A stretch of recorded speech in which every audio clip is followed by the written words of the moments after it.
Hello, everybody. Thank you for showing up and tuning in. Blessings to you. We got a fight tonight. Big time fight. Sean Strickland versus Fluffy Hernandez. It's going to be a banger. Co-main event, Ige versus Costa. Costa is the heavy favorite in this one. Ige, I'm choosing him. We got all kinds of stuff. We got Bruce Buffer in the ring right now. Let's get it going. First fight up here.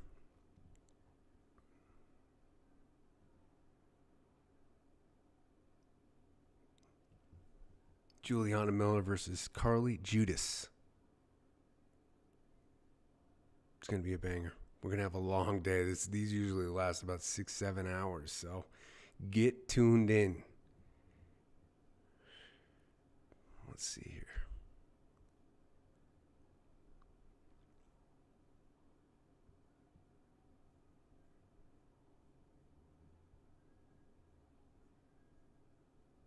Couple of Americans going on right now.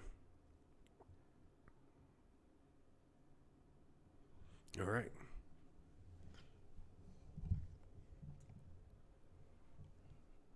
Oh boy. Miller's going crazy right now, slapping her face. 5'3". She's 5'7". Let's see. Got all kinds of stuff here. Judice is a favor, minus 125 to 150. Slight favor. Miller, plus 100, plus 130. Here we go.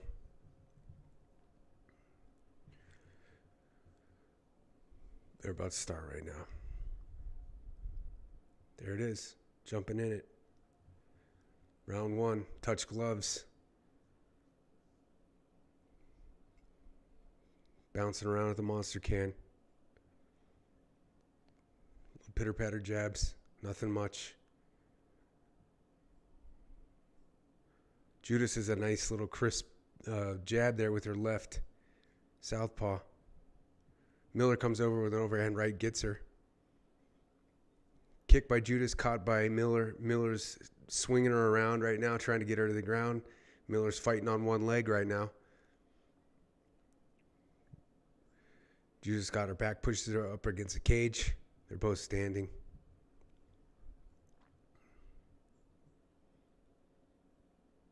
Grappling.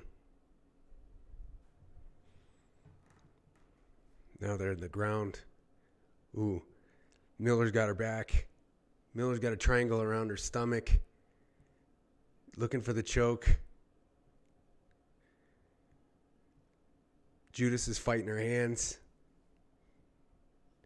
Trying to get her legs off of her, just totally wrapped her around her stomach here. Ooh, the chin's getting exposed here.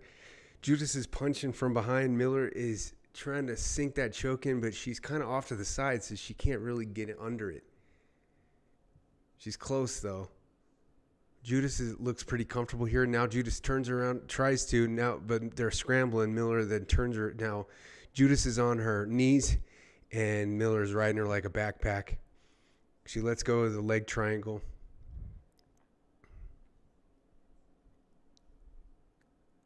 She's totally like off the ground. Miller's off the ground, hanging on to Judice. And, yeah, they're up against the cage. Miller's scrappy. Now they're both feet on the ground again.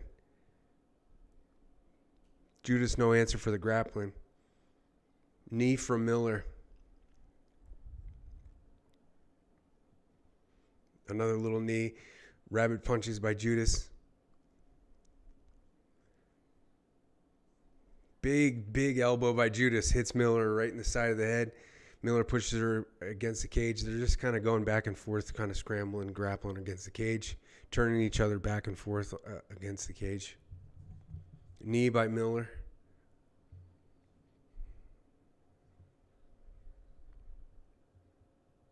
Another knee by Miller. Nothing really connecting. Judice hits her with a knee. Knees going back and forth. They're still grappling, trying to get underhooks, overhooks. Judice scrambles, tosses Miller to the side. Miller comes up and hits her with a punch. Miller's got a smile on her face now, feeling it. Kick by Judice. Jab by Miller. Jab and a kick by either one. They're starting to box a little bit. Judice seems to be a better boxer here. Judice bleeding at the nose.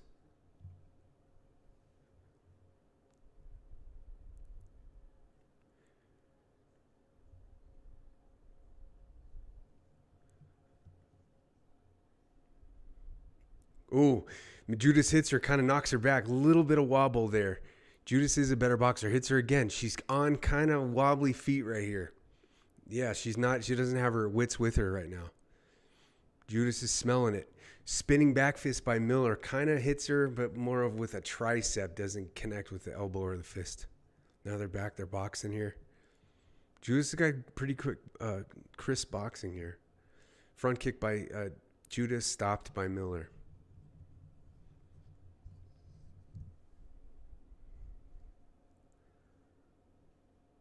Yeah, Judice is looking good. Judice hits her with an uppercut, then follows with a couple punches. She kind of shrugs her to the ground and hits her again. Miller is on. She's not doing great. She's looking to grapple Judice right now. She's grappling Judice.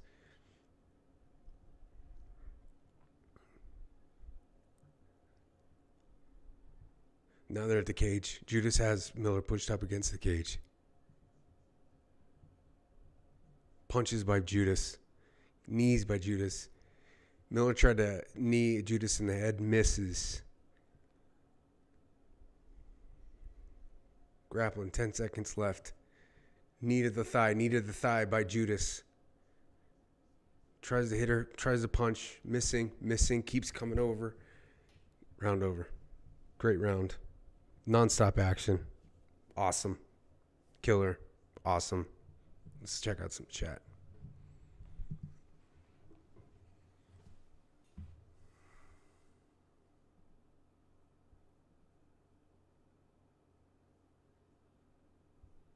It's been a weird week, hasn't it? It's been a really weird week. You know? I don't know what to think anymore about our country, man. So hopefully we can just have a nice, easy time, just chill out here and talk to each other and watch some awesome fights and forget about all the madness that's going on in our country. Louisiana proud, Judice, absolutely. Louisiana, baby.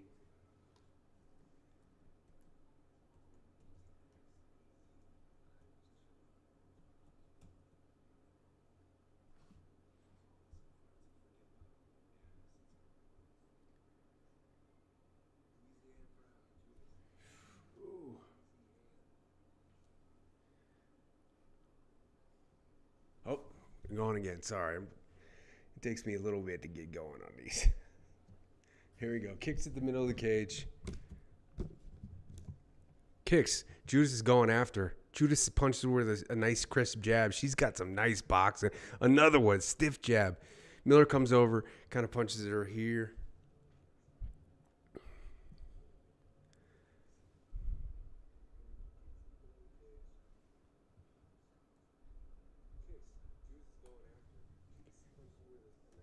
Gosh. All right, here we go. Punches, jabs. Judice is looking good. She's getting it off. She's starting to batter the face of Miller. Another jab. Real crisp jab. Boxing is nice. Very smooth. Ducking. Miller's going to have to grapple here. She's got no chance on the feet, really.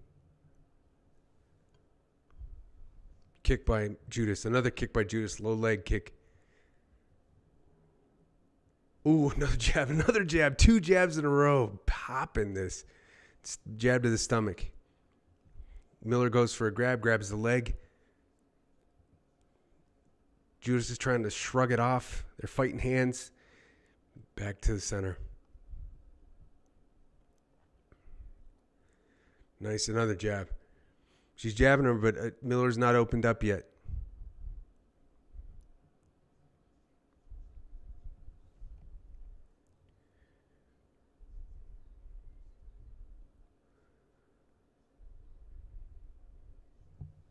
Center of the cage.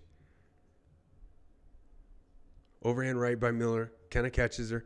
Miller's kind of battering Judice a little bit. Got a little blood and bruising there. They're going back and forth, punching each other. This is a banger. This is a good fight right here. Judice goes for a stomach punch. Kick by Miller, misses. Side kick. Judice gets her in the stomach. Yeah, she's got good boxing. Kick misses for Judice.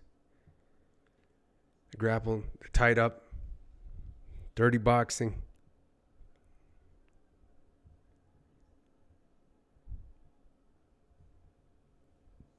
Kick by Judice in the stomach again.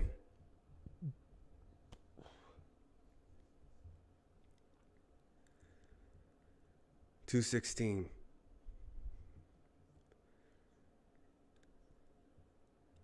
Jab by Judice. Jab, another jab. She's good, man. She's good. She got box. Another jab. He hits her. Looks like Miller's about to start to open up here. Bruising is occurring around the face. Lumps. Kick by Judice. Nice. Big kick. Hits her in the stomach. Kind of gets her good. Judice is doing a low punch. Spinning back fist misses by Miller. She's going like trying to punch down. Oh, nice left jab. Southpaw, man. She's good. Nose is bleeding. Judice is landing with darn near every other punch. She got her again right there.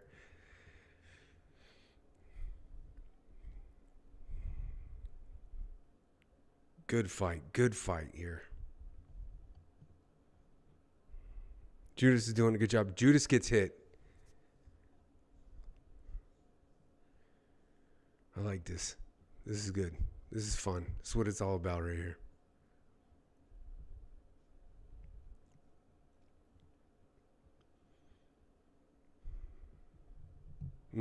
Ooh, gets her good again. Left. Judice is good. Kick for Judice, misses. Head. She went for a head kick. Jab. Judice. Judice is just nailing her every time. Again, no, Miller's face is not really compromised, and there's blood running from Judice.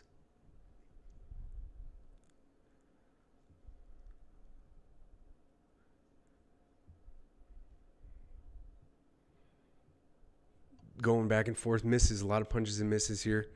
Kick to the head gets her. Judice kicks her in the head.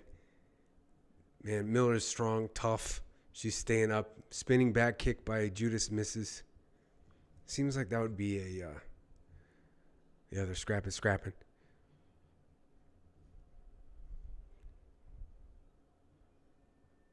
All right, round over.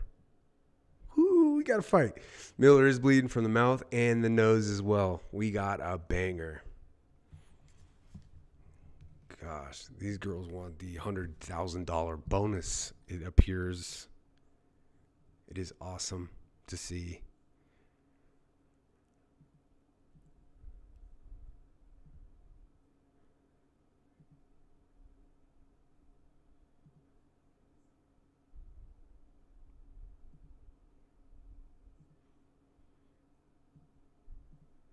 I love it.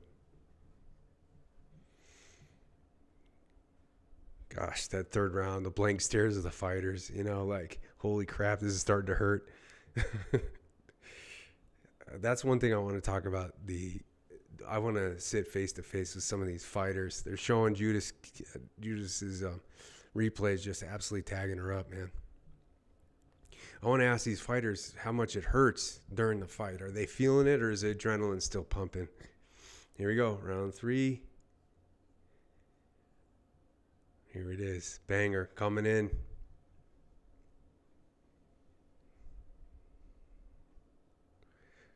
Judice punches the stomach. She's looking for, possibly she's punching, and she's probably looking for something overhand. Man, Judice is sliding. Really good head work. Both of them have good movement around the cage. Another jab. That left jab is just landing. She's very straight with it. It's not over here. It's straight. It's like Sean Strickland, who we'll see later. He comes over the top. Judice is straight. It's nice. They're grappling up at the cage. Judice is pushing Miller up against the cage. Outstanding. Miller got her back now. Well, pushed up against the cage, but Miller's kind of grappling on the back now. She's tied up one of Judice's legs with a little triangle, still standing. She tries to jump on the backpack, and then they're both on the ground. Again, Miller has her back, but it's kind of a side back, so you're not going to get that choke with the side back. Miller's fighting to turn it around. She's not really worried about it. Whoa, Miller's got her back now. Looks pretty good. Judice is on her knees. Struggling here. Got some jiu-jitsu going on. Again, Judice has... Miller does not have her complete back, but just kind of off to the side. There's no danger here being submitted if that's the case. Now she's got her back pretty good. She's triangled her Judice around the stomach, going for the neck. Oh, she might be got it now. Oh, she's crushing it. Judice is struggling right now. She's punching in the back, but Miller again has her neck, but it is off to the side just a little bit, but it's starting to creep under. Miller's fighting for it. Judice is trying to pull the hands. She's trying to fight the hands. All right, Judice is kind of slid out of it. Now she's sliding out the back, trying to get up here. All right, she got out of it. Now they're standing up. Great job by Miller. Miller's got a smile on her face. This is a great fight, man. Great way to open this card up. Miller with a good little jab there. They look a little bit tired, both of them. Judice hits her with a jab, left jab. Knee to the stomach by Judice. Good one. Front kick by Miller. Nothing really. Miller has to do something quick here. It's going to end. Miller down 2 rounds in my scorecard. Yeah, she can really slip. Front kick to the knee. John Bones Jones style misses for Judice. They're banging it right now. They're bloodied, banging. This is great.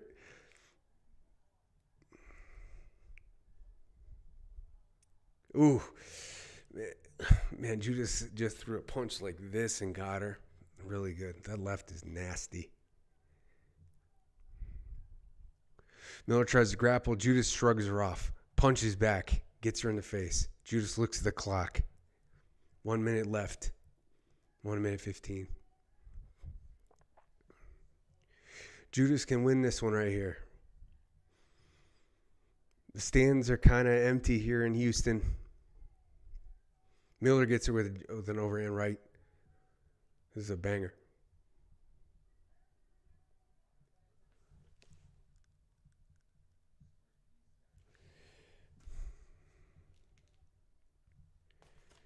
Heck of a fight. Here we go. 45 left. Miller's trying desperately to get her to the ground again. She does not like being hit right here. Another jab for Judice. That left jab is crisp. Ooh. Keeps over and over with it. The heart on Miller is outstanding. Both of them have good heart. We'll pitter-patter. Miller got to stay away from that jab. 15 seconds left. She needs something crazy right here. Maybe a spin at something. Judice is looking good. Spinning back pick, nothing. Miller's on the ropes here. 4 seconds. Jab, punching. Good. Over. Great fight. Miller raises her hand. It's obviously Judice. Judice has won this fight. What a fight. What a start. Absolute awesome. Thank you, UFC. Thank you, Paramount Plus. Let's go, dude.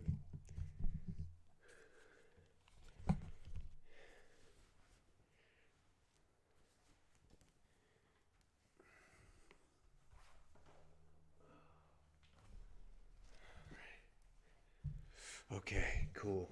What a fight. Thank you. Judice. Oh, I really screwed that up. Judice. My bad on pronunciation. Thank you. Jocelyn. Juliana Miller versus Carly Judice. In Italian, you'd say Judice. I don't know if she's Italian. Great fight. Both of them bruised up. Both of them banged up. Outstanding. Awesome. All right.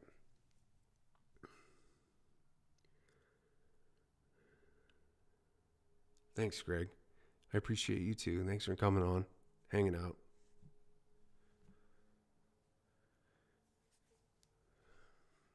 Country Angel for life. Congratulations. I'm glad to see you on here. I'm glad your sister's good. I hope you're good. Oh, she's getting ready to retire from the military. Is she retiring after 20 years or is there something else going on?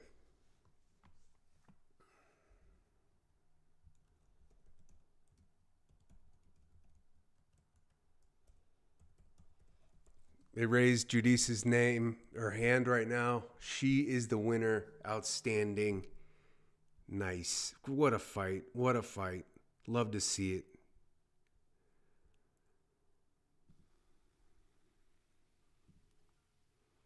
What a fight. Here we go. Good country. 6 years she's retiring. Oh, gosh. That's how much I did.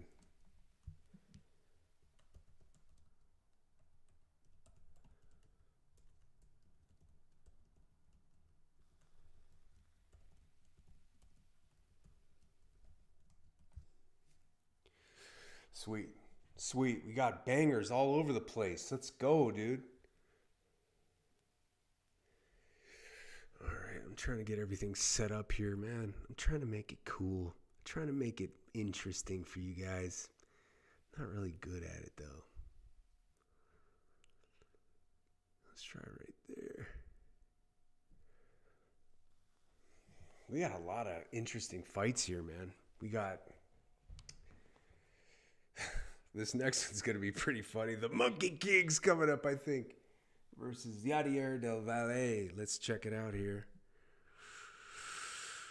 Oh, I love this, man.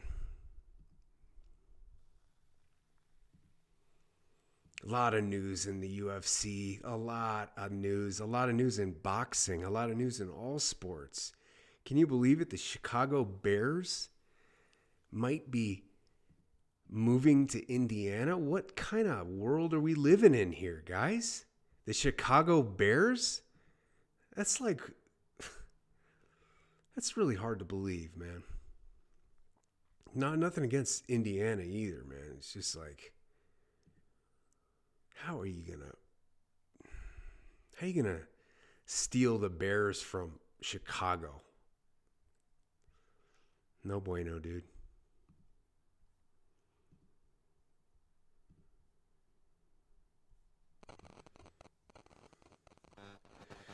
Okay, your sister, Country Angel for life. She's got 3 more months and she's done. Oh, I've been there. Holy cow. Good. 13 weeks. Holy cow. I bet it's gonna be nice having your sister home. That's for sure. Yeah, it's nice. I remember being 3 months out of the military and just like there's this anxiety about it. Like, will I get hired somewhere? Will I get a job? And should I stay in? There's all these things, you know. And am I injured? You know, how much gas did I take in while drinking on the drinking water on the ships? I remember we had some problems with the gas on our ships. We had gas leaks that were running into our potable water, and we were all drinking this jet fuel. I mean, yeah, there's a lot to think about, you know. You have severe anxiety about her coming home. I know that's a real thing, man. I mean, one thing about the military is you're going to change regardless. There's no real way to get around the changes that you endure. A lot of them are good changes, though. You know, the responsibility level from a military person is gigantic. You know, you have these, 20-year-old people operating billion-dollar warships or billion-dollar equipment or equipment that can kill thousands. You know, that's a lot of responsibility. And it's a big hangover once you get out of the military. That's for sure. It's like, when you wear the uniform, everybody loves you. When you take the uniform off, it's like, who cares, Like,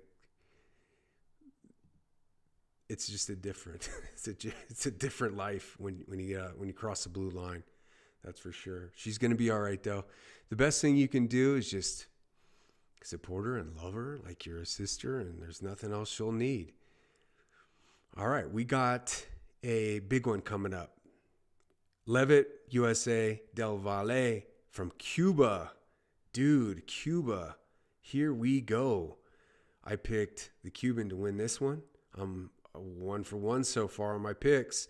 Last fight card, I was jack squat. I didn't do very well at all, but so this is going to be a good one, guaranteed. Leavitt, Jordan Leavitt, 12-3. He's the underdog, plus 320. Yadier Del Valle, 10-0, minus 405 favorite. Huge favorite. You know this guy's a good wrestler from Cuba. It's going to be a banger. It's going to be fun to watch. So here we go. Fight card is blasting, dude. Blasting. This is already a good fight card. I mean, we got the first fight out of the way, and it was as good as any fight you can get, man. Non-stop action, non-stop BS. It was awesome. All right. Bruce Buffer's announcing them. We're going to get it going here real soon. You're going to change for the better for sure, Country Angel for life. You're going to change for the better for sure. You're going to see what it's all about, Your sister's probably going to tell you stuff what really happened out there. And, it's fun. I hope she gets a job. Right now, 3 months out, she probably needs to start, like, totally looking for a job. A lot of these people, we used to have this class called TAPS, and we go to this class and you write a resume, all this stuff. But so she should start looking for a job right now. They tell you to get on disability. That's in TAPS class. That's not something I would do. I didn't do that. That's BS. Just get a job. I had a job before I got out. It's not that hard. She'll be fine. You'll be fine. You guys are going to be great. Round one, here we go. Jordan Leavitt is a jiu-jitsu guy. Del Valle kicks. Caught by Jordan. A knee catches Jordan. Jordan pushes Del Valle up against the cage. Del Valle is on his back now. Jordan Leavitt is playing the game. I hope he wins, man. I hope he wins right here. The American here. He's got kind of a mullet. It's great. The Monkey King, he's called. That's what he does. He's a lay and pray kind of guy. He smother and try and tap somebody out. And he's really good at tapping people out.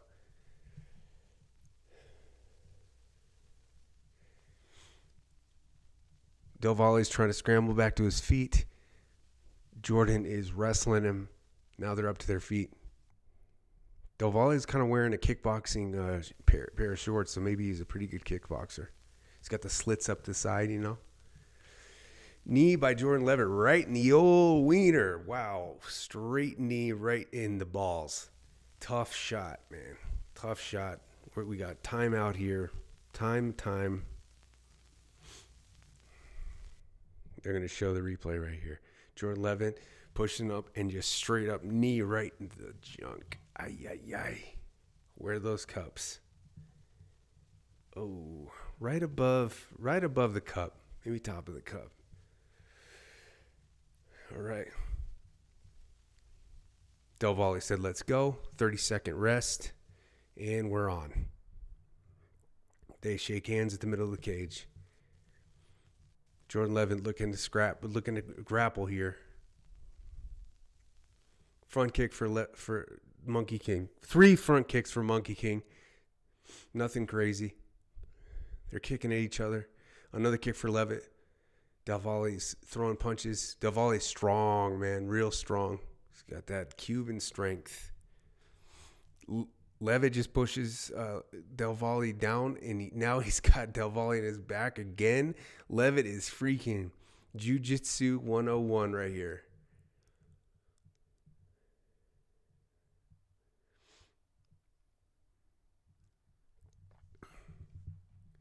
He's trying to work it up. He's not really in guard. He's in a kind of a half guard. He's got one.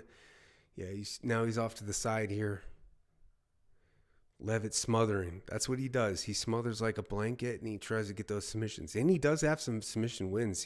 I think his last fight, he got a submission. Let's check it out. Del Valle scrambles, gets up to the feet. Leavitt's got underhooks, takes him down again. Guys, I think Leavitt might be winning this first round here. Del Valle is the only active Cuban fighter on the UFC roster right now. Del Valle's still on his back. They're up against the cage. Jordan's trying to work from the mount here. Oh, no, not the mount, the guard.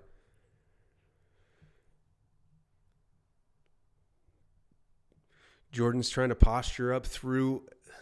Jordan kind of picks him up and slams him. Jordan's doing really good here, but not really effective. Nothing hurting here, just more an endurance issue for Del Valle. Having somebody laying on you like that takes its toll after a while.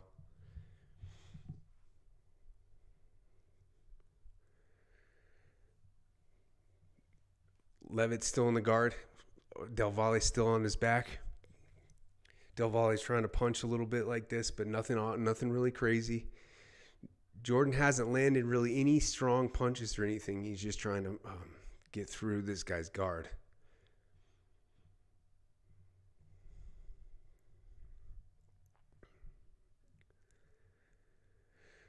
Jordan up to his seat. Now Jordan punches, misses. Now he's back down. He's in the guard. Del Valle's got his ankles wrapped up around Leavitt's torso here. No real crazy action here, but you can tell that Del Valle is a heck of a striker, and Jordan Leavitt's not letting him do that. Del Valle's still on his back. Throwing punches. Now Jordan hit him with a kind of an elbow off to the side of the face. Nothing crazy.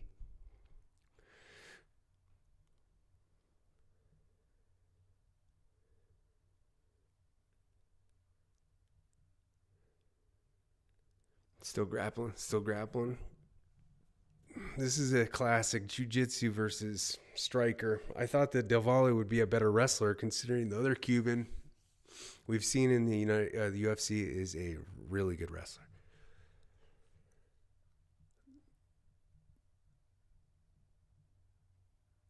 Whoa. Leavitt goes for an ankle lock.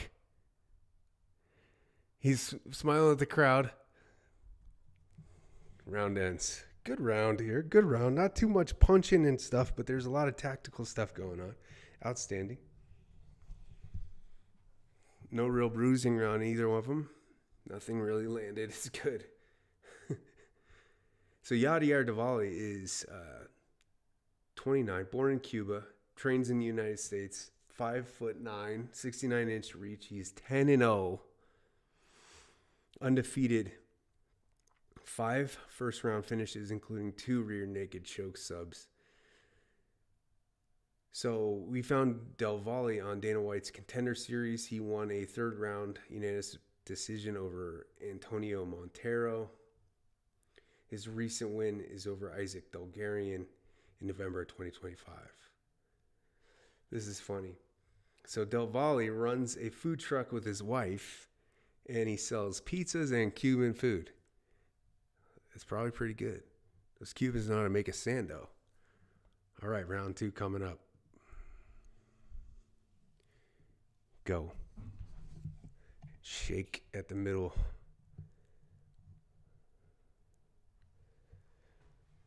Kicks by Leavitt. Del Valle's got a good strong punch. Front kick. Leavitt's a good front kicker. They call him the Monkey King because he moves atypical. It's very strange. He's got both of his hands out right now, like this. He's doing it again, like this. Del Valle tries to kick him. Nothing. Oh, Del Valle hits him with the overhand left. Nice right into the face. Leavitt's loose. Leavitt is very calm in here. That's a huge plus if you can be calm during a fight. Leavitt tries a knee. Misses, but kicks him and punches him. Leavitt's starting to smile. The Monkey King smiles. He's having a good time. He looks in better shape and bigger than he's ever been in the UFC. He looks strong. He looks good.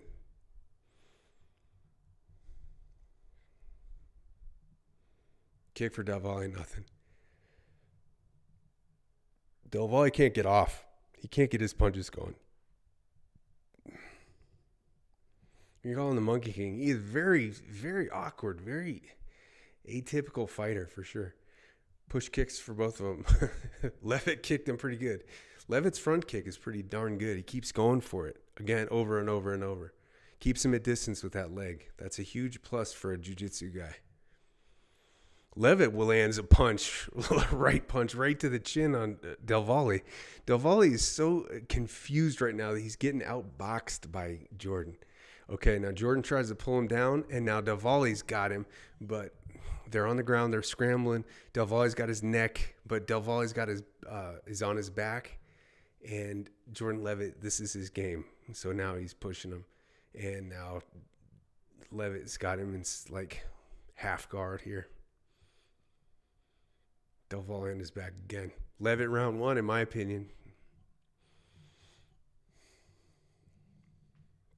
Scrambling on the ground.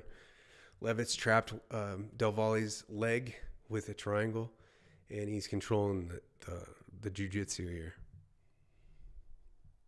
Del Valle has not found a way to get off of his back really easily. He's been on his back for the majority of this 1.5 rounds.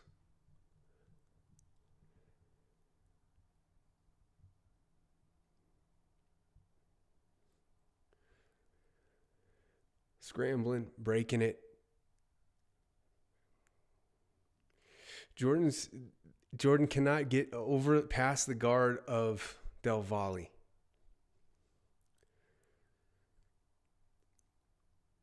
Del Valle is playing good defense, not getting hit with anything on the ground, but he is definitely not swaying the judges in this fight by being in a non-dominant position for so long.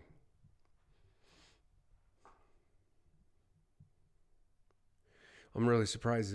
The awkwardness of Leavitt is really a unique way to fight because it throws the opponent into a tailspin. Like, how do I get past this? And I'll tell you, Jordan Leavitt's sneaky, man. He's hitting him with an elbow right now. So Del Valle's is on his butt up against the cage. And Leavitt is now just kind of playing with him, to be honest with you. Leavitt is trying to posture up, trying to get into his guard, but it's not happening. Del Valle's fighting with his knees. Jordan jumping swing over, trying to get to his side guard. Doesn't happen. Del Valle's really good at keeping Leavitt in his guard.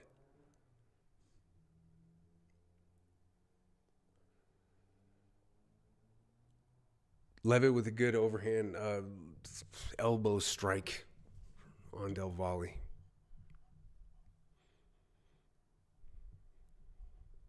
.34 left.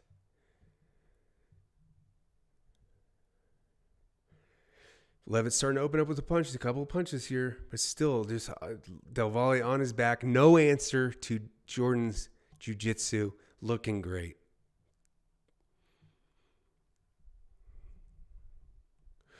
Oh, illegal up kick by Del Valle. 14 seconds. They break the fight. Stop the fight for just a second with 14 seconds left. Official timeout. So, yeah, Del Valle Jordan was posturing up, and Del Valle came up and kicked him while Jordan's knees were on the ground. It was a kick to the neck, so it wasn't too dangerous, but illegal nonetheless. You can't kick. I think you can't kick a guy. Yeah, you can't kick a guy in the face with his legs on the ground. All right, they're going to start it up. They're going to start it up in the same position that they started with. 13 seconds left. There we go. Jordan goes for an ankle lock. Again, same way that they ended the last round. Over. Wow. Jordan's really impressive, man. They're talking to each other. They hugged it out there. It's all good. This has been a very good match, technically, but no damage on either fighters, really. So Jordan's winning both rounds here. Del Valle's got to come up with a haymaker or something to get away from the ground control of Jordan Leavitt. Let's check the chat.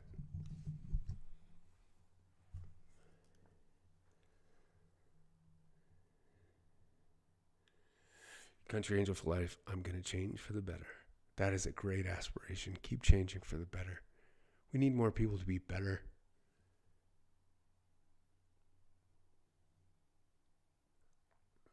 Outstanding.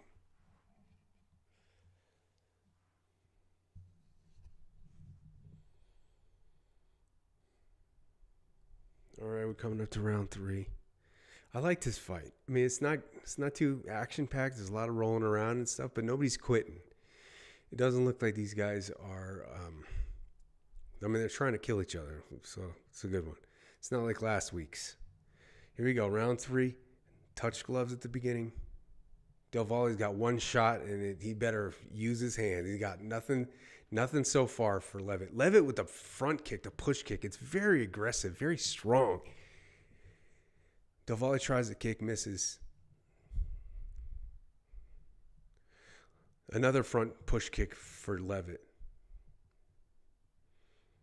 He is blocking everything. He holds his hands like this. Blocking like this. It's interesting. Super weird. That's why he's the Monkey King.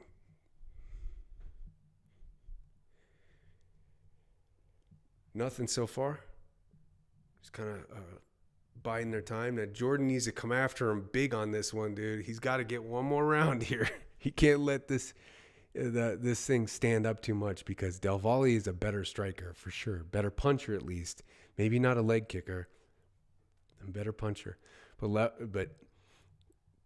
Leavitt is very experienced, man. I mean, he's been in here for a long time now.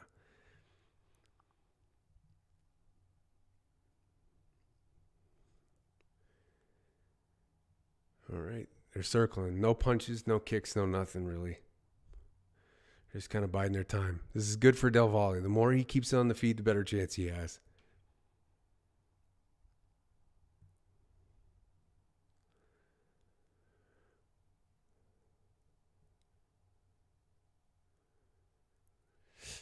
Del Valle wants it. He says, what are you doing running?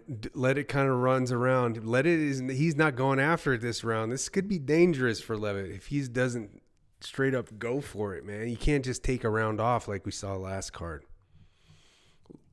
Leavitt shoots and then gets hit with a good knee, and now Leavitt's on his back. Del Valle's punching on top of him. Half guard. Now Del Valle comes and pushes him up against the cage. Punching Leavitt off to the side of the ribs. Punches. Del Valle's late. Del Valle needs to get the heck up. This is Leavitt's game. Even though he's on his back, this is Leavitt's game. Leavitt's going to hold him here for the next 2 minutes and 40 seconds for sure.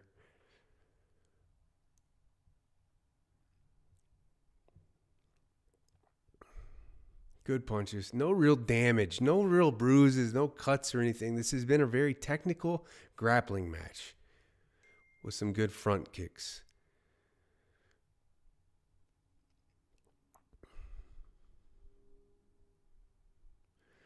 Yeah, they're just laying on each other. Jordan Leavitt's holding on for dear life. He's taking this round off. He's really not. He knows he's up in the card, so he's trying to wait it out here and playing grappling. Del Valle's going for the win, though, here. Leavitt's on his back, and it's trouble for Del Valle. Del Valle needs to get back to his feet and try to do something crazy here. He's not going to win here.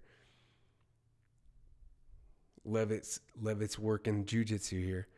Leavitt's trying to sneak out the backside of here, but it's not working. Del Valle's trying to get full guard here. Leavitt's working his knees. This is the opposite of the first 2 rounds.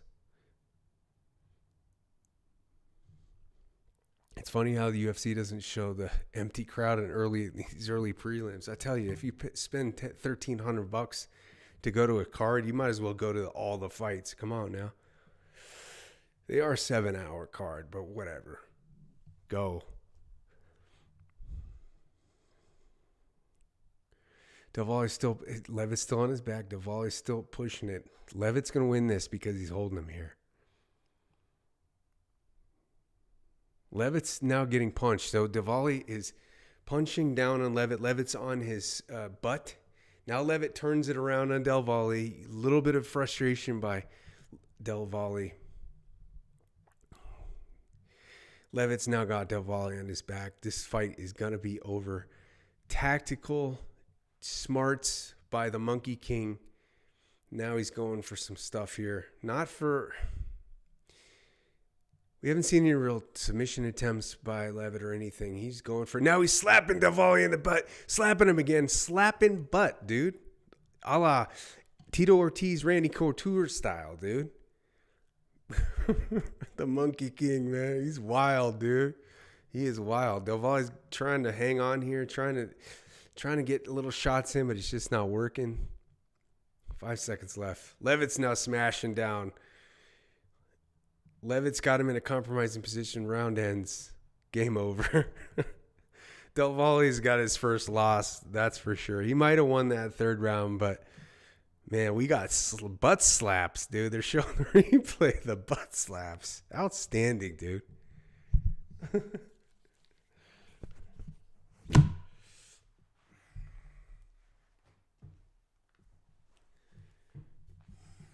Outstanding. All right, we got 2 good fights already, guys. We got 2 good fights. We didn't get 2 good fights till like the 5th fight. 6th fight of the last card. I'm really happy. I was almost giving up on the UFC after the last card. If you didn't hear, they got rid of Jailton Almeida. Remember him? He came in, fought like he was throwing a fight, man. I'm going to be honest. And the UFC cut him. Top ranked heavyweight. Got dog walked by a Russian. He's out of there.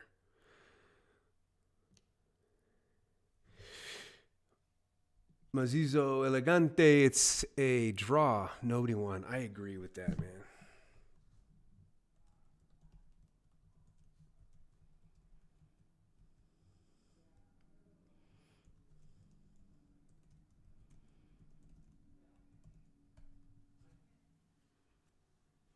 Yeah, so I'm in agreement here. They're gonna raise Jordan's hand, but it wasn't. I mean, no bruising, no damage by either side. It was just a really high-speed grappling match. I'm sorry Del Valle had to lose that like that. They raised Jordan's hand.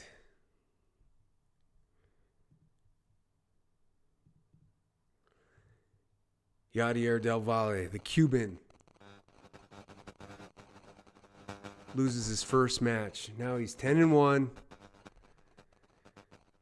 Frustrated, but that's the thing, man. At this level, you've got to be fully rounded as an MMA fighter. And we hate on those Dagestanis for crotch diving and wrestling and stuff like that, but in reality,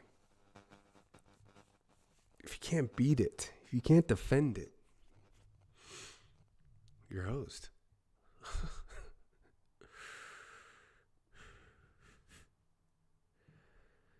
Good fight, man. Good to see. We're here.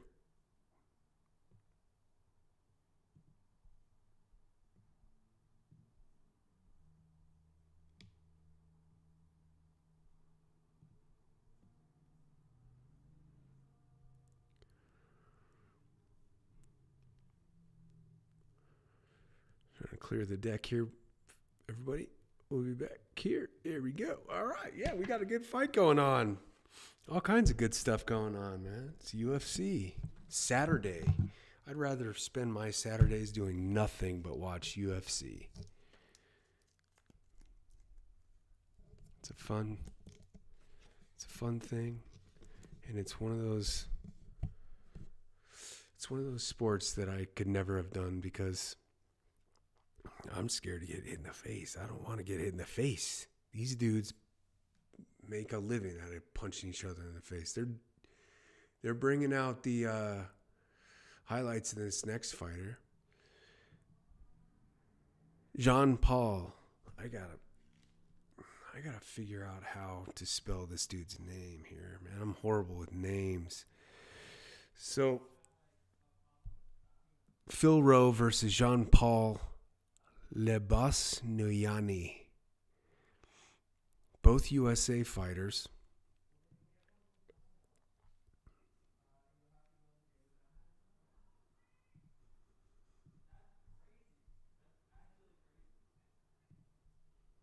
Yeah, we got a big one coming up.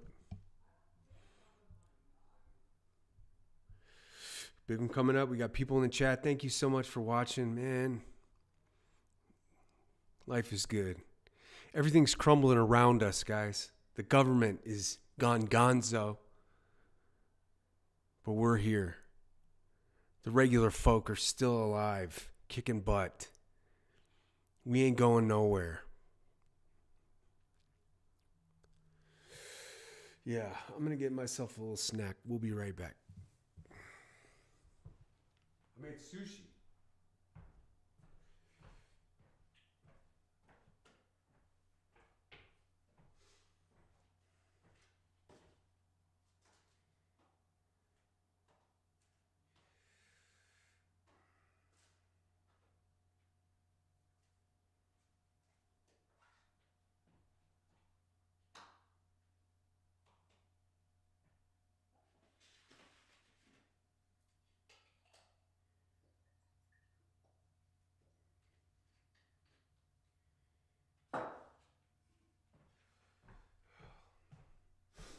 I mean, part of this is having a snack, nice meal here while I'm doing this UFC. So I got to learn how to cook because I've never learned how to cook. And today's sushi, but look at this. This is just one piece. I mean, I've made a lot of sushi, but it's basically perfect sushi. Bacon wrapped scallops too. Life is good. Life is good.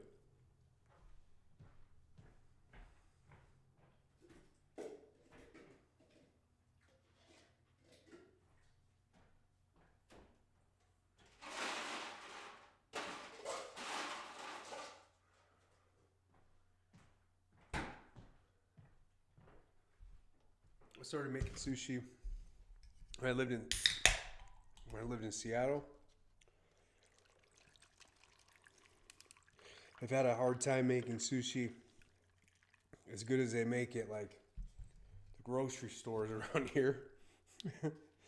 But I think I figured it out. I mean, look at these things. They're beautiful. Perfect sushi. The key to it is rice.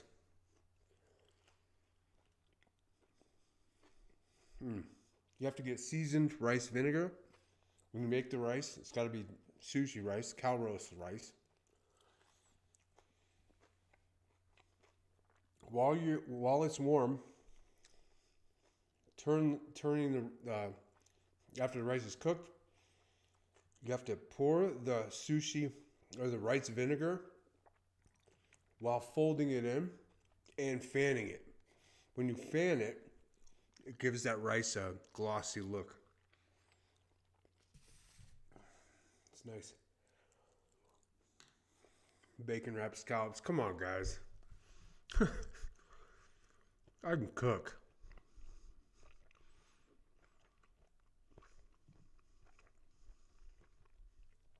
This is a big one. Phil Rowe here, guys. Couple Americans here. Let's talk about this fight here.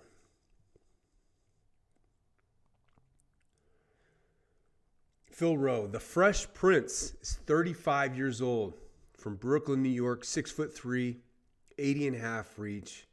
That's a big dude. Massive frame for 170. 7 KO, TKO wins.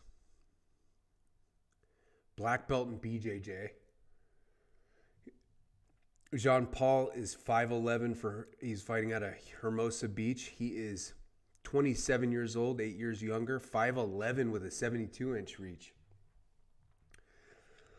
The age is a big deal here. Jean-Paul won his contract on Dana White's Contender Series with a 68-second KO in 2025. He's being announced right now. Bruce Buffer's on it. His nickname is Mufasa from The Lion King. It was his high school wrestling persona. He's got a little sweet little mustache going. I'm glad to see Bruce Buffer in there. Here we go.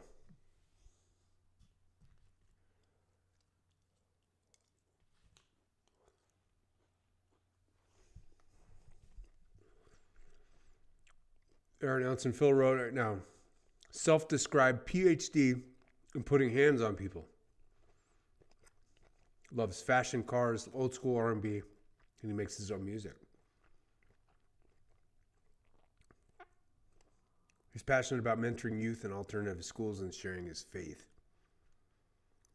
He was a former logging engineer in oil and gas. Dude's been some places. Here we go. Getting ready.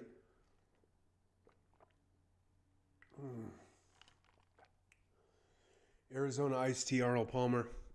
Hard to beat. Here we go. We're fighting.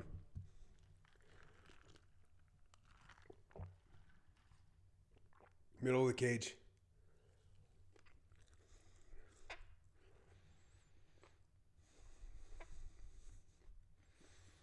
Not many people in the arena yet. A lot of empty seats. No punches, no kicks.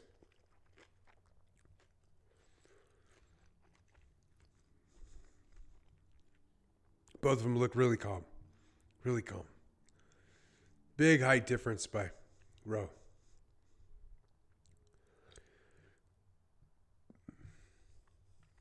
Nothing still. Pitter patter. Lebo with a leg kick there. Rowe eats it.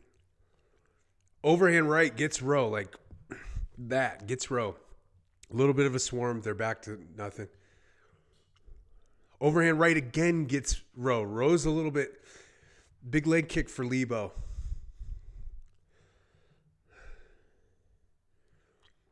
Lebo tries to shoot. Nothing. This is early fight jitters, it looks like, for both of them. Rowe with a good jab right there. Another good jab by Rowe.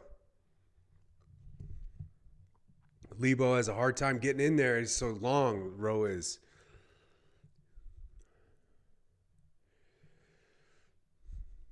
Redness on the face of Lebo. Nothing yet here, guys. Leg kick by Lebo. Overhand right by Lebo. Overhand right didn't connect. Wow. Rowe's looking fast. Big connect right there. Jab by Rowe. Leg kick by Rowe. Lebo shoots in, pushes Rowe up against the cage, now dumps him on his butt. Rowe's trying to fight to get to the top. Punches for Lebo. Punches.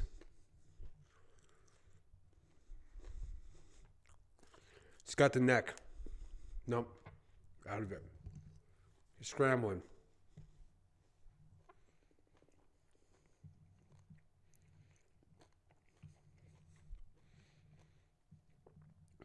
Interesting fight so far. Lebo might want to have to drop down a little bit. Drop down a weight class. Lebo seems to be a pretty darn good wrestler here. Lebo's landing little strikes.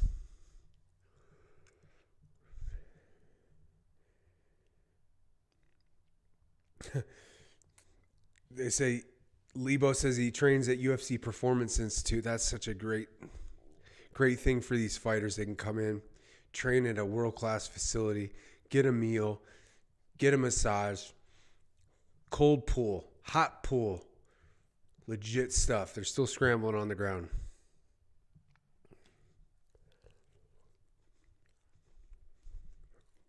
If I was in the UFC, I would move to Vegas, and I'd be at that institute every day.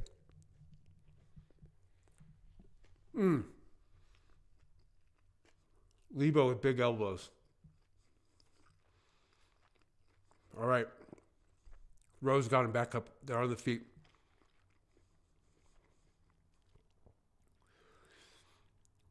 Lebo throws some dirty box in there. Overcut, undercut.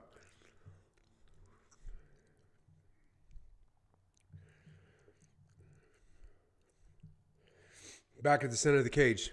Rowe with the jab off Lebo. Right off the nose.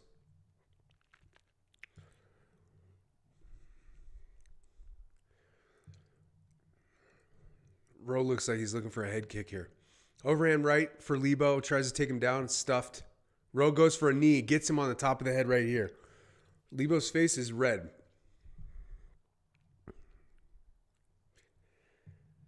It's looking good.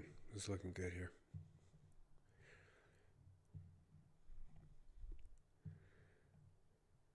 Good first round. Ooh, leg kick high for Lebo and then a punch for Lebo. Both connect. Now Lebo's hit him twice more. Rowe pushes him away. Not fazed by it. Lebo's got some pretty good boxing. Rowe's got some good boxing. They both hit each other with one of those. Man, it could have been a double knockout right there. Hit them both square right in the chin. Simultaneous chin shot. Outstanding. Decent first round.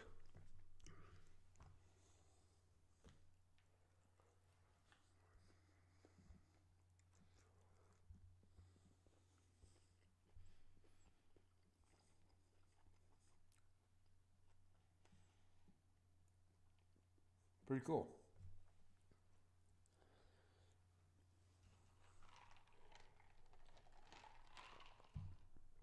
Phil the Fresh Prince started out 0-2 as a pro and then went 11-4. He won 4 of his last 7. Not a great stat there. He had a recent KO TKO versus Lusa, June 2025. I think Lebosnoyani Mufasa won that first round.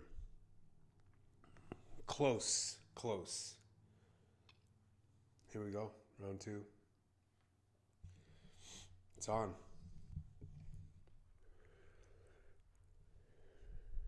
Middle of the cage. Oh boy. Took a painkiller, guys. Well, aspirin. 2 aspirin. I know it's not good to have aspirin. I got a back problem. I'm trying to get through this one.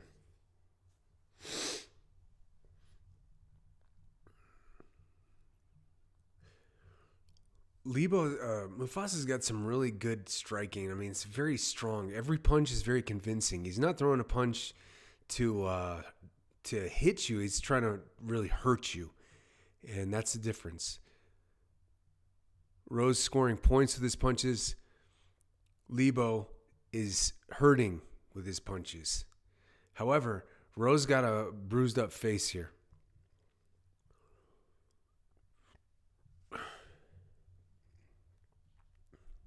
Rowe is keeping Lebo at bay with that jab. It's a left jab, boom, like this, boom. It's getting him right here every time.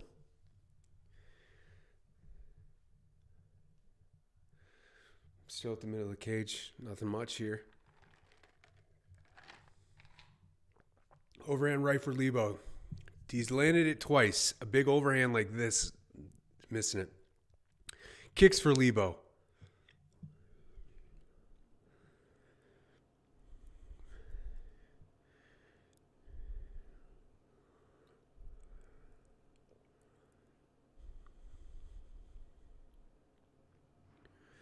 Little blood running from Lebo's nose. The bridge of the nose is cut.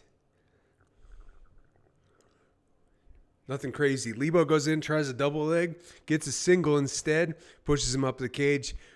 Rowe's up against the cage, landing nose. Rabbit punches, both of them punches. Dirty boxing, they're back. They're back to their feet, nothing going on. Phil Rowe's trying to land that jab. He lands it again. Lebo with a leg kick to Rowe's thigh. Lebo with a great kick right off to the side. Rowe goes, give me that. Hits his side like this. Give me that, he says. Good punches. Interesting fight. Interesting. Oh, man. Lebo is sneaky with his overhand right. He's countering it, so he'll throw something leg kick related and then boom, over the hand. Right. The scorecard, the judges are probably looking at Lebo's face right now, which is completely red. A little bit of blood coming out of it. Lebo punches and tries to grapple and pushes Rowe up against the cage.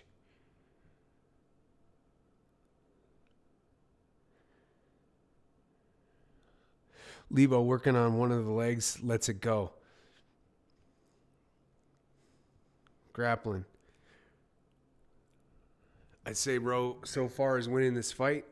A narrow margin. He's more active and he's landing more.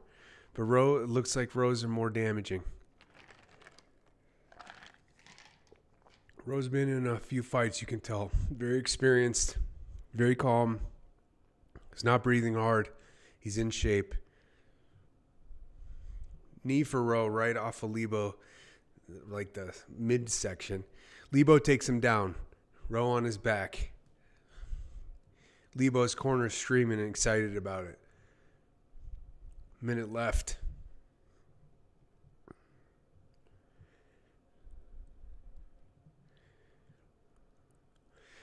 Rowe's trying to scramble, trying to push himself off the cage, trying to cage walk. Lebo's putting him on his butt again. Lebo's punching. Both of them are at the feet. Rowe's fine.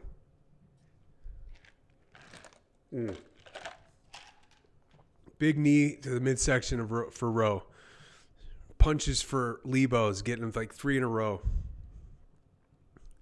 Lebo's tough, man. He ain't going nowhere. Big punches. Jab again for Rowe.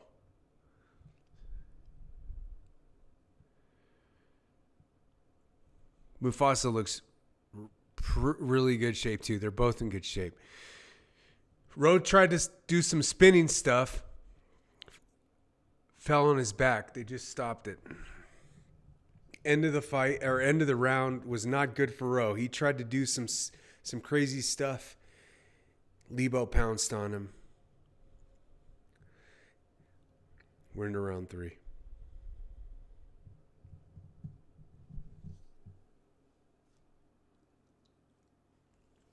Sushi, guys. You can make it too. It's easy. You think by the price of sushi, it's some sort of mystical food, man. It's super easy to make. You get some carrots. I put French fries in some of mine. I've got tuna. Or no, I got steelhead trout. Fried onions. Carrots. Cucumbers. Yeah, man, I got a whole thing. All right, third round. Rowe's got to dig deep here. Smart corner would have said, you got to do something here.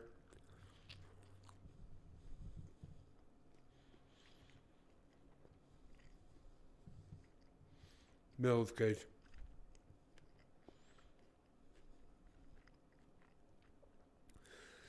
I like this Lebosnoyani. Tough name to pronounce, though, guys.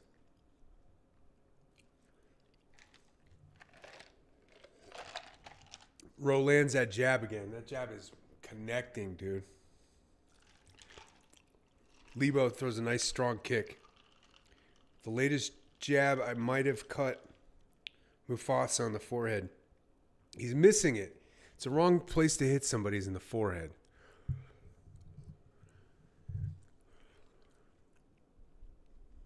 Jab is keeping Lebo away from Rowe. Rowe's using boxing here. Another jab, real crisp left.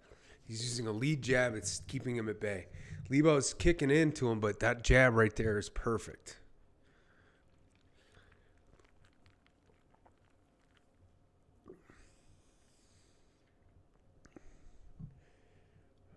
Oof. Jabs, punches. They're at the middle of the cage.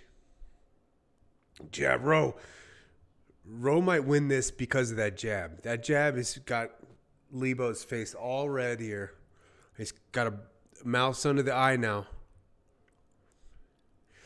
Lebo with a good step-in jab on Rowe. Nothing hurting Rowe, though. Rowe is super composed this entire fight.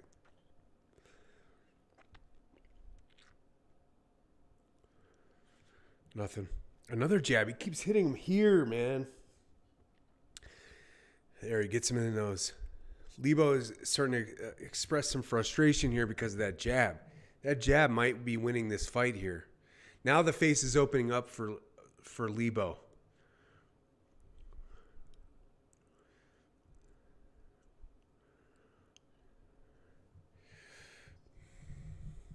Kick for Lebo. No bruises for Rowe. Rowe kicks, misses. Another jab, gets him. Dang, that jab is nice. Lebo takes him down. Rowe's on his back in the middle of the cage.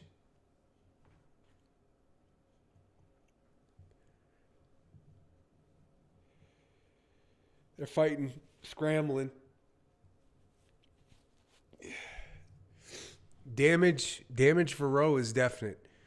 Okay, Lebo's going for a neck choke. He's got him in mouth. Oh, no, misses. Lebo's trying some jiu-jitsu here. Lebo's trying for the neck, but Rowe is scrambling out around it. Lebo is going for it here, man.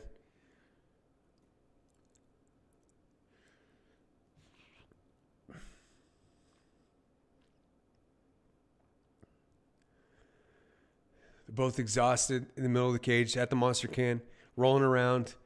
Lebo's in the guard of Rowe.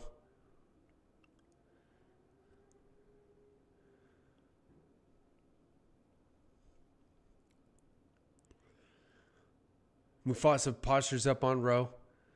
He's trying to get something going here. Might be too late. That jab for Rowe was popping. He's going for the neck again. He's trying to jump on it. Nothing. Rowe's defending well. Every time Lebo tries for the neck, Rowe's kind of moving to the side and he can't really get in under the chin. A little bit of blood leaking out of Lebo's face onto Rowe.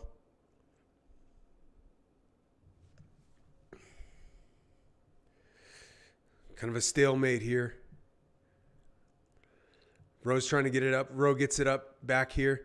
It's good for Rowe. On the way up, Lebo hits him with a punch. Blood's coming down on Lebo's face. Another jab. They trade jabs. It looks like Rowe's not even, he doesn't have any marks on his face or anything. Oof. Rowe's going for it. Hits him with a couple good ones. Oh, good overhand right. Another 2. 1-2 punch. Lebo. Oh, another 1, 2, 3, 4. Rowe's going for it. He's popping him over and over and over. This could be the decider, man. Rowe's going for it, man. Oh, over and over. Great last round. Rowe wins, in my opinion. Rowe wins. He didn't win the first round. He won the second half of the second round and definitely won the third. And damage is definitely coming out of the face of Lebo. We'll see. Leave it in the hands of the judges. What happens, guys?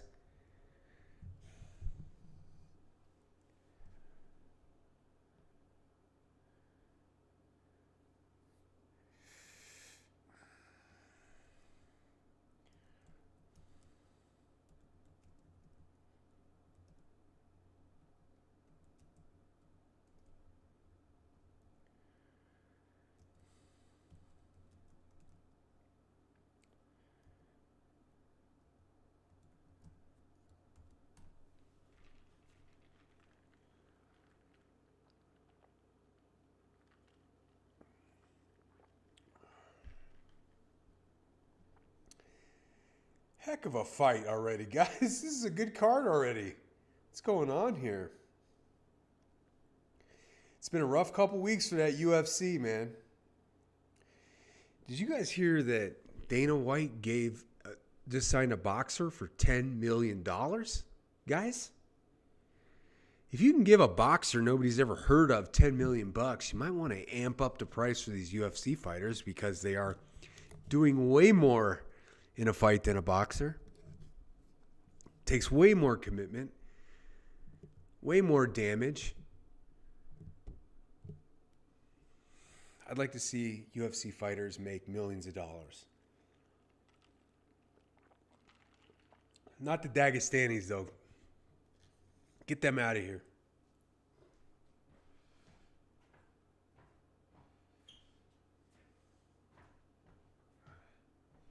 I'm just joking about the Dagestanis.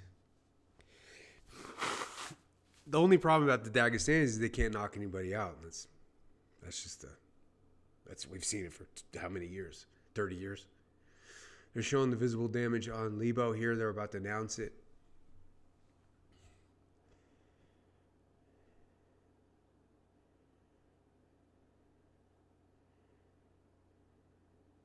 Here we go.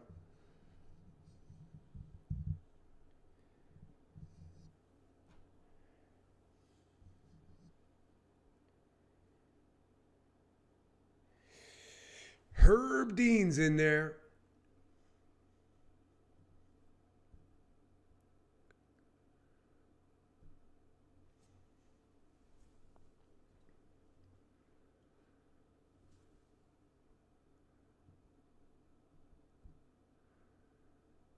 Old Herb Dean, they say.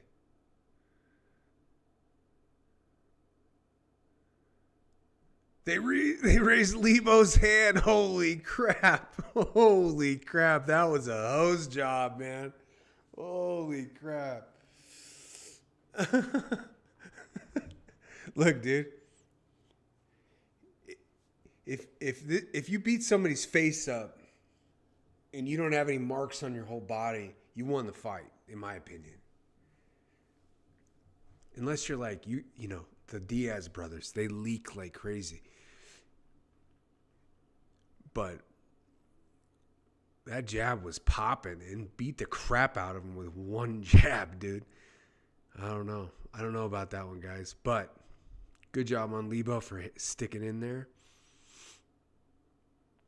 Pretty cool. Let's see what we got next. Gosh.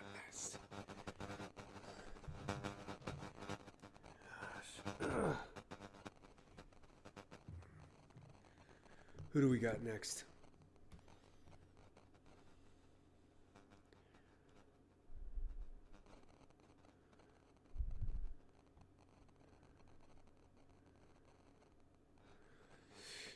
Okay, that was a good one. Next fight, welterweight. Ramiz Brahimaj. Gosh, I wish there was just some easy names to say. You know what I'm saying? Brahimaj versus Punahele Soriano. I like Punahele Soriano. I like the way he fights.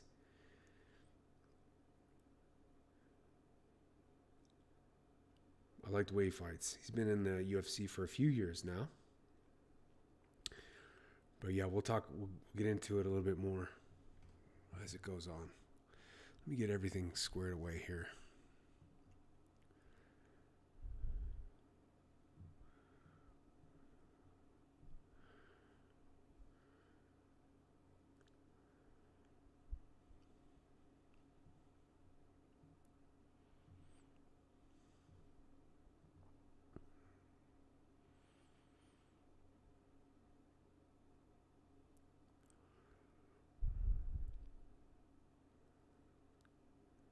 Man, I'll tell you what, Rowe just tatted that guy up. That guy's going to be hurting. Lebo, the Mufasa's going to be hurting tomorrow, dude.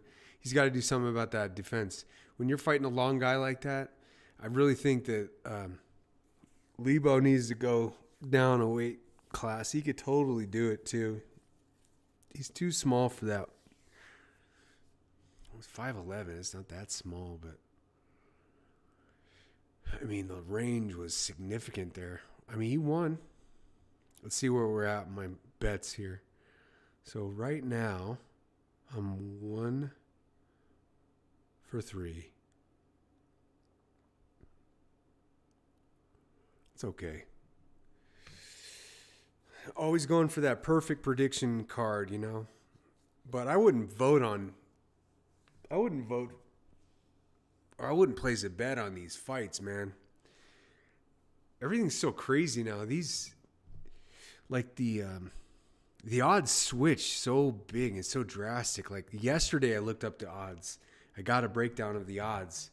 And it's already changed within 12 hours. Not even 12 hours. It's changed significantly, you know. So it's kind of hard to...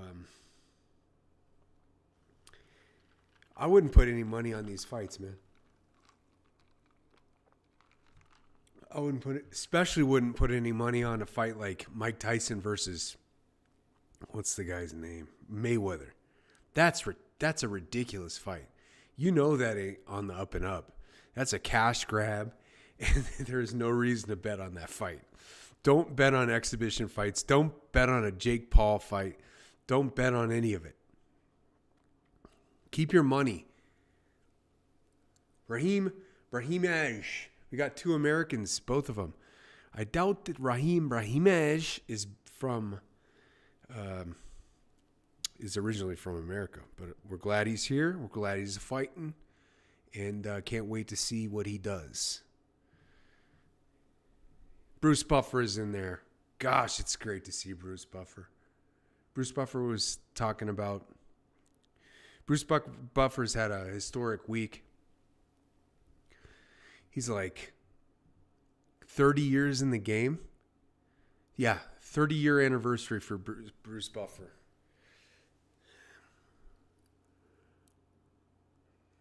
He's awesome. The name of the game. He says he doesn't rehearse anything. He just comes out and rips it. I love it, dude. Bruce freaking Buffer, bro. All right. Here it is. Cornolle, Soriano, Brahimaj. Couple of Americans going head to head. Brahimaj is warming up. He's doing these. Raising the hands. Pumped up for this.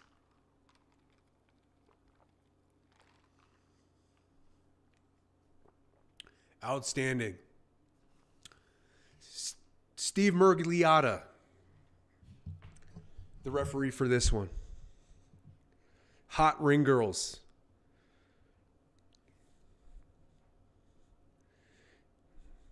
Here we go. Round 1. These fights are going kind of fast. We might have a 5-hour card instead of a 7-hour card this time. Here we go. Soriano, the bigger fighter, at the middle of the cage.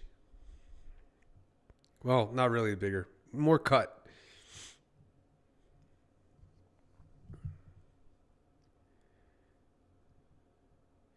Brahimaj is a 3-fight win streak right now.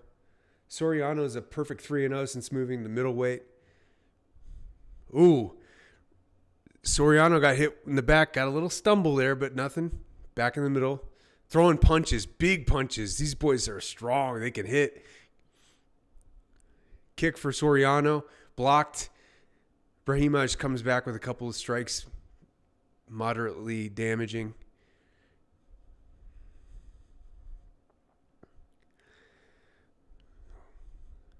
Somebody's getting knocked out this one. I can tell right now. Somebody's getting knocked out. These boys are strong. Kick for Brahm. Kick for Soriano. Responded, but kicks for Brahm. Going back and forth here. Strong punches. Strong kicks. Brahimaj looks to be a bit better striker. Smooth. Effortless. Comes out of nowhere. Doesn't telegraph it.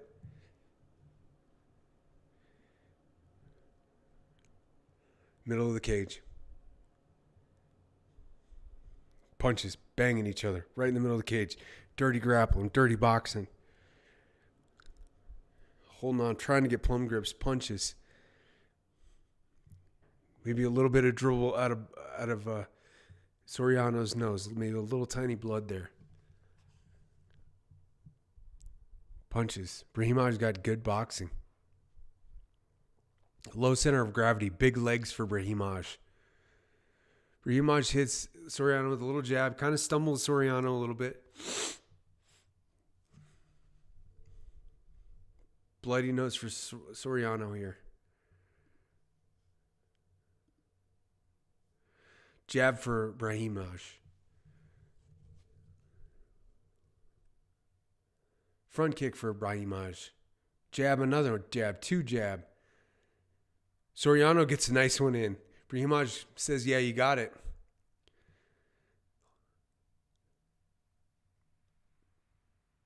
Man, these guys are hooking it. These guys want it, dude. $100,000 for these guys. Game changer. Oof, man, this is nasty. Brahimaj is nasty. I'm glad he's representing our flag.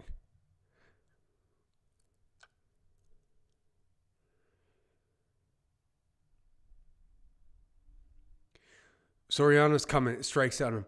Looks like there might be a little bit of a cut on Brahimaj's crown here. Oh, shoot.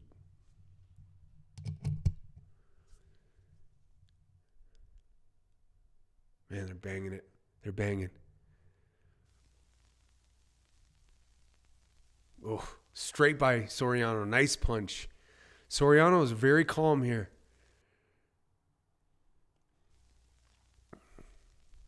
To me, it's kind of neck and neck, almost. Slight advantage to Brahimaj. Overhand left for Brahimaj, nothing.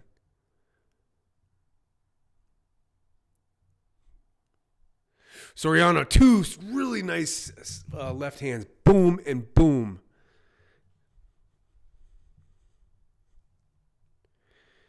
Oh, leg kick for Soriano, countered by a right hand for Brahimaj.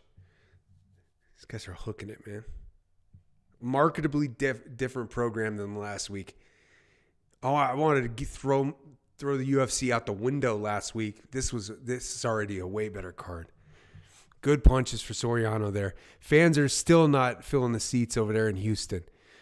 Brahimaj goes for a little takedown. Soriano's kind of stuffed it a little bit. Brahimaj is on his back. Their legs are tangled up. It's a weird position that they're in.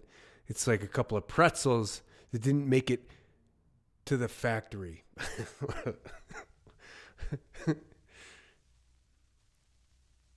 Soriano kind of breaks away. He's punching on top of Brahimaj, gets him in the side there a couple times. Round over. Good first round. A lot of action.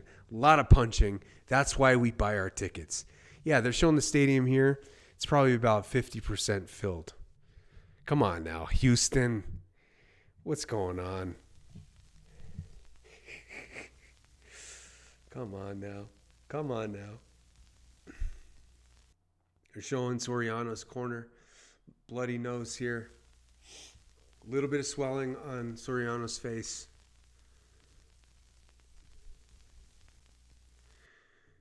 Yeah.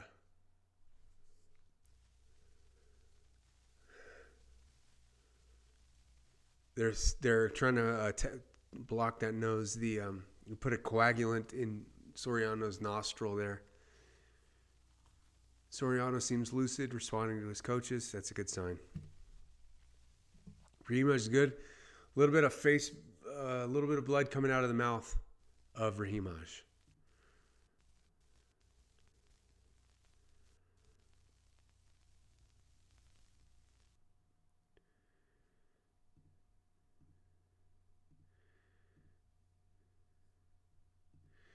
All right, we're banging. We're back to it. Right in the middle of the cage. Oh, boy. Oh, boy, I didn't start my timer here. Here we go. There you go. A little bit late. All right, we got a scrapple. Brahimaj has got the back of Soriano pushing up the cage. They're standing. He's trying to drag him to the ground.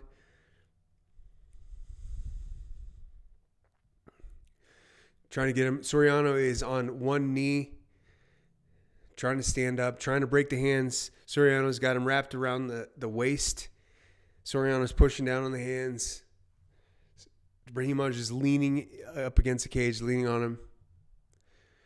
Brahimaj is going for a leg triangle here now, trying to swing him to the ground. Nothing. Soriano is stymieing the jiu-jitsu of Brahimaj. Brahimaj has got one leg over and hooks Punalele's leg.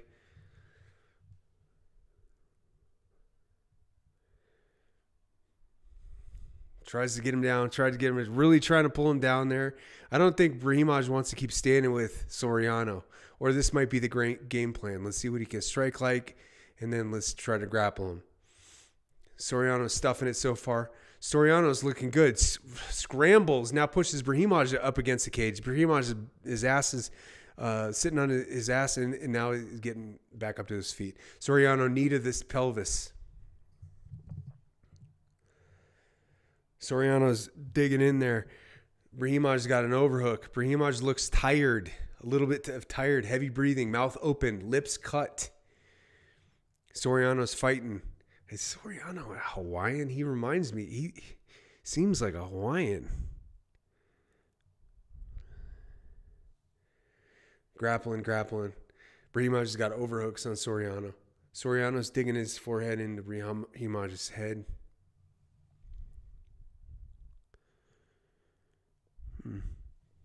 We'll figure that out later. Great round so far. No, not a great round so far. Not nearly as action-packed as the first one. Foot stomp for Soriano. Knee by Brahimaj.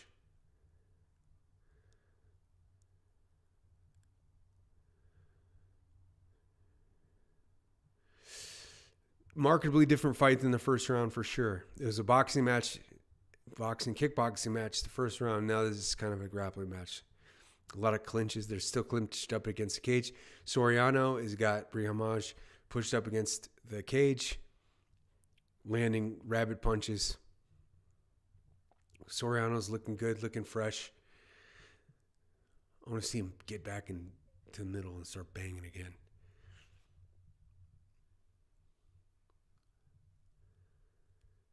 All right, they're dirty boxing. Nothing really crazy here. Just Brahimaj has got these overhooks on him, kind of stymieing Soriano.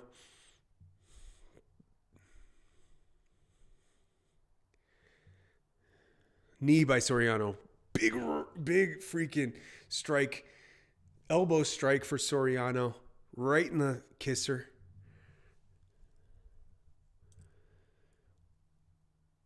The pressure Soriano is putting on this guy it looks like it's taking its toll. Soriano is looking like he's starting to wear down. Soriano is in better shape. Knee by Brahimaj. Soriano's just digging his chin right into Soriano's face. We got a knee. Murgigliata breaks him up. They're back in the middle of the cage now. Good punches here. Back and forth. Brahimaj goes for a takedown. Gets him, kind of scrambles. Soriano scrambles, gets it. Soriano looks great at welterweight. Great. He needs to keep this. Soriano's now, Brahimaj got his back. Brahimaj brings him down. Brahimaj now has a triangle over Soriano's torso. He's got his back. Soriano's locked up here. Brahimaj is on his back. Soriano, he's holding on to Soriano. Now they're moving. He's moving to full guard. He's on full guard on Soriano. Here comes the punches. Soriano's starting to... Okay, they stopped the round. That was a good end of the round right there. It was a good stoppage by Dan Murgigliata. A lot of people dog on Dan Murgigliata. Dan Murgigliata had to get him going 5 times the last... he had to get... Who is it? The Russian versus Jalno Almeida. They had to stop the fight 5 different times for inactivity. This he stopped it, but it wasn't really, it was still very active. So it was a good stoppage. It was a good stoppage. Good reset there. We got blood. We got fights.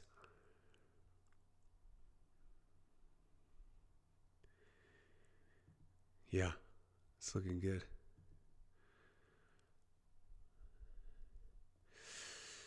Okay, so far I got Soriano winning this fight. Third round is everything.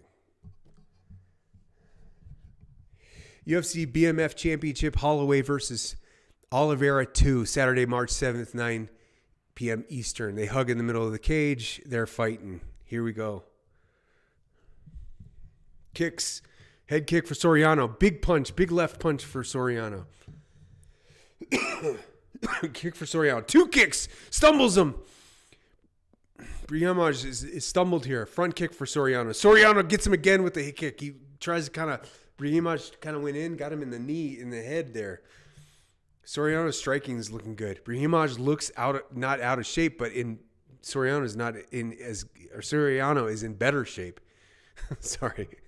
Oh man, Soriano. Brahimaj tried a knee kick or a knee. Soriano flipped him on the ground. Soriano now snaps a jab off of Brahimaj. Brahimaj wrestles in, pushes him up against the cage. Now tries to dump him. Soriano's fighting.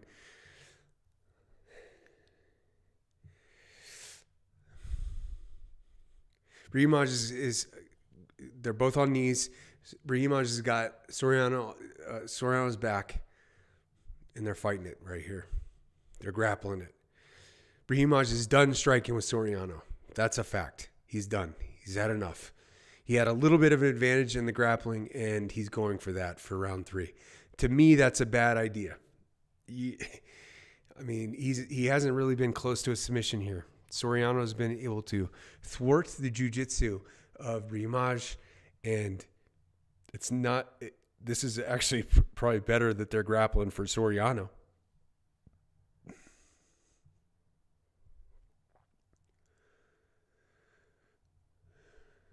Yeah, they're tied up again.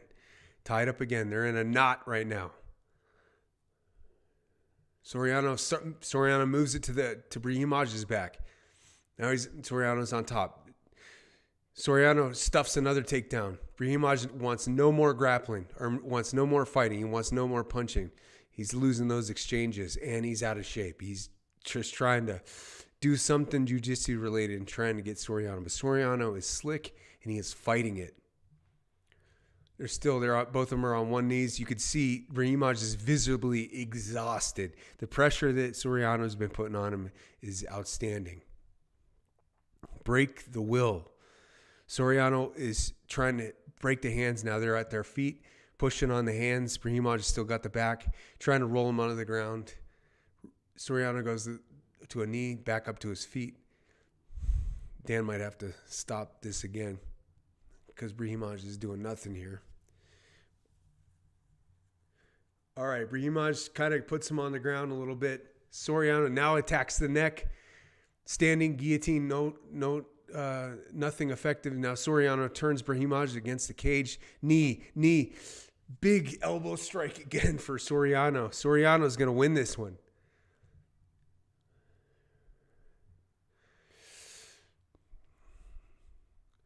Yeah. Brahimaj is a really good fighter, but Soriano he's gotten seriously better over the past 10 fights, man. Last time I saw him fight, not very impressive. Soriano pushes him on the ground. Now he's punching Brahimaj. Brahimaj gets the face, a knee to the face, an elbow, 2 elbows on Brahimaj. This is a heck of a fight, man. Brahimaj is trying a standing guillotine. Doesn't look like he's got it. He's got one under, one over, so it's not. He's got both over. I mean. Brahimaj scrambles to the ground. Soriano pushes. They're on the ground. Brahimaj is on his back. Brahimaj's face is battered right now. He's still on the neck of Soriano. Lips are bloodied. Big mouse under the right eye of Brahimaj.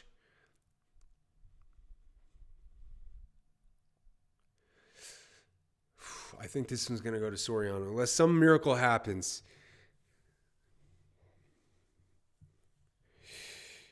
Soriano's still working. The pressure was relentless. It was nonstop. It was freaking 15 minutes of pressure.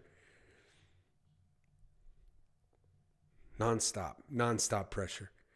Still on the neck. Brahimaj is still on the neck. 15 seconds. He's going for this kind of weird guillotine here. Pushed up against the cage. Brahimaj is looking at the clock. He's got no chance to win this one. No chance. He's going for it. Trying something crazy here. Round ends. Fight over. Big smile on Soriano's face. Raises his hands. He knows he won it. Brahimaj is exhausted. Great fight. Bangers. So far, bangers. So far, great fights. Thank you, Paramount Plus.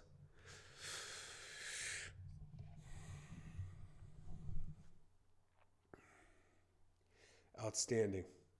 I love fighting, man. I wish I had the guts to fight, dude. I wish I had the guts to get in there. The problem is my nose is too big and my chin is too big, guys. Either one of these things gets hit, I'm gonna start crying. Oh, man. A lot of stuff going on. A lot of stuff going on right now in the world and in UFC. You might have heard this week, as always, Sean Strickland has a wild time at the press conferences, calling people F words, making fun of people, making fun of ethnicities, blah, blah, blah, blah, blah. The journalist that peppered him with all these questions was such a scammy little weasel journalist. Sean Strickland, what do you think of the Epstein? You know, it's just asking all these things. You know, Sean Strickland is going to go off. You know, no questions about fighting. Yeah. Sean Strickland's a wild man.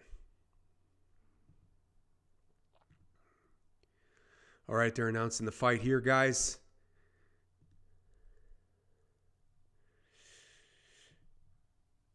Soriano is fired up. He gets the win. He's fired up. He's yelling. He's beating his chest. He seems surprised by that. I mean, it was a completely dominant fight. But you know what? Brahimaj he's good. Longest active unbeaten streaks in the UFC welterweight division. Michael Morales, Shavkat Rakhmonov, and then Soriano's down there. So that's 4 in a row for welterweight. Hey, man, that fight was good. The fact that he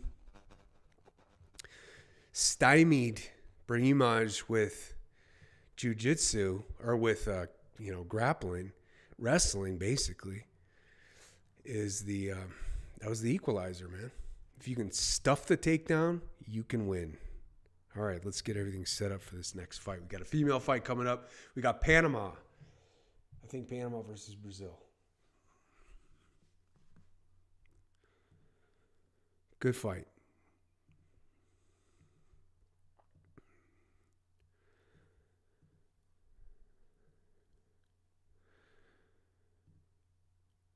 France versus Panama. All right. Sweet.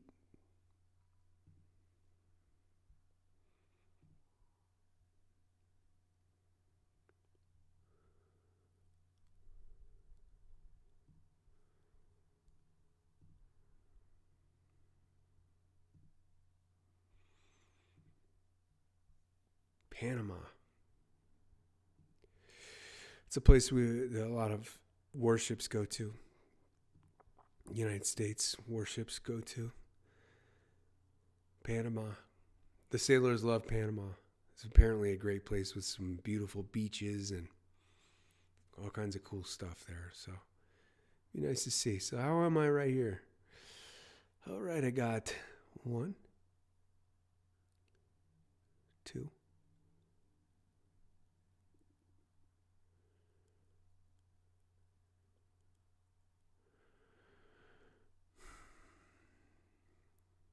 I'm doing okay this card.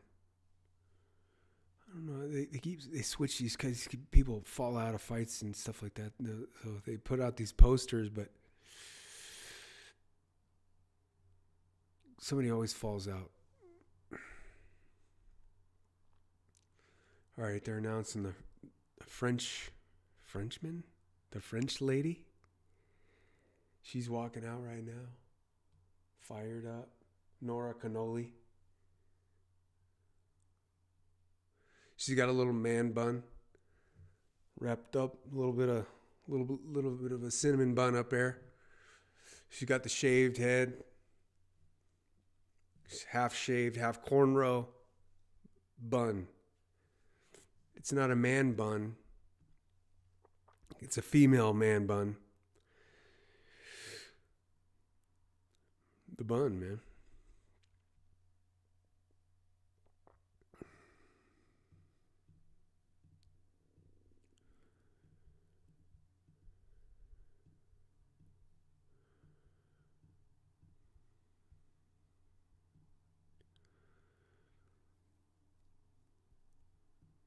Okay.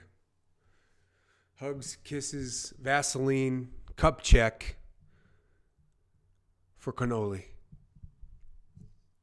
Cornolle.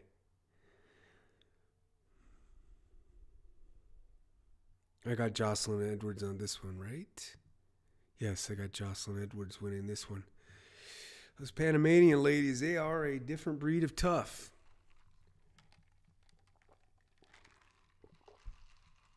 Let's see what happens. Ooh, Cornolle's doing some sort of Islamic prayer coming into the cage. Yeah, she's an Islamic Frenchman. That's interesting.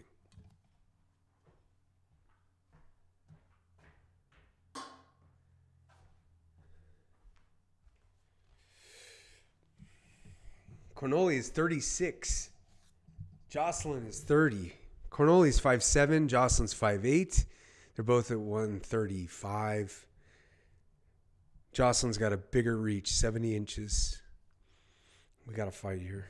Let's look at what's going on. Cornolle is the 12th ranked French. She's 12th ranked. She fought Edwards and beat her in their first meeting. Cornolle is known for kickboxing, distance management, strong takedown defense. She's in the top. Yeah, looks to avenge past inconsistencies, high volume output, stand-up exchanges. She's the France's top female export in the division. Rematch gives her a chance to prove first win wasn't a fluke. Jocelyn Edwards ranked number 8. Panama Power forced her way in the top 15 with 3 straight stoppage wins. Recent loss to Aileen Perez, bounced back strong. She's looked sharper each fight. It's a grudge match. Here we go. We're getting started here. We got a guy, no, not a referee. We got a referee that I've never seen before. Jocelyn Edwards is wearing a T-shirt Venom kit. You don't usually see that. You usually see the bra. But here we go.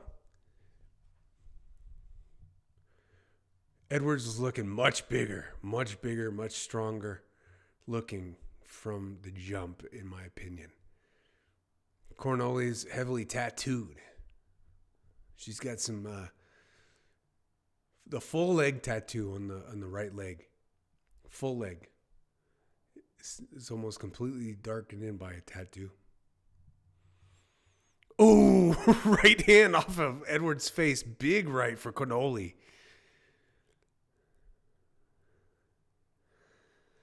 Nothing. Cornolle looks fast. Looks good. Ooh, big punch, man. Right out the gate. Spinning back fist for Cornolle, nothing. Jabs. Clinch.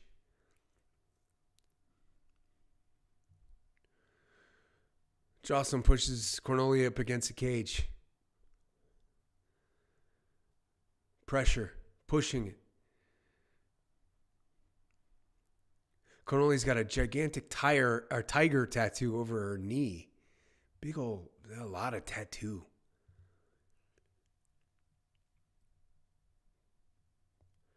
Nothing. grapple. Overhand elbow. Knee strike for Cornolle.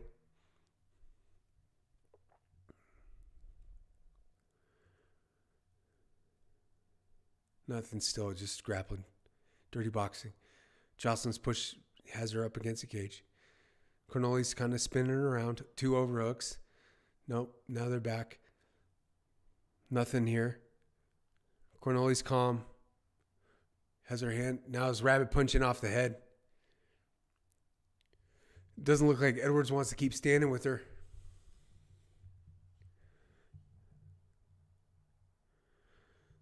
I was wrong. Edwards is ranked 14th. Cornolle is ranked 12th.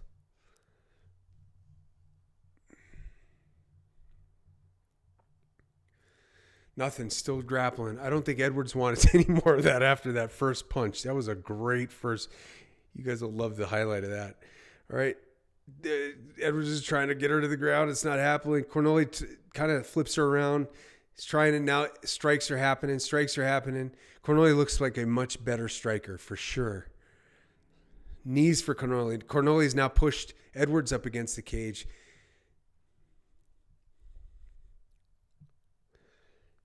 It's been an entanglement so far. An entanglement, guys.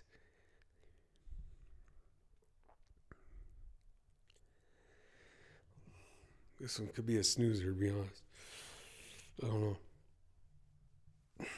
Get in there and break them up, man. You got to break them up. It's a stalemate up in the grappling. Just sit there. Yeah. Edwards got to push up against the cage.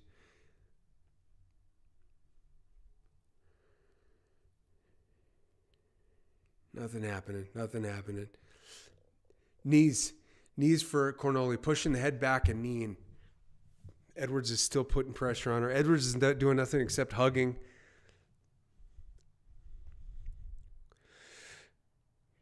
Edwards is trying to lift her and put her on the ground. Nothing. They're back up. Now Cornolle gets back. She's loosening it up.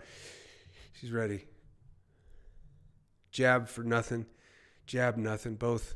Overhand rights. Nothing. Cornolle's got a little bit of breathing going on. Big overhand right. So Cornolle tried to do some spinning stuff. Edwards counters big overhand right.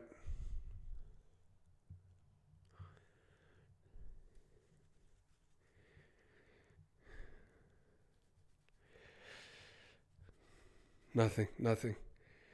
Front kick for Cornolle, nothing. Snoozer so far, guys. Overhand right, nothing for Cornolle. It looks like Edwards is tiring her out right here. Now Edwards pushes Cornolle up against the cage and is doing the same thing she's done the whole round. And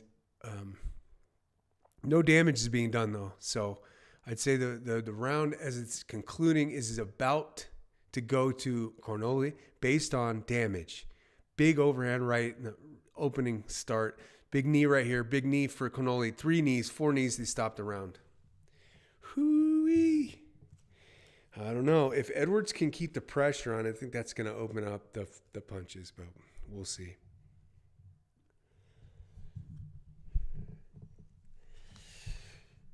What's the deal?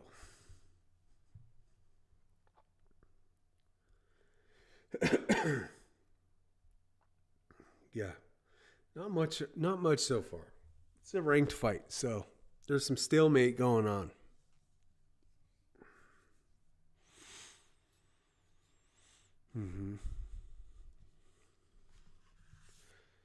It's all good. Everything's good. I hope you're good. I really hope you're good.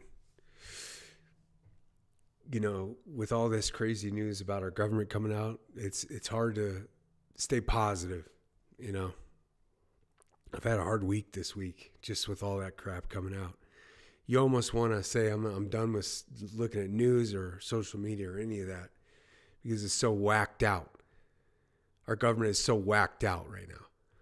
And just be cool if we figured it out, you know what I'm saying? Arrest some folks. Let's go. All right. Round 2. Snoozer first round. At the center of the cage, Cornolle is circling her. Cornolle looks fresh now. Leg kick for Cornolle. No damage. Edwards stalking. Edwards looks a little tired. Mouth open, breathing.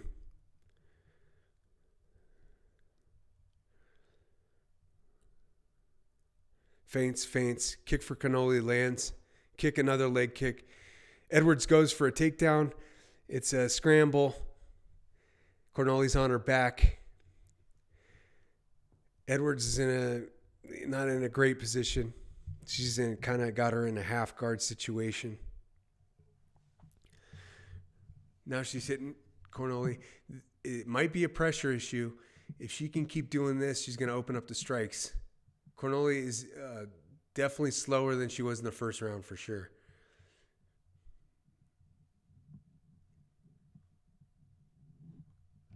Nothing here. It's just they need to break him up, man. I've never seen this referee. Nothing going on. Edwards is trying to climb the back here of Cornolle.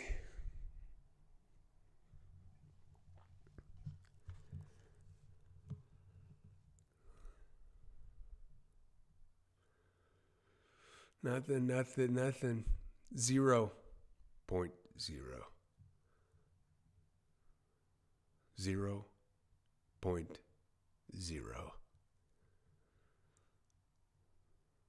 Nothing. Break them up. Referee needs to break them up now. ASAP. Fans are restless. Fans are starting to fill in the seats. The rich people are starting to fill the seats. Oh, Edwards takes her up and slams her. Now she's slamming like on top. She might get her. She stopped in the middle of it. Looks like she's knocking him out. She's crushing Cornolle, but she stopped in the middle of it. Looked up at the referee. Cornolle is struggling right now. She's hurt. Edwards has got her neck now. This is it. She's got her. She's got her flattened out right now. She's going to choke her out. There's a tap right there. Edwards wins. Great fight there. Great end to the fight, at least. That was a beat down at the end. Cornolle is down. She is hurt. She was probably knocked out there. She got hit like 15 times. Yeah, she's still down. Doctor's on her. She's struggling on the ground right now. Hurt bad. Something's happening here. Uh-oh. Ay. She's hurt bad, man. There was so Edwards dumped her, right? And then hammer fist, bang, bang. And she looked like she was out. I mean, zero defense. Here they're showing the replay. Kicks her down, hits her, slams her right on her shoulder. Probably a clavicle problem. I mean, hit her right on the side, and then the hammer fist came down here. They're showing it again. Right on the clavicle. That might be a broken clavicle. And then straight 1, 2, 3. Then stops. She stopped. And then she finally got it under. But there, you could have a clavicle break here, which is one of the most painful things a human being can endure. The reason why, you have a bundle of nerves on each side of the clavicle. It's called the brachial plexus. And she's screaming. It's a clavicle issue. She's crying right now, big time. Yeah, she broke this right here. That's what happens in football when you land on the side there. Clavicle breaks. Now, the brachial plexus is right behind the clavicle, so if that bone breaks, the reason why it's so painful, the bone breaks and it stabs into the brachial plexus nerve bundle. And, it's excruciating. So I think that's what happened there. Again, I mean, yeah, it's definitely a clavicle break. Brutal, man. Brutal. Holy crap. Oh. Good for Edwards. It was a good fight. I mean, it was an okay fight. It's nice to see a finish. For some reason, she stopped bouncing her fist off of the girl. And Yeah. You don't ever want to stop until that referee comes in and breaks it up. But she might have thought she was out because that lady wasn't moving. She was just getting her head bounced, man. And that's what happens. She's probably in shock because of that clavicle. Boom. Good for Edwards. Didn't start out strong. Looked pretty slow at the beginning. No marks on her face. She took her time. She wore that first chin. Excruciating pain she's in. She's crying profusely right now on her chair. Edwards is raising her hand. Oh boy.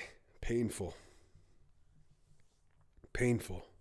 Raising her hands now. What a fight. That's a finish. That might be a bonus there. Might be a bonus. Pretty cool.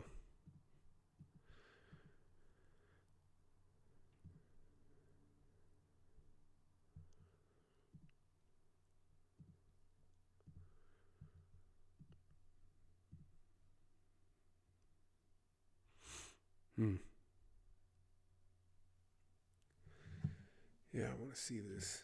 Yeah, she's still on her chair, man. Crying profusely, dude. Oh, gosh. There's no pain like that, I'm telling you. Because that clavicle is jamming right into those nerves. Brutal. I think the MMA fighter deserves a lot more money than they get. I don't know why we're at this point where boxers who don't knock anybody out get more money than these people. These people are sacrificing their entire bodies all the time, not just their torso, you know?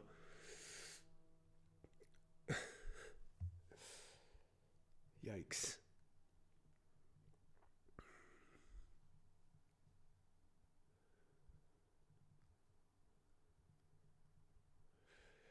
All right, so this next one, Aldin Coria versus Luis Gurule.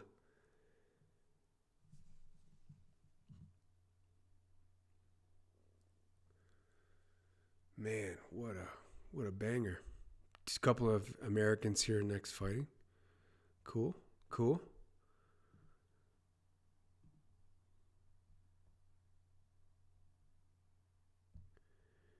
Wow.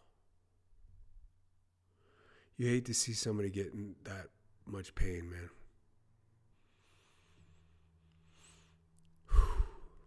Man, that's going to be a long process of recovery for sure. That's a football injury. And basketball, you see sometimes basketball players will get a clavicle break. You know, they'll go up for a layup or a dunk or something. Somebody undercuts their legs. They land on the side of their shoulder. That's death for the clavicle right there. If you hit right there. And that's the thing. Edwards picked her up, kind of judoed her legs out of the way, and landed her weight on top of the Frenchman's body and just snapped it. Brutal, man. Brutal, sorry. Let's check out the chat. Anybody in the chat? Nope, not since the last one I did. That's all good, man. Everybody's got a lot to do on a Saturday, you know. This is a big Saturday for a lot of people. Ryan Garcia's fighting some guy tonight. I don't know who he's fighting. It's boxing. You don't know who these guys are. Local Johnnies, to be honest. He's talking about fighting plumbers and contractors. That's boxing. YouTubers and streamers are fighting each other. But MMA is the ultimate in fighting. Got to know everything. Each art to dispatch a body part. We love the full fight, not just the punching fight. I don't know why boxing gets a $10 million one fight deal and these guys are making 12 and 12. As they were talking about a big fight coming up, Ronda Rousey versus the Mandalorian lady. That fight, man. Nobody wants to see that fight. A couple of middle-aged women. I mean, like Sean Strickland said, it's not really that fight's kind of dead in the water, man. That fight should have happened 20 years ago, legitimately 20 years ago. But yeah, so they're gonna make that fight, but it's gonna be in the PFL. It's gonna be on Netflix. Man, I don't know which subscriptions to sign up for now. You know what I'm saying? I got Paramount for sure. This whole year I'm gonna do Paramount for sure. But I mean, I got HBO because of the new what is it called? Game of Thrones thing, Knights of the Seven Kingdom, which is probably one of the best shows I've ever watched. All right, they're announcing, or they're coming out here. Let's see who I got here. I've got Gurule. Let's look at these guys. Here we go. Let's take a look. Bruce Buffer's announcing them right now. I got Gurule. I got Gurule for sure.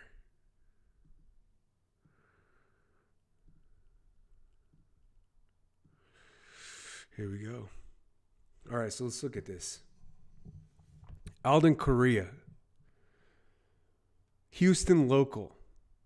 He had a short notice debut win last year over Alessandro Costa at Noche UFC. Gosh, Noche would have been awesome to go see. Holy crap. I mean, who can afford these tickets? It's only rich people in the stands. Maybe in the extreme nosebleeds if you save up for half a year, but I mean, it would be so cool to have gone to that Noche fight. That thing looked crazy. I think they won an Emmy or something like that too. I don't know. Anyway, Coria. 5-fight unbeaten streak. Explosive finisher in close range. Versatile striker. Gurule, unbeaten on entry. Came in undefeated, but still hunting his first UFC win. Oh, they're started already. Goodness gracious, that was quick. Here we go. We're fighting. We're at the middle of the cage. Couple of little dudes, man. Holy crap. What? Flyweight. Flyweight here. Who's the favorite?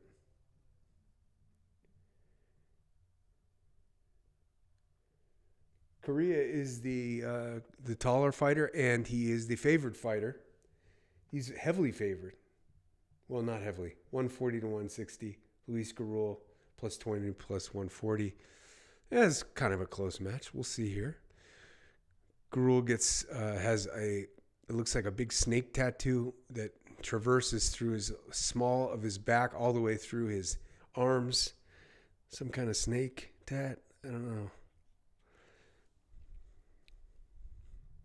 Coria looks very calm here. Still nothing. Nothing really. Feints. Middle of the cage.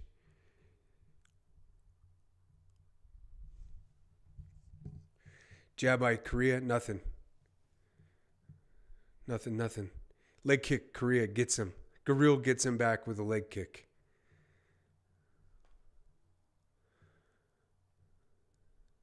Overhand right by Coria gets him. Right in the face. Bang. Jab by Coria. Nice jab. Crisp boxing, it looks like. Leg kick misses for Coria.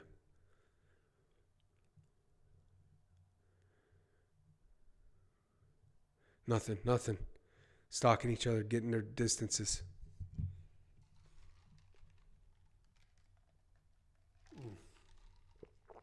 Nothing. Jab for Coria gets him again. Coria looks good. Boxing, nothing. Front kick for Coria misses. Jab, nice jab, very fast jab. Snapping jab, bang.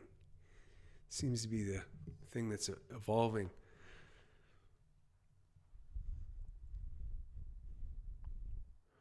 Punches, nothing.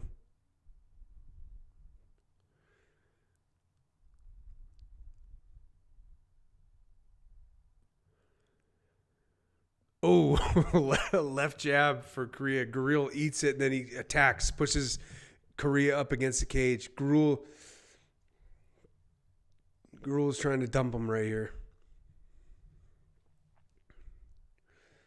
Gurule's got a crazy tattoo, dude.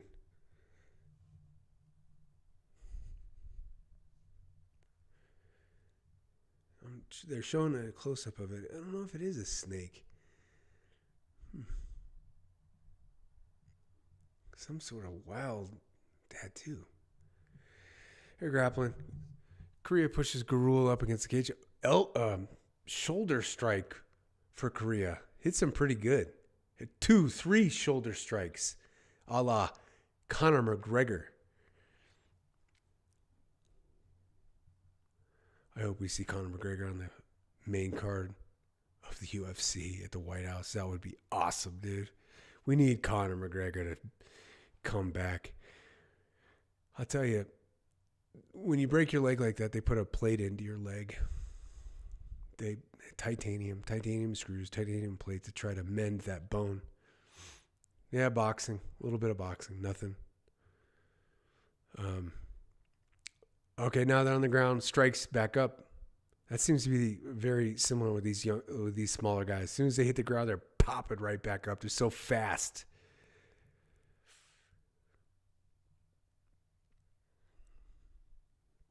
Snap, jab.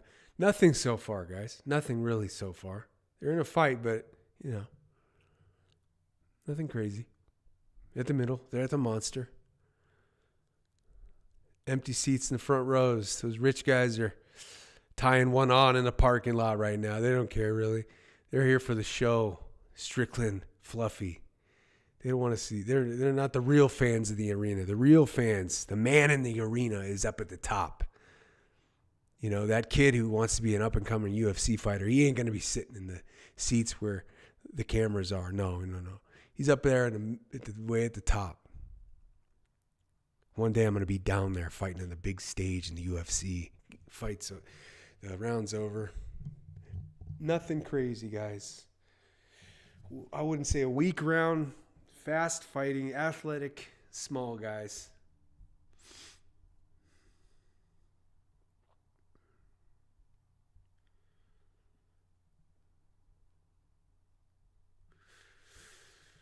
Yeah, pretty cool.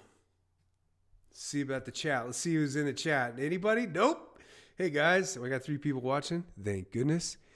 I hope you're okay. I want you to be good.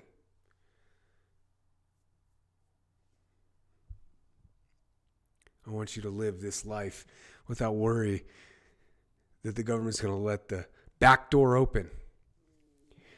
Your government's supposed to protect you at all costs.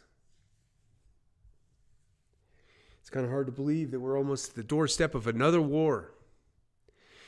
And it showed on social media that they had steak and lobster on the army bases. No, that's not necessarily a bad thing anymore. Touches in the middle of the cage. I'll talk about that later. Touches in the middle of the cage. There's fighting. Korea's snapping a jab. Gurule is game. He's game. He wants it. Gurule pounces off of a kick. Coria tries a kick, and then Gurule pushes him up against the cage. Gurule does some sort of wrestle move, puts him on the ground. Coria pops back up simultaneously. Now they're boxing. Big knee for Gurule over the top. Not knee, elbow. Leg kick for Coria. Nice land. Inside leg kick right above the knee. Nice.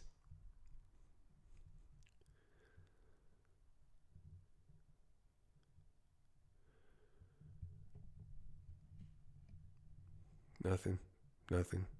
Couple of jabs.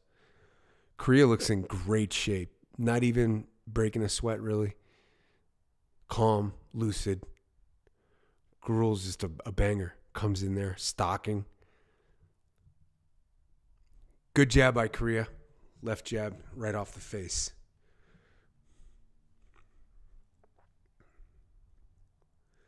Inside leg kick, nothing for Gurule. Miss on a leg kick for Gurule.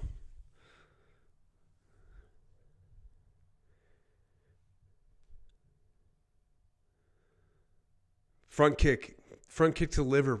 Got him pretty decent there for Coria. Coria's boxing, good boxing. Overhand right gets him pretty good. Right in the face, right in the nose. Overhand elbow kind of glances off a Gurule.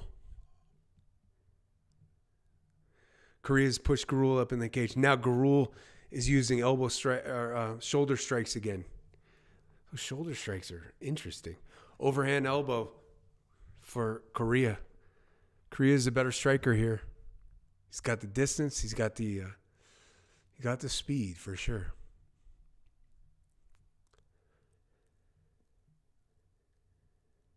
Ooh, Coria's got a good one. Uppercut, jabs his head back. Great punch. Good boxing for Coria. The thing about these flyweights, man, they can't really bust a grape when they hit you.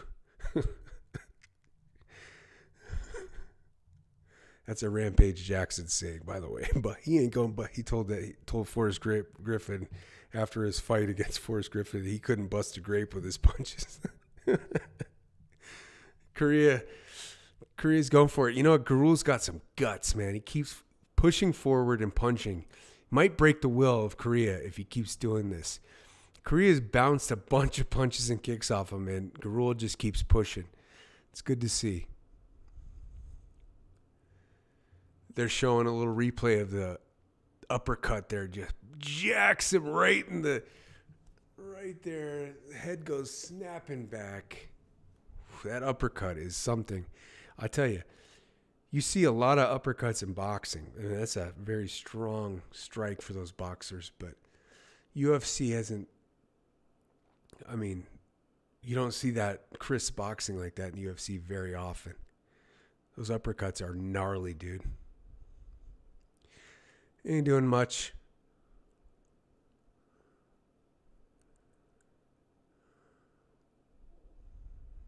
Missing punches. A little bit of blood on the left eye of Coria.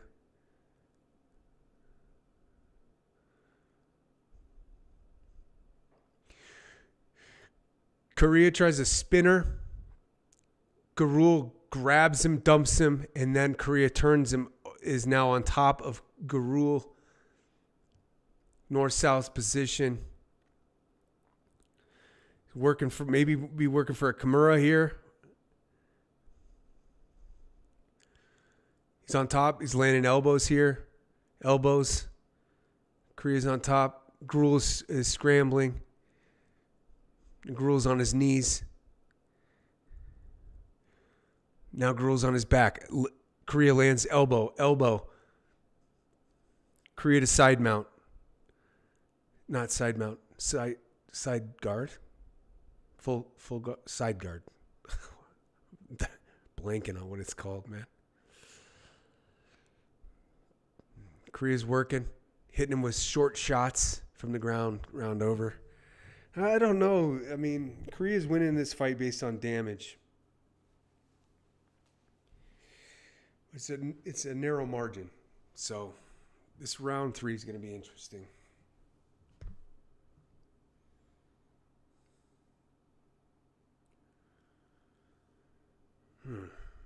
Little bit of blood.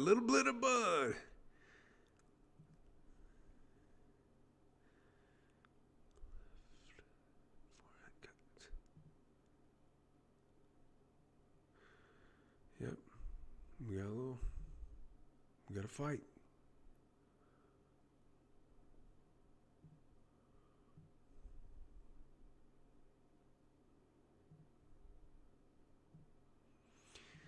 Yeah, so what I was saying about steak and lobster. So when they announce a steak and lobster dinner in the military, it usually implies that something bad's going on. When I was on my first deployment, we had that happen. We had steak and lobster because we had to stay out a couple more months. Literally 2 more months. Or no, maybe it was just 1 more month. I don't know. I've been on a few deployments. But, yeah, we had steak and lobster. That was kind of the deal. But now it seems they do steak and lobster quite often.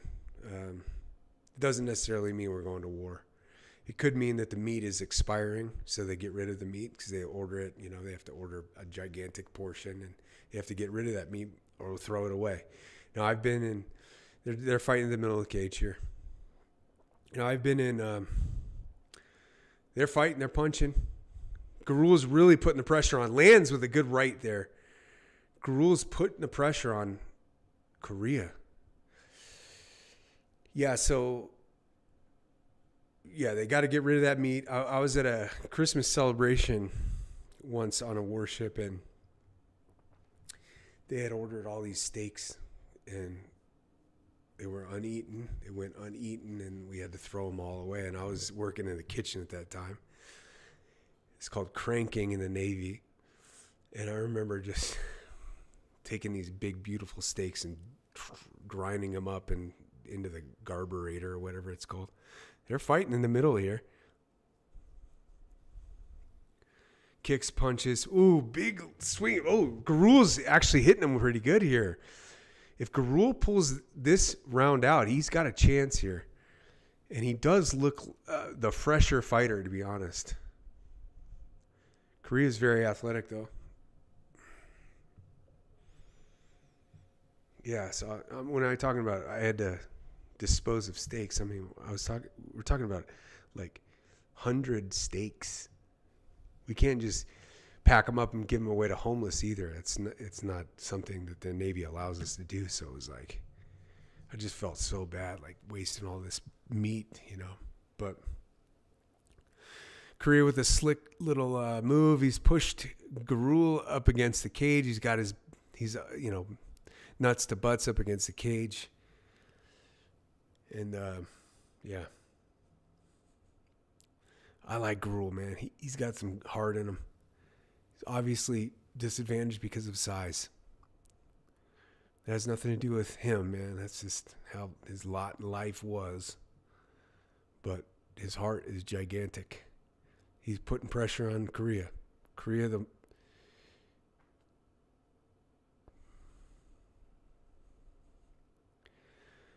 has stalked Coria the whole fight.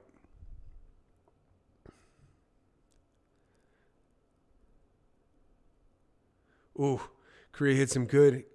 Gurule, knee and a punch. His jabs. It looks like Gurule's hurt a little bit. He's moving backwards. Front kick for Coria misses.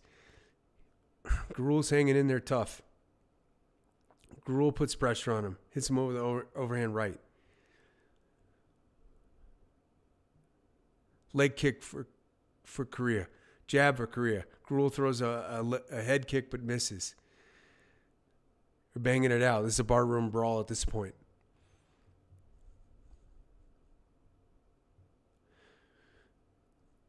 Yeah. Good punches. Gurule kicks. Coria catches it. Gurule's punching with one leg, hopping on one leg. Both legs are down now. Front kick for Coria. Gets him. This is a banger, man. They're going for it this round. I hate seeing empty seats, man. They show in the background of the fight. They're all empty. All the rich seats are empty. Give those away to the poor folks, man. They'll be there cheering for the fighters. Nobody wants to see some influencers up there roll in the, co-main event. They don't care anything about UFC. They're just trying to get views. Punching, jabbing. This is like a stalemate, basically. These two fighters have basically stalemated each other. They're both very similar fighters. Good punchers, good tough fighters. None of them has let up, not once. Kick again, caught and trips Gurule. Front kick for Coria, gets him. Gurule pounces. Gurule wants it. This is it. 5 seconds left. They're going for it. Nothing. In the fight, handshakes. Gurule had the pressure the entire time. I don't. It's going to be a razor thin decision. I think. I think that the Coria's raising his hands, but I think that I mean, as far as pressure, I don't know. It's going to be razor thin. I think Coria's going to win it because the judges probably saw that first round uppercut. That was a huge punch. That was pretty much the most significant strike of the whole fight right there. So, yeah. They'll announce it soon.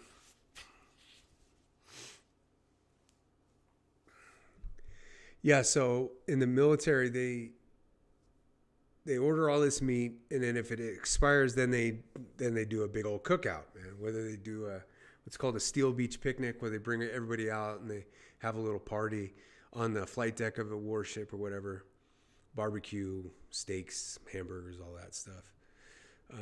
Yeah, but just because the Army got steak and lobster doesn't mean anything, dude. When I was in Afghanistan, they had a full steak all the time. Every day we had steak. So it's, yeah, if it was on a warship, maybe we go into war, but steak and lobster on an Army base means basically nothing. Coria wins it. They just rose Coria's hand, and that's it. That's it.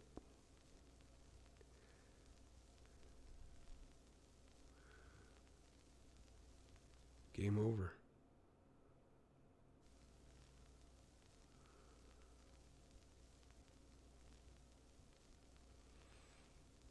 Good fight.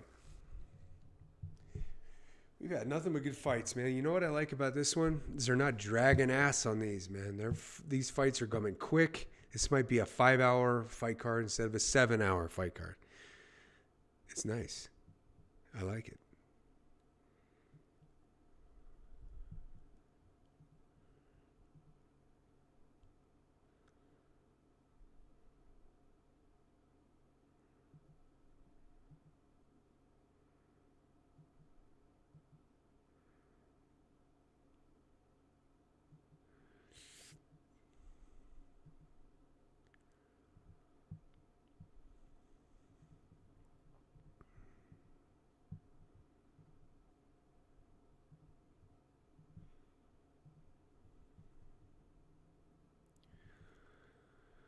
Seventh fight of the night. Fight of the night is Osbourne and Idris.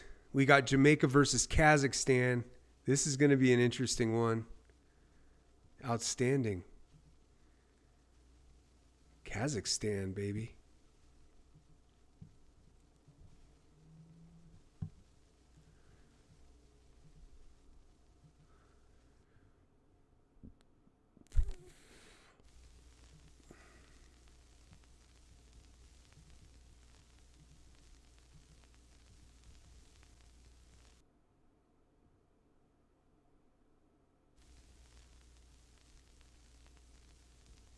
I just realized I'm on a Jamaican flag.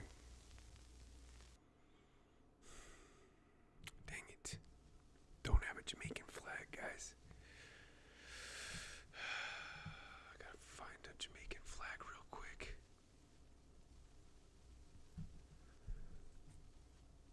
All right.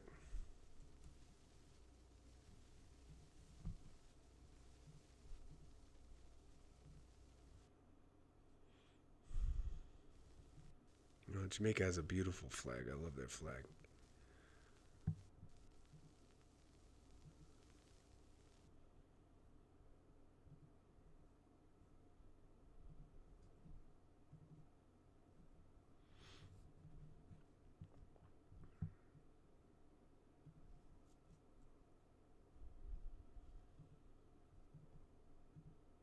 Oh, they're already getting them going.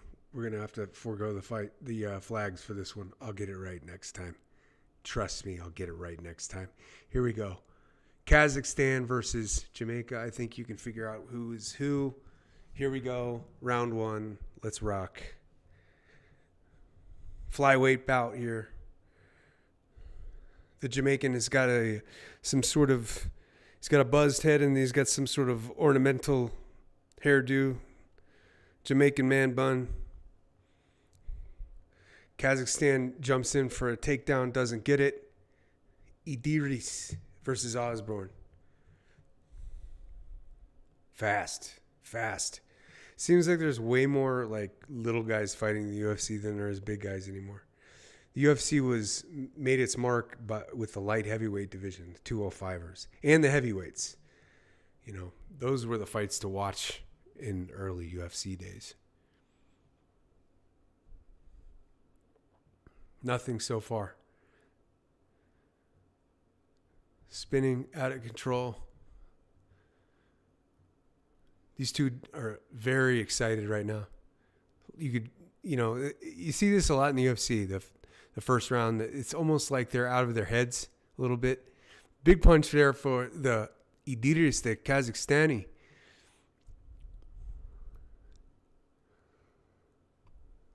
Osbourne's got a snappy kick. Wow, kick right off to the side. They're punching. They're so fast.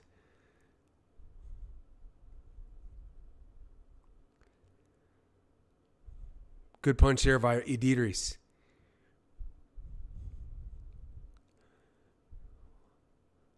Nothing landed so far. Nothing damaging. Idris goes for a takedown. Doesn't. Pushes him up against the cage. Osbourne's got his back against the cage. Knee strike. Foot strike for Idris.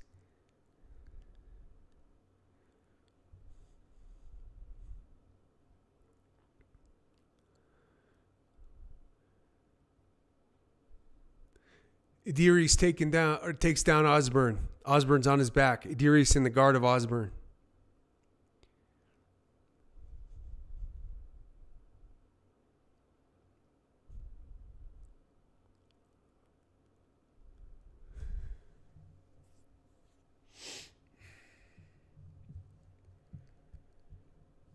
Idris is posturing up.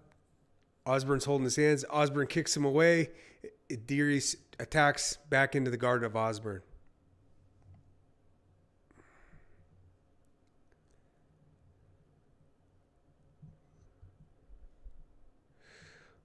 We're rolling on the ground. No, not much action here. Not much like real damage. It's just a lot of misses.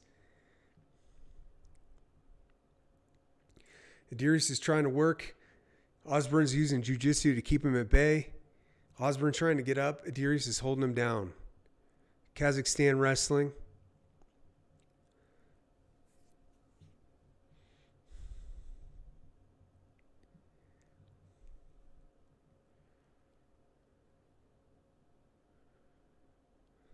Big punch for Idris coming up. Osbourne gets to his feet. He's trying to run it. Idris has his back, pushing him up against the cage. Osbourne's head's against the cage. Idris is trying to take him down, trying to roll him down, trying anything. Osbourne's fighting the hands. Nothing, not able to take him down. This is very tiring for Osbourne for sure. See what kind of shape he's in. All right, Osbourne gets away. Looks in great shape. Very lucid. His eyes are fine.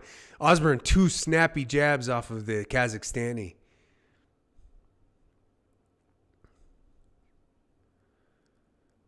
Ooh, punches. Snappy punches, both of them. Landing.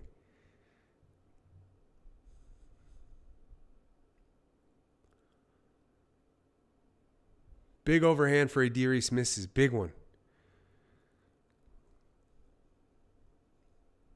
Nothing. Pitter patter. Osbourne's got good boxing. Idris is looking for the takedown. Tries to take him down. Nothing. Osbourne stops it. Idris eats one, trying to take him down. Idris is pushing forward. Osbourne's countering.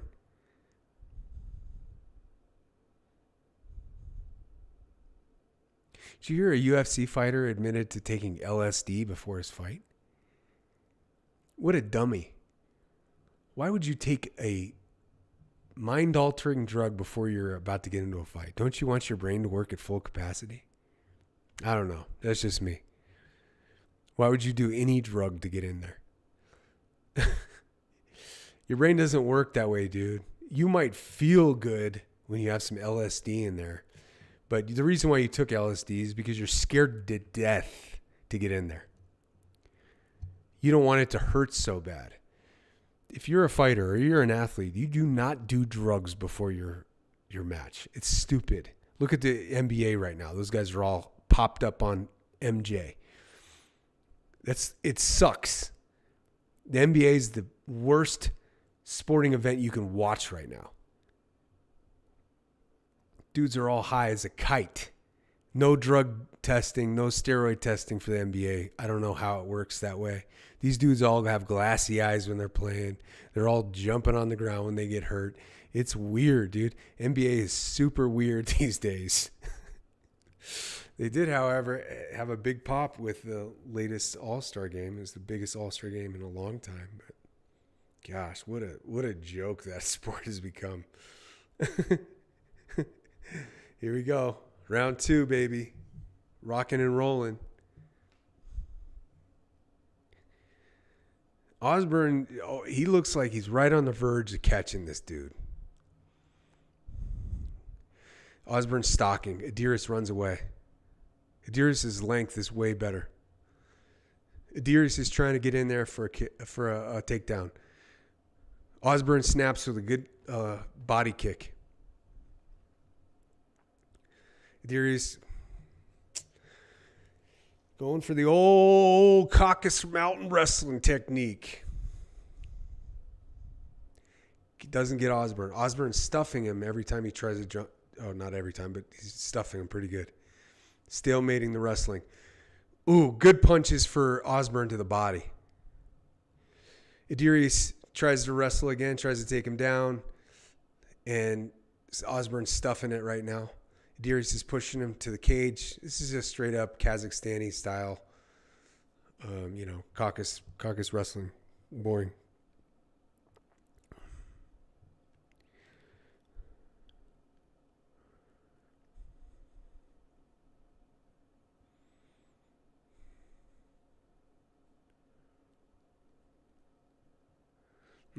Nothing.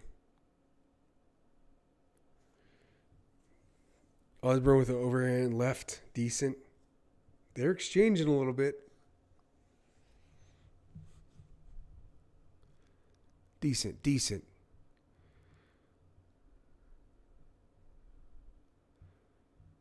Yeah, Idris doesn't want anything in the stand-up with Osbourne. He keeps trying to go for the leg. Here he goes. Grabs a single leg. Osbourne's trying to fight it. Idris spins him to the ground. Osbourne's trying to get up. I'll tell you what, I think they should replace all these wrestlers and put them in the, grappling UFC thing. Let's get them out of here. It's boring.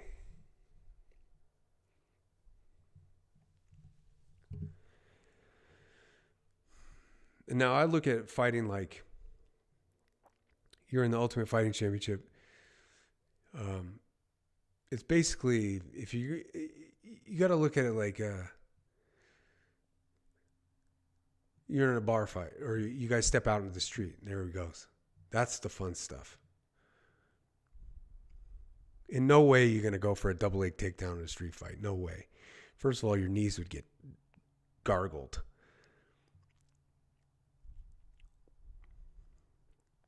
It's not a fight. It's a type of fight.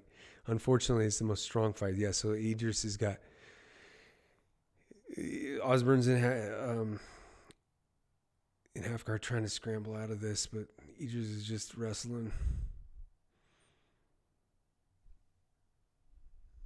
Now they're back up. Osbourne's get a couple of good knees. Osbourne needs to land one, dude.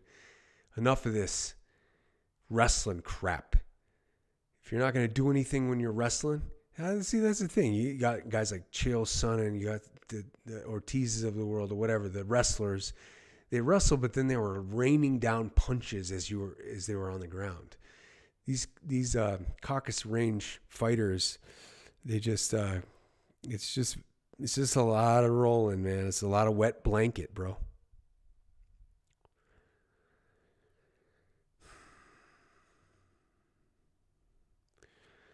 Yeah. If somebody stole your wallet, somebody slapped your girl on the behind, you're not going to go for a double leg takedown. This isn't the Ultimate Wrestling Championship. You're going to try to land one off the dude's chin. Idris is wet blanket style. It's the most boring style fighting ever created.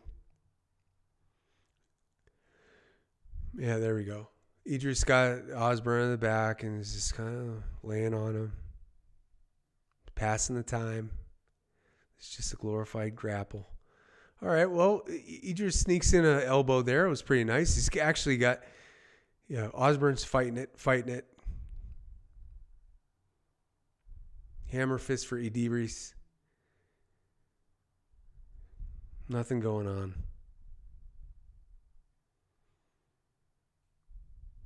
Osbourne back to his feet. Here we go. Come on. Snap one up.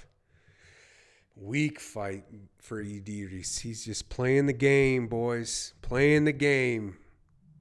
Wrestling.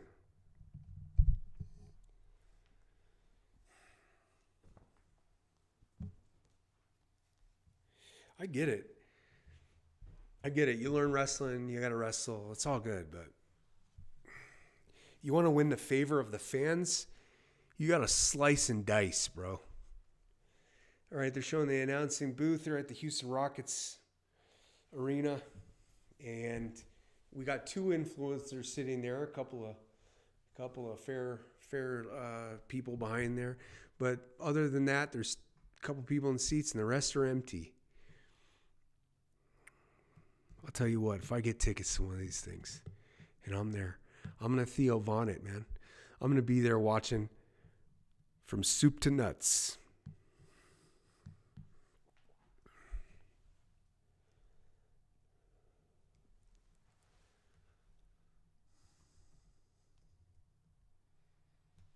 Here we go. Round 3.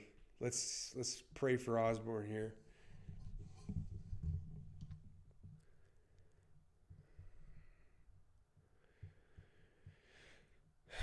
Give 10 seconds before Idris shoots again. 1, 2, 3, 4, 5, 6, 7, 8, 9. No, they're fighting. Ooh, Osbourne with a big overhead right. Gets him good. Nothing. Idris is putting pressure on him, which is good. There it is. He tries to take down, grabs a single leg, pushing Osbourne up against the cage. Osbourne's trying to fight it, but it's just a wrestling match. Boring.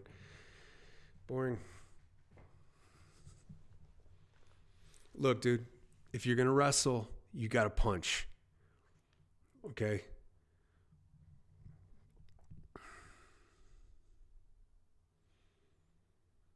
Why do we like the Black Beast? Because he gets in there, and it's probably going to be a knockout. He might get beat, but he's going to knock somebody out every couple fights. It's fun to watch. It's dangerous. Wrestlers aren't dangerous.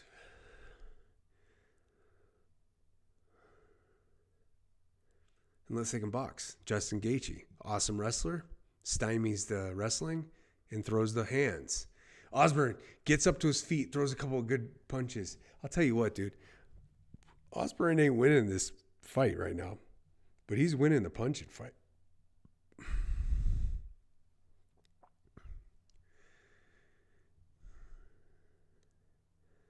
Wet blanket style is also a fear style of fighting.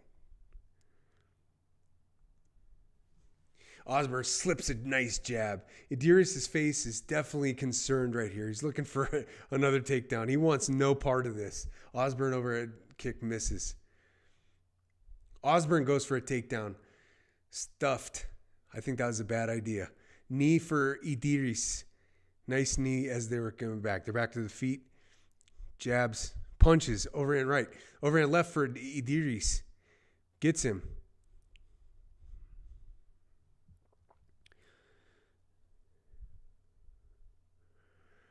Idris wrestling again. Puts Osbourne on his butt. He's going to lay on him. He'll probably win this fight. He didn't win any fans, that's for sure.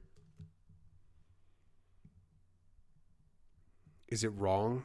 Is it wrong to want to watch a real fight? It may be why boxers make so much money, because they're just punching each other. That's what we want to see, dude. You know, I talked about this a couple of times on the podcast already, but you have to learn wrestling to counteract wrestling, to stuff the takedown. If you can stuff the takedown and keep it on the feet, that's a fighter. Osbourne's now got Idris on his back. I'm going to tell you this. If this ends up being this way, because Osbourne might win this.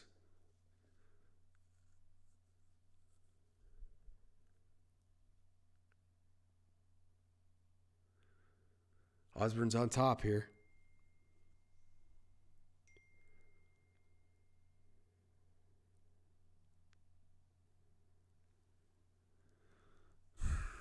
Boring. Do you want to be a fighter? Or you want to be a romantic wrestler? Oh, Idris is saying, let's go. Oh, a little too late, guy, dude. Come on, bro. Now they're throwing punches. Idris goes for a takedown. Yeah, cool, dude. Cool. Pushes him, Osbourne up against the cage. Snoozer. Idris, leg stomp.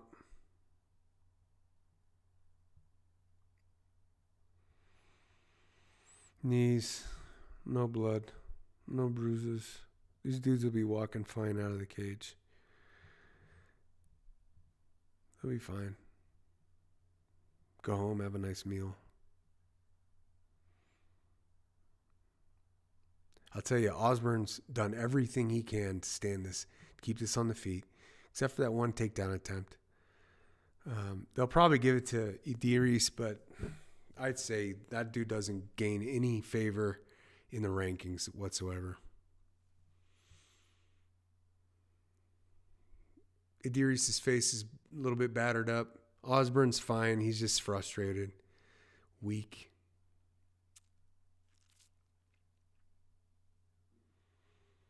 Come on, man.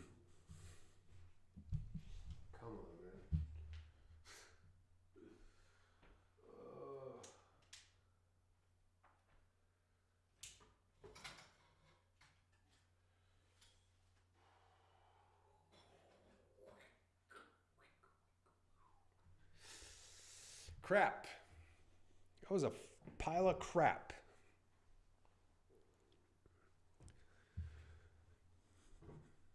Max Holloway would never, by the way. If you're going to go to the ground, you better dance around and try to submit somebody.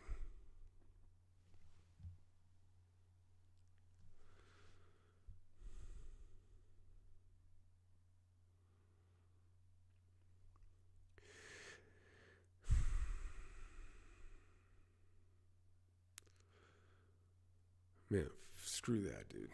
That was weak. Freaking weak. What's going on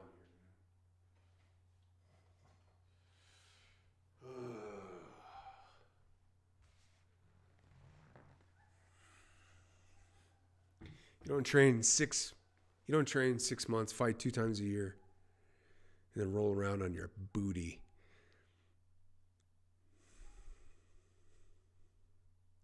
They give it to Idris. Idris won. Not fun. Good fight for Osbourne, man. I think he got some favor there. His takedown defense was pretty good.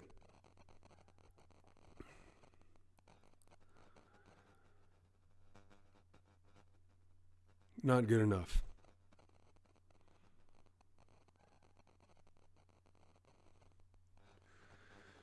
I think we got a banger coming up here, guys. This next one. It's going to be a good one. Let me get a drink.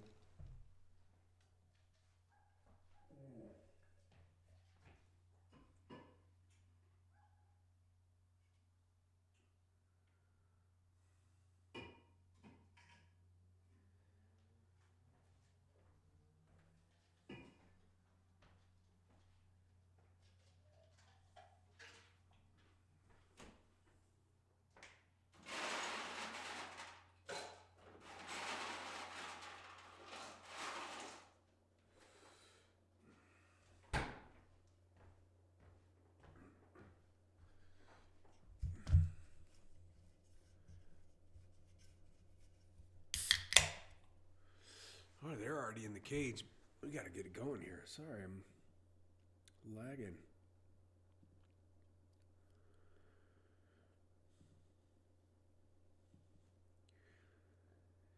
Judice versus Carlos Leal.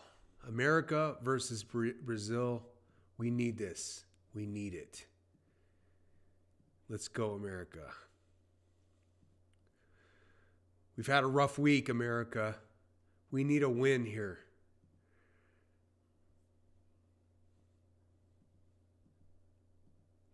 Here we go. Ooh. Carlos Leal is from Curitiba, Brazil, minus 140 favorite. 5'11", 170. 22-7. He's at the center of the cage. Listen to Bruce Buffer pounding his chest like Matthew McConaughey. Here it is.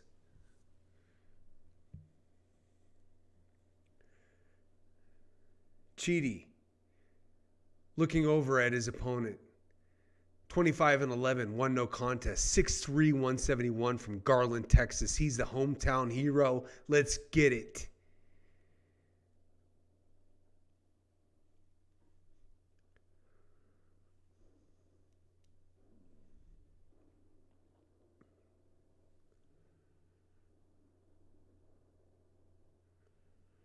Kerry Hatley, the referee. He's probably a local guy. Beautiful ring girl. Kissing to the cam. Chidi's looking intense, baby. Intense. Here we go.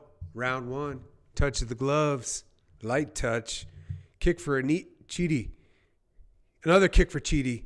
Overhand right for Leal. 2 more kicks. 3 kicks. 4, 5. Ooh, another one. Hammering those legs is Chidi. Come on, man.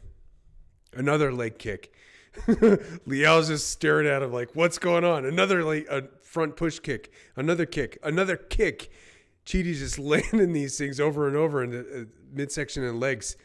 Chidi, another kick. Front kick again. Kick again. Kick again. Another kick. He's wearing him down with these legs. But Leal's just standing there stoic. Leal comes in, punches Chidi a couple times. Chidi backs up. Kick, kick. Ooh, Leal's got some crisp boxing. Oh, crisp boxing. Overhand. Very aggressive, very aggressive. He's just eating these kicks. Front kick for Chidi. Leal's standing back in the pocket throwing hammers. Ooh, gets tagging him up. Punching. Chidi has got to get something going here. Man, it's like the craziest thing. Leal's got the punches. Chidi's going with the leg kick. Leg kick again for Chidi. Punches, big punches for Leal. Leal is a freaking striker, man.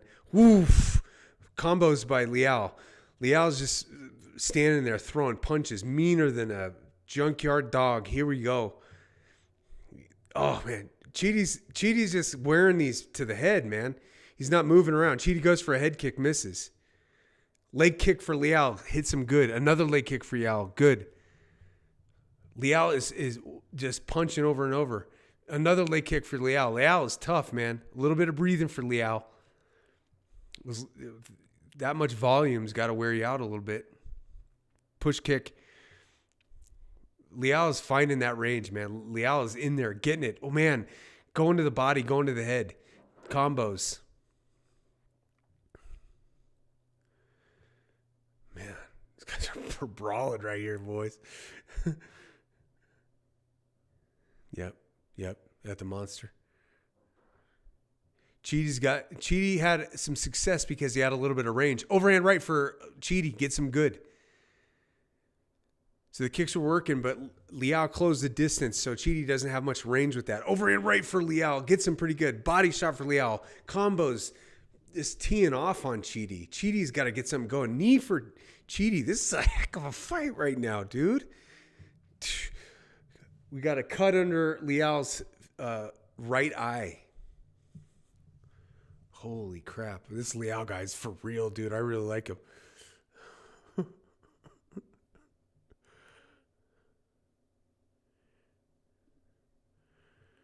Oof. This is just stellar punching. Both of them going after each other like crazy. Boom. Back and forth. Knees, punches. Leal closes the distance. Chidi can't get his legs off from this distance. Smart move. Mature move by Leal. Get in there. Overhand right lands. Leal's going for it. Over and over punches. Chidi's tough, man. Oh, overhand right again. Right off the chin. Man, the combos are landing. Ooh, knee for Chidi. Leal's just sitting there going for it, man.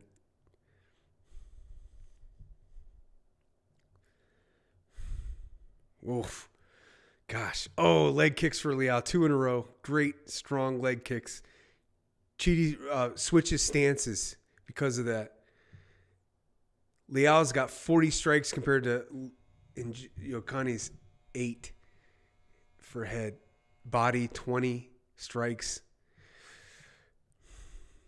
Leal is putting the pressure on like nothing else.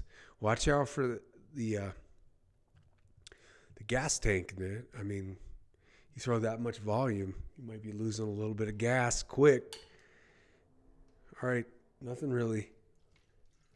Slowed it down a little bit. Overhand right for Leal. Jab for Chidi. Kick for Chidi. Kick for Leal. Banging each other, man. Banging. This is one of those fights where you go have a beer afterwards. Like, hey, respect, dude. Chidi's nasty. He's got everything, man.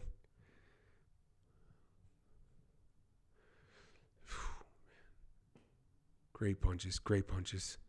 Round ends. Touch gloves. Awesome. Awesome first round. As good a first round as you can get. Non-stop action.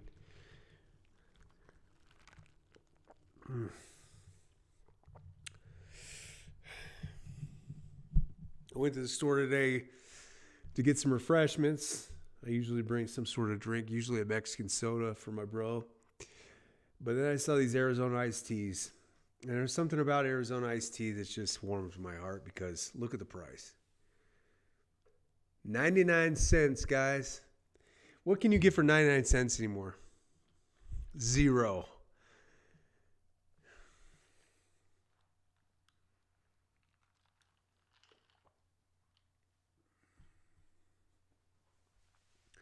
Chidi's looking calm. Looking good. Leal looks calm as well. Cut under the eye, scratch on the forehead. And we're going for round 2. Man, Chidi's intense. Here we go. To the middle of the cage. Touch gloves. Let's do it. Front kick there, Chidi. When he has his range, those legs are awesome. Another front kick. Oof, snappy kick, man. For Chidi, but misses. Leg kick, Chidi gets him. This is where he is. Leal has to he's a much shorter fighter, so he has to get into that range of punching. So he has to eat those kicks coming in. There he goes. Grabs Chidi, tries a double leg takedown right here on Chidi. Pushes Chidi up against the cage. He's putting pressure on him. Chidi's stymied him. Knee by Chidi into the gut.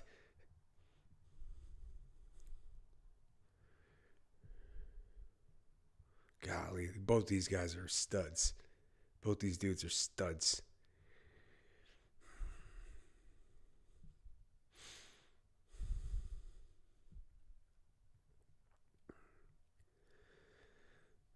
Back and forth. Another standing. Oh, Leal stumbles him. Chidi seems to recover. Good punch. Right hand right in the face. Stumbles him back. Great punch. And Leal's nasty. Leal looks like he's just pissed off, man. Boom. Punches.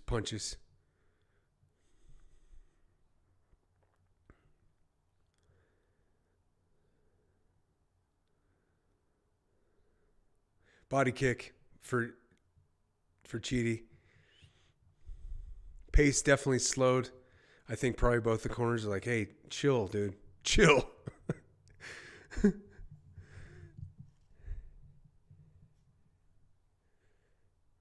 Now, misses. Overhand right misses for Liao.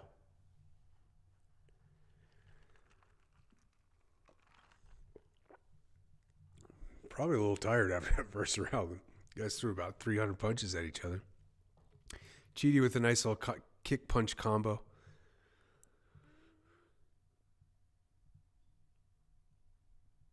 Oh, overhand right gets Liao good. Not knocks him down or anything, but just gets him right square in the chin. These guys want it. They want that bonus. They want that $100,000 bonus. Oh, great jab. Right jab. Oh, man. Judice just smashes him with a nice little jab there.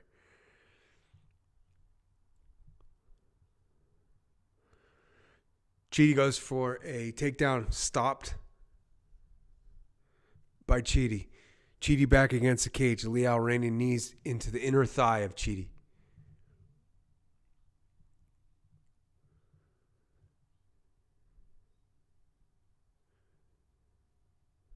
Nothing.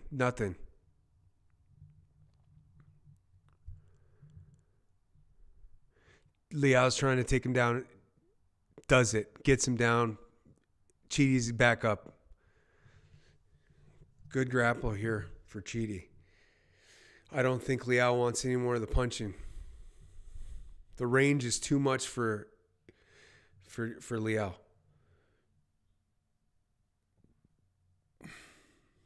Liao.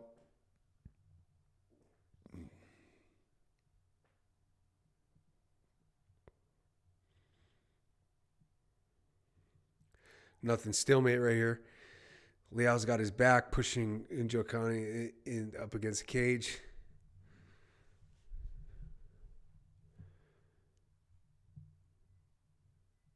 Trying a little twizzle dip move here. Nothing.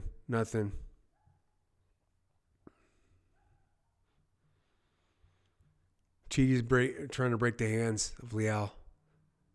Totally different game plan this round for Liao.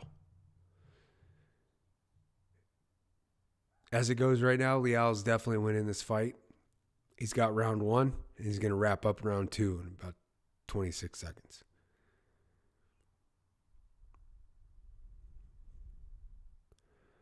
Tries to trip him. No, nothing. They're just at the cage. They're just playing hand fighting here. Liao goes for some sort of ankle lock, some sort of thing. It got him back up. That's a good thing to try. Try something crazy at the end of the round. Marco! Hey, brother. Sushi, buddy. Sushi. Come on, baby. Round 2 ends. My brother came in. Thank goodness. My brother. Every time I see him, my heart turns to joy. Let me show you what we got. All right, so what was that?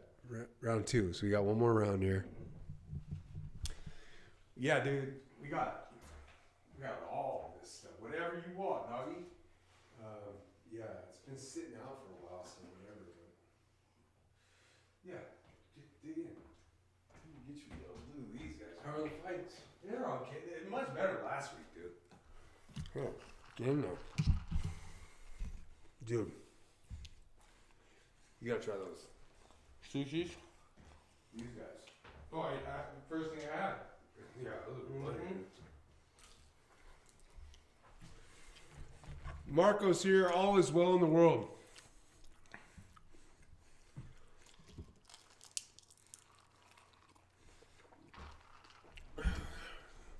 Let's see if your mic's on. Hello. Yep, we're good.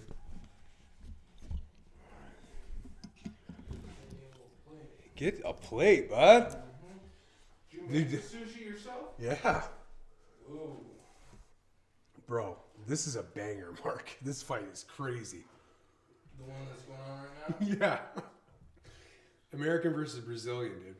Okay. Both of them are just going for it. Yeah, there's been some crazy fights. Lady broke her clavicle, bro. She gets slammed or something? Yeah, she was crying profusely, like screaming in pain. Huh. She got slammed on her shoulder. They're banging in the middle of the cage right here, guys. They're just crushing it. Slammed on her shoulder. Then she's just wincing in pain, crying, and getting slammed, dude. Whoa. Yeah, it was weird. Straight up brawl here, guys. We got a brawl going back and forth like crazy. This right here could be fight of the night if it ends. Punches back and forth. Punches. Nasty punches. Kicks. Punches. Light heavy? This is welterweight. So that's 185. Okay. Chidi Njokani is an American. He's 6'3". Liao's 5'11". And Liao's nasty, dude. Straight boxer. Jagani's going back at him. No give up on either of these fighters. Absolute studs. Going for it. This is what we need. Fighters to go crazy. There's only been one early stoppage, I think, in this fight so far. We're about halfway through the card. Yeah, I got some soy sauce there too over there. Yeah, man. 3 minutes to go. These guys are starting to wear down, but they're not stopping, man. I mean, these guys are just... Chidi has kind of a trip there. They're both back up to their feet. Chidi lands another jab. Brawl, dude. Brawl.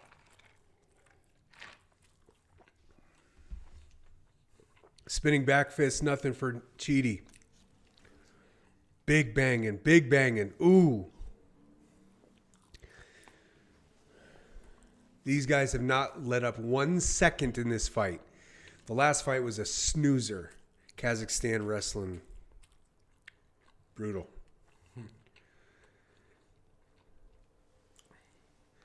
Chidi's winning in the leg strikes. Liao's winning in the head and body strikes.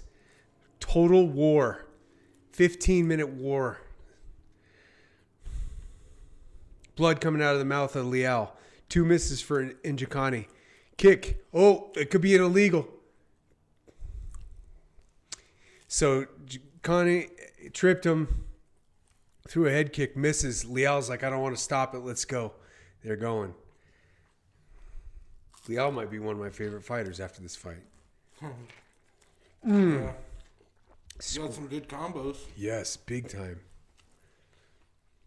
He's telling him to come on. Every time he gets hit, he's like, come on, bring it. This is, Njokani is hitting these legs, and Liao is feeling it every time. Liao just dropped to a knee after that leg kick. Oh, another one. Another leg kick for Chidi. Gosh, this is got to be, so far, fight of the night, big time. 1 minute left. Big time fight in here. Now we got blood on both sides of the cheek of Liao.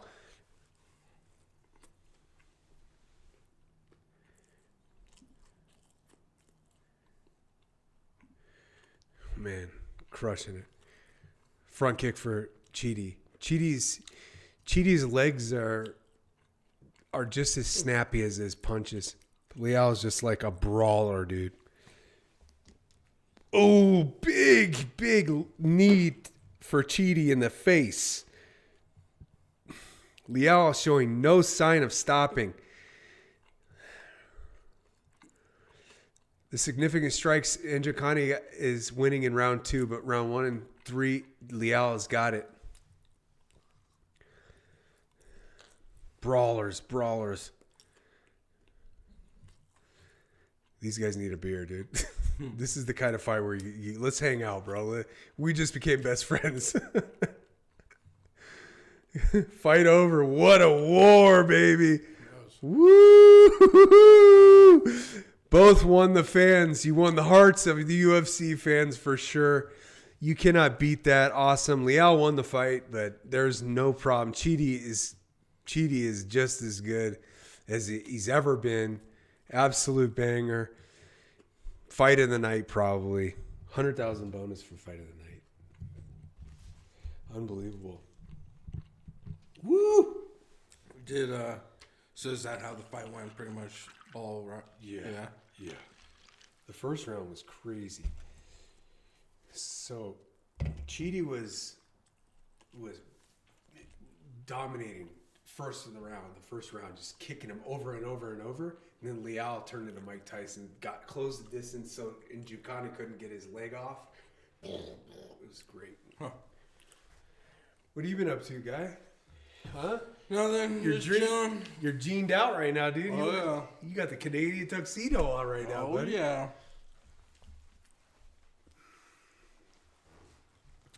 I'm glad that you came because every time you come, there's a spike in viewers. People want to see you, not me, dude.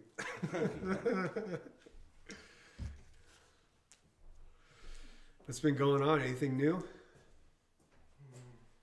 Yeah.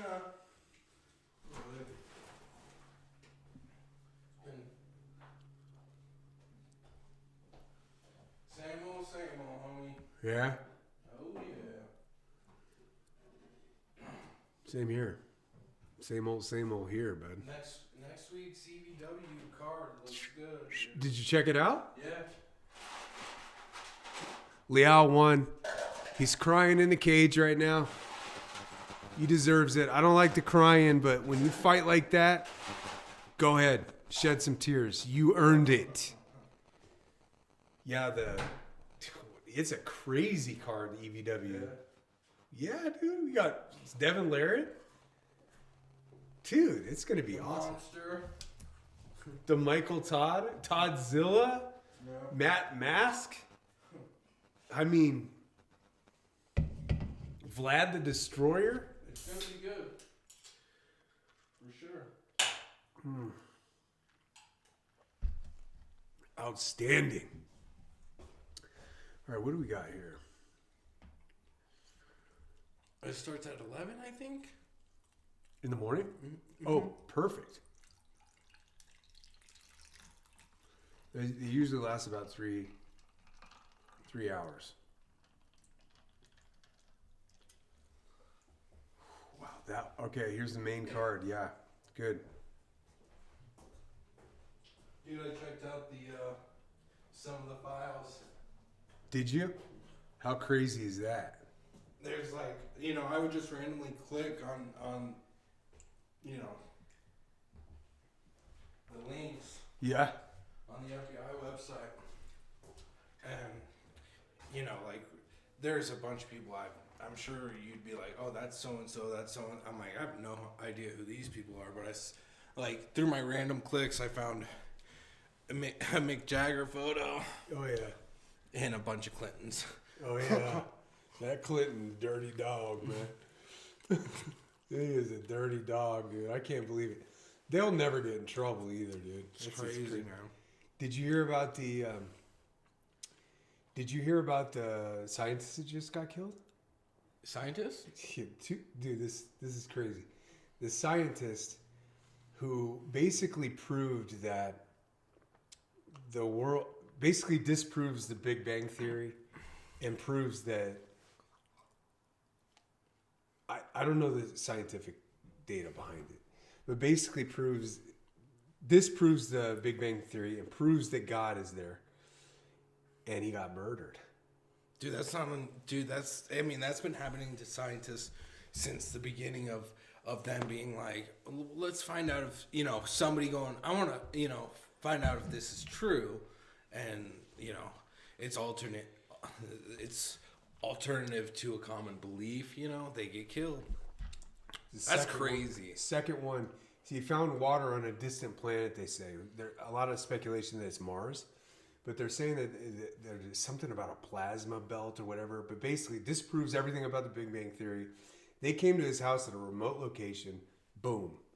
I mean, bro, dude, the world right now is on its ass. Dude. Yeah. I mean, yeah, we got troops in the Persian Gulf. Yeah, big time, bro. Dude, it's crazy. We got Russians and Iranians are doing drills together in there. Mm-hmm. And China. Yeah. And North Korea. Bro. we've never seen anything like this in our lifetime. Yeah. That's for sure. Yeah. It's scary, bro. It's heating up. That's for sure. It's scary, man.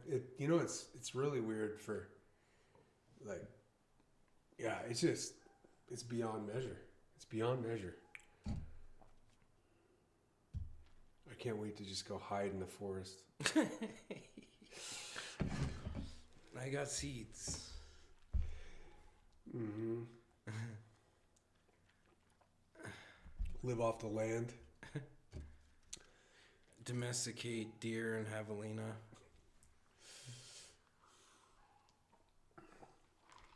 Go harvest your own food, you know? Yeah, it's pretty wild, man. That's for sure. Did you get into any of the eating kids stuff?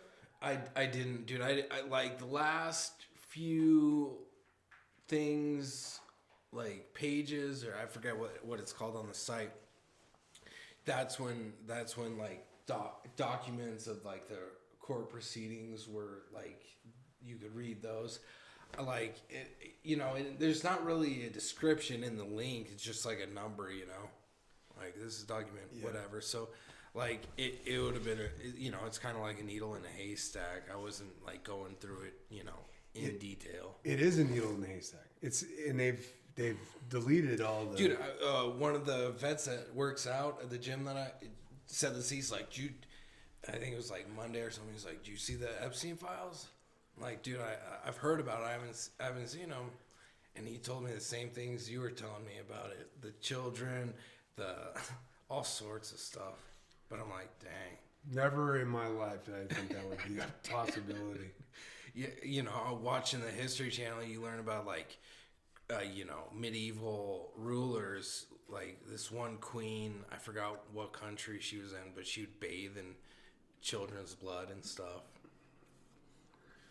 Of course, the left is like, we don't eat babies. And then the emails are like, we're eating babies. It's like, what? What? Like, what? Yeah. It's crazy. They deserve a hammer to the middle of the forehead. All of them. I'll never trust our government again. No, I think it's gone way, it's gone beyond the point of trust. Like there's,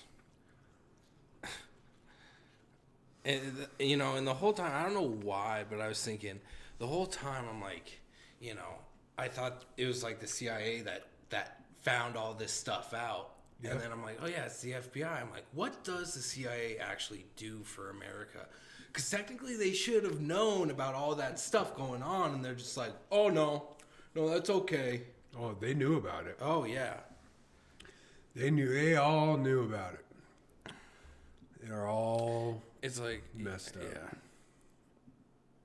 It's crazy, man. I've never seen anything like it in my life, dude. I've been real depressed because of it, dude. It's like nothing's real anymore. Everything we've been made to believe about these people is just, it's just propaganda, It's These are legit demonic. They are practicing Satanism. I was telling, I think last weekend, last weekend after bowling, the Olympics are going on, and I'm like, I was telling Mom and Dad, I'm like, if I was a foreign country, I would just make sure that America takes it all, because, Trump would probably attack these countries if America loses. He bombs Venezuelan people because he didn't get the Nobel Prize, I mean, there's like zero reason to be killing these people, And, they're at best they are middlemen for Russia and China, right? Because the drugs are coming from China to Venezuela. Russia gives them the gas to ship it here, it's just it's such a passive aggressive way to attack those countries, you know. And you know, those countries are like that is an attack on us. You know, we're not Venezuelans, but they know that's an attack on them, you know. Yeah. I mean, I don't know. When it comes down to war, we'll kill them all quick. I mean, it's not a fight, but everything that they've been saying about us is real. Yeah. Putin was saying these guys are Satanists. We always said Putin was, dude, it's so freaky. The only thing it points to is God is real, and we got to just trust that God's going to take care of it. The revenge is going to be much worse than anything can happen. It's pretty crazy. They're protecting the biggest pimp of pedophiles ever, Ghislaine Maxwell. They're protecting her. Here's what you do. You cut off this finger. You see if she says anything. Then you move to the next one. Dude, you go all the way around. Hey, so when I was in Northern Virginia, there's this dude. I was working out at this gym. He owns this gym, and this dude, I'm like, it made me believe that Henry Hill from Goodfellas is alive, because this guy's like, I grew up in Tampa. He was a bodybuilder. He was the 1984 Mr. Florida, and he's on the top of the podium at the Super Bowl halftime show. But he's working for the Italians in Tampa. He's working in clubs, you know, but his first job one of his jobs, he's with this one dude who's a really, like, tough meat, like the Al Pacino, not Al Pacino, De Niro character. Mm-hmm. So he's there as muscle, you know, and they got this guy in a chair. He's like, that was the first time I ever seen somebody lose their fingers, and I went flush, you know, all the blood. He's like, that was an experience for me. But it was funny, dude. He was a pretty cool guy. He'd always say, he'd end everything. You drinking my Kool-Aid? I'm like, oh yeah, dude. I'm drinking that. But yeah, he was pretty cool. Wow. He was telling me stories about when he was at the Gold's Gym in Atlanta. As like people would hire him to like get their gyms to start making money. Really? Yeah. And he worked at a Gold's Gym, and I forgot one of his buddies during that time was like he has like the fastest like karate knockout. Like it's in within 2 seconds. He just straight up like Spartan kicks a guy in the dome. And I forgot what that dude's name is. He's like a really famous karate guy, but like nothing's like that. That knockout is on YouTube that he showed me. Dang, 2 seconds, huh? Yeah, but I think it was like Deion's, one of the Sanders, either Barry or Deion was drafted to the Falcons, or was traded to the Falcons. And he's going to Gold's Gym with this big lineman, and he, you know, at Gold's Gym at the time, I don't know, I've never tried getting a membership, but you pay for a year. You can't pay anything less than a year. And he's only paying six months, and he's like, so he has to talk to Deion Sanders or Barry, whichever one it was, and he's like, dude, what's going on? You know, you're $1 million. You know, why are you only paying for 6 months? You know, and he's like, dude, you can't tell anybody, but I'm not playing for the Falcons. You know, he's like, all right. But the lineman that was with him was about to fight him, like wanting to fight the dude that I was talking to, and his homie that's like a karate master is right there just ready to go. He's probably doing like some. Oh no, dude, that's the funniest thing, dude. So he was telling me about this fight, like a street fight this karate guy had at that gym with some dude, you know, like being tough guy. And the other dude goes into some karate stance, and the karate master just starts laughing at him and beats him up. Did you hear about the Chicago Bears? They're moving to Indiana. What? Are you serious? The Chicago Bears are moving to Indiana, dude. Indiana. I wonder who Illinois/Chicago is going to root for, because they're not rooting for the Bears anymore. Chicago has turned into Oakland. It's a joke. Yeah. It's a joke. They have ransacked the city of its funds, and now they can't afford. So the Soldier Field's an older stadium. Oh yeah. And yeah, I mean they said screw Chicago. Yeah. Yeah, Dang. that's our team. Oh yeah. Yeah. It's a joke, dude. It's gonna be like Indiana or like Hartford, whatever. Yeah. Bears. It's a joke. Same thing that happened to Oakland. You bring in the riffraff, you bring in these liberal commie bastards, and they drain the swamp. They put it all in their own houses, and they weasel their way into our pockets. And then the stadiums are surrounded by refuse in about a month, and homeless camps, and nobody wants to go to the games. That's how it goes. Yeah. Yeah. Unbelievable, man. I know. I've been depressed. Like I can't I freaking fought for this country for what? Yeah. What did I fight for? The rich and wealthy who are child molesters and child eaters and Man, I can't even tell you. I've been studying these creeps for a long time, but never did I know that they had gone to this length, and they're so brazen about it. I mean, they're talking openly about this stuff, and it goes from the highest levels of our societies, and we are sheep.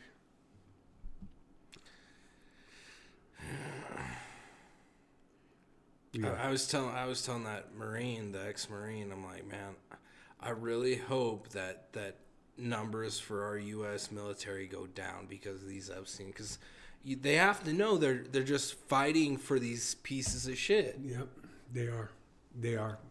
I fought for pieces of shit. I did 3 deployments for pieces of shit. I remember, I'll tell you stories offline, but I've known that there was something wicked going on, and I wrote I'm sure, like they're not going to tell you why you're fighting. They just want you to fight, Yeah.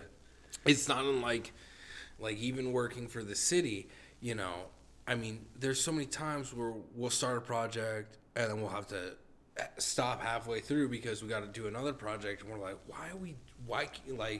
we still got this one to finish, and it's just like, it's just bureaucratic money, all sorts of shit, man. It sucks. This dude, you remember growing up in Tucson, and wasn't life great? Oh yeah. I mean, we loved our country. Yeah. There's no racism. I mean, when did you experience racism growing up? Dude. Never? Yeah. I never experienced it. And we technically lived in a racist place, Tucson, Arizona. Yeah. Yeah. I don't really remember. I mean, if anything, it's been our media saying that race, they've created the racism in our country, Yep. They'll always refer to people by their race, and it's just... Dude. If there's inequalities, it's been created by the people in charge. Yep. And they're idiots. Yeah. If you listen to them speak, they're idiot. They're imbeciles. They are low IQ folks. Yeah. Yeah. They're not smart. No, they're not. Who in their right mind says, I want to grow up and be a mayor? Yeah. Nobody says that. Yeah. These are assholes, man. These people who want to be mayors in our country and then they're stealing from us, they're scum. Yeah. I mean, you know what? It's getting so crazy that it's like we're going to have to fight eventually. We're going to have to take up arms against something.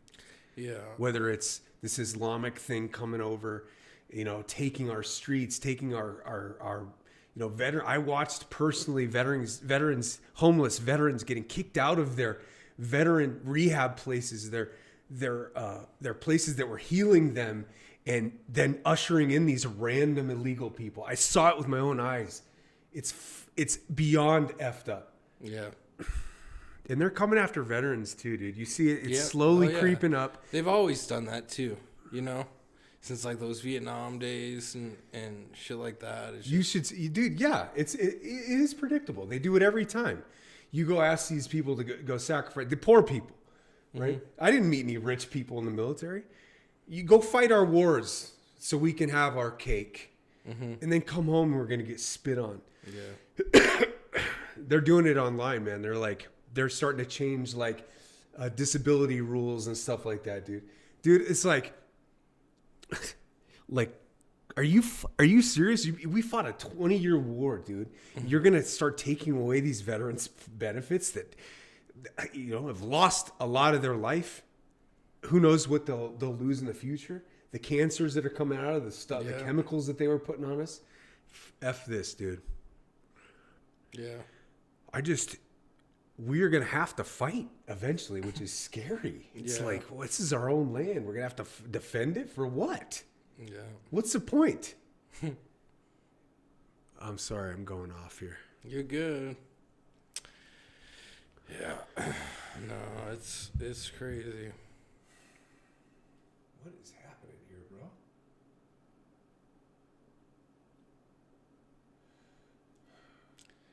It's certainly crazy. I can't deal it. I can't deal with this anymore. I've been super depressed. Yeah, I mean, the media outlets always tout how we're the country that's all about justice and equality and bullshit like that. It's like there is no actual justice in this country. I always thought that the next step for us, I mean, I don't know. It's got to be criminality. Like criminality now is not criminality because I can't figure it out, dude. I can't figure it out, but it's just, oh shoot, we're in a fight here. I'm sorry, guys. Reese and Pereira. All right, so we got Pereira fighting. Sorry about that Epstein break, guys, but you all know what's going on. The country's a freaking mess. It's a mess beyond measure. It feels almost like it's fake. Yeah. Like this is like a movie or something. Yeah. It's not real. Yeah. All right, so this Michael Pereira guy, Mr. Jazzy Pants, he does a lot of dancing, he's super athletic, but he's never lived up to the hype. And here we go. Zach Reese. Got a groin shot. Reese hits him in the nuts. Sorry, I just went off on it. I didn't mean to. Middleweight. Nice. All right, we got a timeout. Good thing first round timeout. So this Pereira guy, he does like all kinds of back flips and stuff like this, but oh, that wasn't a nut shot. Pereira's faking a nut shot, hit him right above the belt line. Oh, poor guy. Dude, that was so delayed, man. That's so bad. Like if you get drilled in the sack, you're dropped and it's a serious hit. Usually you go down instantaneous. Yeah. Oh, he's grabbing his nuts like, oh, he hit him right front kick, belt line. It's like back of the hip. It grazes the belt line of Pereira. Wah. This is fantastic. Mm-hmm. Kill him. Come on, Reese. Get on it. Here's my thing, Marco. All these people knew about it. From celebrities on up, right? Movie stars, all of them. A lot of them participated in it. They were all at the Diddy party. Nobody said a word. Yeah. They're all complicit, in my opinion. They all need to go to jail. All of them. If you showed up at a DD party and you saw kids being messed with, you're done. You know? And everybody knew about it, and everybody's saying, well, I was only there for the party, you know?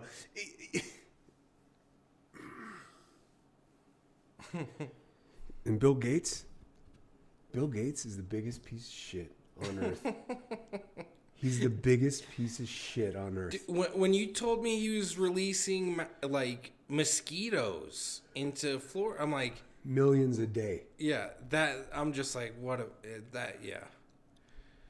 He's been overhyped as some like Einstein or Hawking, you know. Yeah. Like a commoner, you know, he relates to the commoner. It's like, no. I have no relation to that guy. I mean, first of all, what does he know about what? Nothing. He doesn't know anything about computers, and he doesn't know anything about science. It's just bottom line. I'd like to be in a room with him with a hammer. Dude, the guy's an idiot. Like, I've Just always... scum. Yeah. Freaking scumbag. Yeah. We let him... Dude, what he's putting in the air is crazy. He's putting all these metals and stuff in the air. He has said he wants to block the sun. Dude, this guy's the devil, man. We just let him operate whatever he wants. That guy yeah. He went to India. He wants to cause the end of the world. He does, dude. The pandemic, bro. I know, dude. Dude, they are responsible for it. Dude, it's orchestrated. Yeah.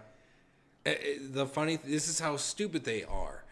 They created a good scare, but they used the wrong virus to scare people. A SARS virus. It's like saying there's a cold out. The cold rhinovirus is the cold. That's what the cold is called. There's a rhinovirus outbreak. It's like nobody gets scared. You know. It's like I don't know. It's crazy. You know, more people died in COVID in America than anywhere else. 1.2 Suicide. million. Guaranteed suicide, dude. I guarantee you there was... Because that's one of the things I learned in public health is that your goal... The goal is, if there is an outbreak, is to minimize hysteria. The news outlets, all they did was crank it up to get everybody scared about, and that causes suicides, bro. That's what in public health, suicides are the number one killer during an outbreak. What? Yeah. Wow, that's wild. Oh my gosh, dude, I can't even believe this is our country, bro. The wrong people have been in control since I've been alive, you know, since I've been, you know, listening to politics and politicians. I'm like, these people are stupid. They're so demonic. It's not hidden either. They're so bold about the demonic, the Satanism. Yeah. They worship. Oh, we got an eye poke. Pereira's eye poke. Pereira's a big old poon right now, dude. Pereira is built like a man. I mean, he's built as good as a man could be. Oh, that one got him a little bit. A little bit of an eye poke. Not an Aspinall eye poke. Wait a second. He's doing the delay. He wants another break. He didn't get poked in the eye. Why is he... It kind of brushed him. Yeah, Look how late he reacts to that. I mean, that's 2 seconds. Another couple seconds later, he's like, "I poke." Oh, this Pereira guy. This is my opinion. Is Pereira's last fight at UFC. This dude's done. Yeah, you're faking. I mean, he has to know that he's being filmed, right? Like that should be understood. He's rubbing the wrong eye, Mark. Oh yeah, exactly. Yeah, if he got poked in any eye, it would have been his left eye, but he's going for the right. But like, he has to realize that like there's replays and people are going to criticize him. Just automatically they're going to criticize him. All right, they're showing the replay again. That did not go. Little bit of an eye poke. Oh, he's fine. He's fine. And he went for the right eye instead of the left eye. Yes. Oh, eye poke to my. He got poked in this one and it hurt over here. Come on now, Pereira. Yeah. You're gonna get criticized, big guy. Maybe he has no confidence of winning the fight, hoping that he'll win by disqualification or whatever it may be called. This dude, Pereira, has been a disappointment ever since he got in here. He's been... That guy's nose has to be broken, though. Yeah, it's bleeding. Top. It's blood's just pouring out of it. Yeah, Reese has got a big nosebleed. Oh, yeah, he's got a broken nose. When the nose... Yes. Yeah. Good pickup. It's just pouring right out. It's like a faucet. Yep. It's broke. During the eye poke, quote unquote eye poke, Pereira landed a stiff jab right off the dude's nose. Now he's bleeding all over. Reese is bleeding all over Pereira. I mean, a lot of blood. Oh, yeah. Man, Reese's face is banged up too, dude. Yeah. Holy crap.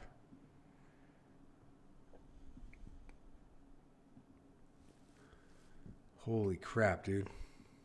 Yeah, he's got a lot of blood on that face. Yeah, this is a bloody face, dude. Holy moly. A lot of blood. Bring it.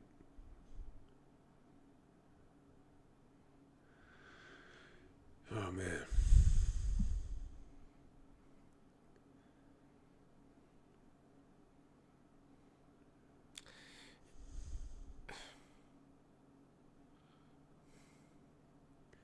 Dude, I remember talking to a bunch of veterans when I was contracting, and they were just like, right after we got out of Afghanistan, there was this sense of disillusionment. Like, why did we go there? Why did we fight there? Yeah. Like, I lost a lot of friends there, and and it's like, what's the point? What we left, and now Islam is banning women from reading. You know what I'm saying? Like the Taliban's doing exactly what they did before they reigned, a long time ago. It's just absolute imbeciles run our country.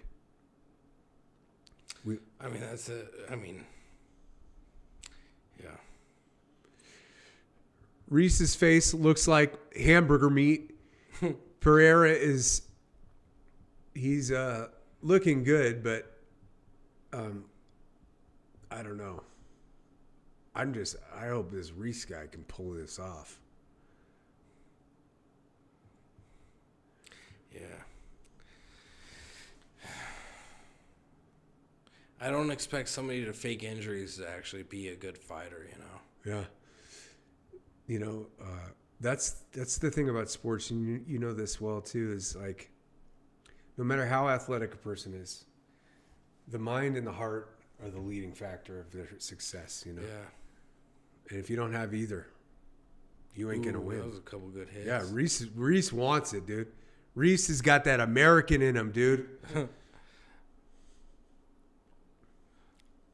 Spinning back, Reese. Reese has got a smile on his face. This is a really interesting fight here. Yeah. Reese is going to need reconstructive surgery on his face, but... Yeah. Is that... His eyes are... Like, look at his eyes. His eyes are all black and blue from that... from the broken nose, dude. Look at that. Mm-hmm. That's crazy. So they're having fun. Yeah. That's for sure. Yeah. They don't mind having broken nose and... Yeah. So the danger here is if you blow your nose, your eyes will flow. The blood will come up here and you'll lose your eyesight. Whoa. Yeah. We see that quite a bit in MMA. They're telling him, look at his nose is broken. Yeah, it's all Reese's nose is totally broken. Yeah, but Cowboy Cerrone is his fighter, and he got his nose broken. The first thing he did, blew his nose. That's because you have all this blood coming in, and then his eyes went. Couldn't see. Yeah. Man, Reese is messed up, dude. Holy moly. Holy crap.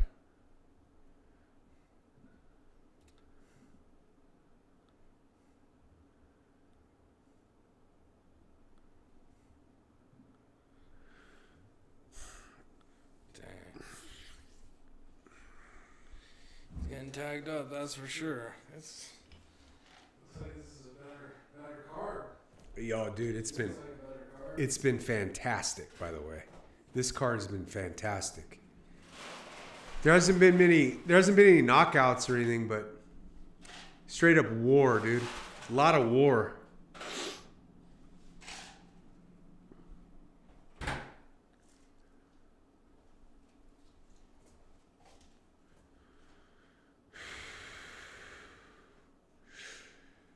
Pereira, all the athleticism you can ask for. Built like a Mack truck. Fast. Smooth. He's just never metastasized as a fighter.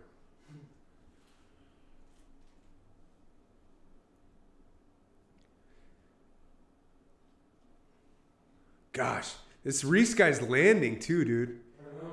He's hitting it.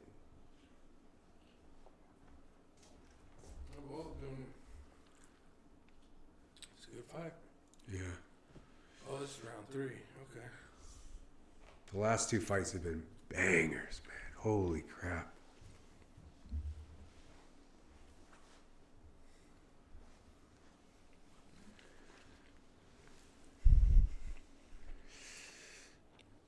I don't know why we give. I mean, even the fact that the biggest serial rapist in American history, Bill Cosby, is walking on the streets right now. That's a good illustration of our country right now. They put the other, the biggest pimp of serial child molesting in jail, but she has this nice setup right now. Oh, dude, from what I've heard from people who've been in Fed pens and through the system, if you're getting locked up on the East Coast, you're either rich or you're a snitch. Mm. He's like there's nothing. It's like it's. Oh yes. It's like a vacation. Her life is grand right now. 3 meals a day. I mean, for the crimes that she's committed, and it's insanity. It's utter insanity, and the fact that they're being protected by both sides. Both sides are protecting her. Yeah. Like the vet I see at the gym. Well, him and this other dude, we're all in the same boat. We don't like either group. Both groups are on the same side. Yeah. Yeah. We don't like Democrats. We don't like Republicans. Well, they're both left. They're so left, both sides. Yeah. There's no conservatism. Well, like I was telling our parents, I'm like, the left, they're working together, obviously, but the left will threaten taking away the rights. So everyone expects that, but the right's the one that actually takes away our rights. Like since I've been around, that's the only, those are the presidents that take away our freedoms. They haven't even got into 9/11 yet. They're saying 9/11 was orchestrated. They're saying the Epstein files have a direct relation to 9/11. They haven't released 3 million files yet. Whoa. Yeah, dude, we're under attack, bro. Our country's under attack. One of the dudes I work with was telling me that Epstein was he was buying school photos. Oh yeah, the schools are starting to cancel this program. It's like one group that's been doing all the school. Yes, dude. Prayer getting choked here on the ground. Now they're back up. This is a scrap, dude. Don't blow your nose, bro. He tried to do it right there. Yeah. This Reese guy just look at him. Hell yeah! This is a good fight right here. This is machismo, dude. Look at these guys going at it. Prayer hits him. They just want to find out who's toughest right now. That's a cool fight. That's just what it's all about. Yeah. This is a cool fight. I love it, dude. Boom! Flying knee misses. 10 seconds left in the round. What a battle, dude. Yeah. What a battle, man. They're going after each other like men. Yeah. Yes. Good. Yeah. Hug it out. Hug it out. That's what it's all about, dude. Excellent fight. Pereira had some weaknesses early. Yeah. With the fake and stuff. Yeah. But he redeemed himself. The crowd's got to be fired up for this. Oh, one. yeah. Oh, yeah. Gosh, what a brawl. What a brawl. We were talking so much, I don't even know, really, couldn't even tell you who would win that one. I know. I'm sure it's going to be Pereira. Yeah, that's kind of, that face is messed. Yeah.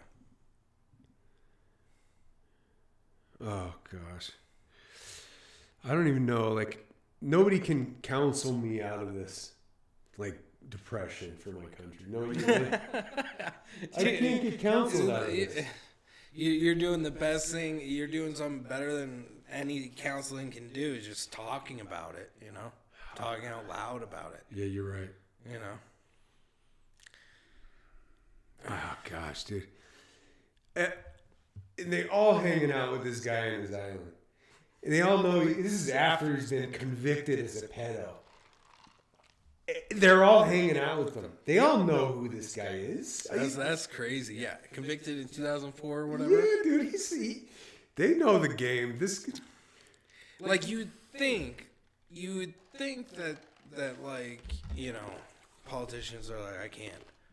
Like, that would be bad for my career if I got caught with hanging out with a known pedophile. You know?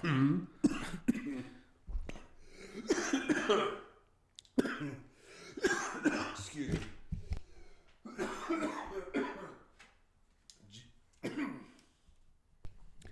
Joe Rogan was the only one that said no. You guys go F yourself. Yeah? Epstein tried to get in on Joe Rogan. Joe Rogan's like, screw off. Joe Rogan says, all you need to do is a simple Google search. You know who the guys is. He wanted to hang out with Joe Rogan. No chance, baby. All right, they're raising the hands here. Let's see who wins. Herb Dean's got them both by the wrists. Let's see what happens here. Pereira wins it, obviously. Crying. Now he's hoisted on the shoulder. A heck of a fight, but give Reese some good love because that dude fought like a man. Yeah.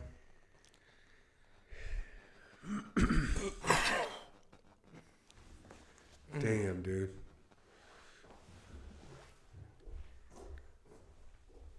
It's sad.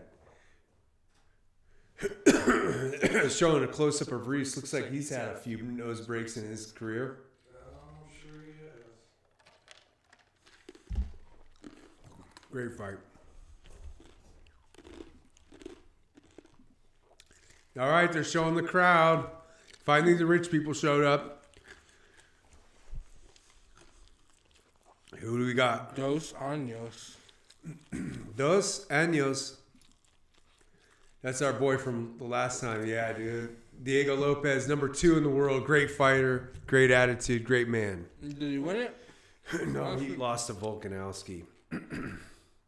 What's this guy? Oh, Carlos Enrique. Dude, he looks 12. That's not a UFC guy. That's Okay. a Brazilian Jiu-Jitsu. Okay. I was going to say that. I'm like, that guy doesn't look of age to... Yeah. Maybe in Brazil. Yeah.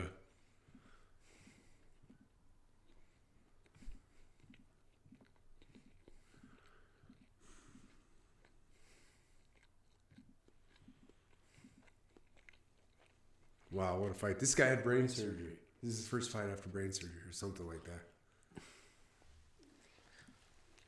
If somebody told me they need to cut open my skull and touch my brain, literally, I would tell them to go screw themselves. Yeah?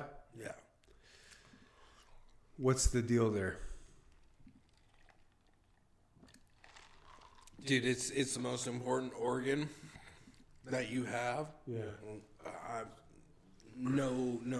No way am I going to, like, if I would the only person I would allow to touch my brain would be a PhD.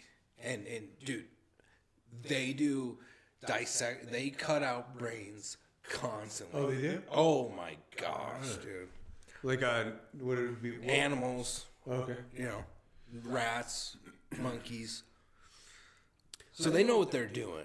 An MD, how many times have they cut open a skull of an animal, and like not as many times as somebody who's an accomplished researcher in brains, neuroscience. Brain surgery and rocket science, when they say it's brain surgery, right, it's actually pretty simple. Yeah. Like a rocket. A lot can go wrong. Yeah.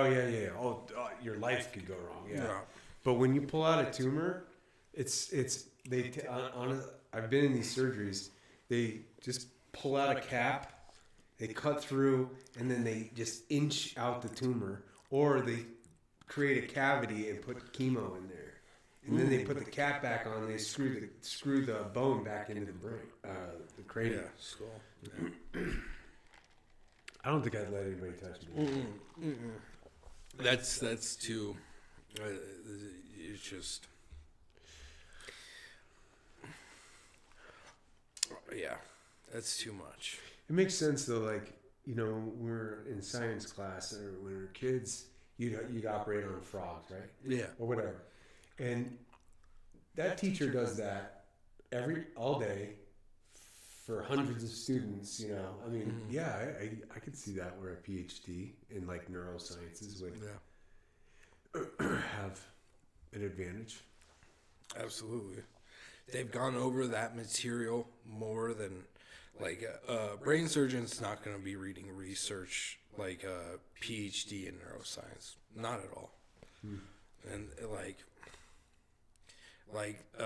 there's people in research that know how to read all the charts, MRIs, fMRIs, CTs, anything that an MD does, PhDs do it better, guaranteed. Because they're the ones that invented the way those techniques,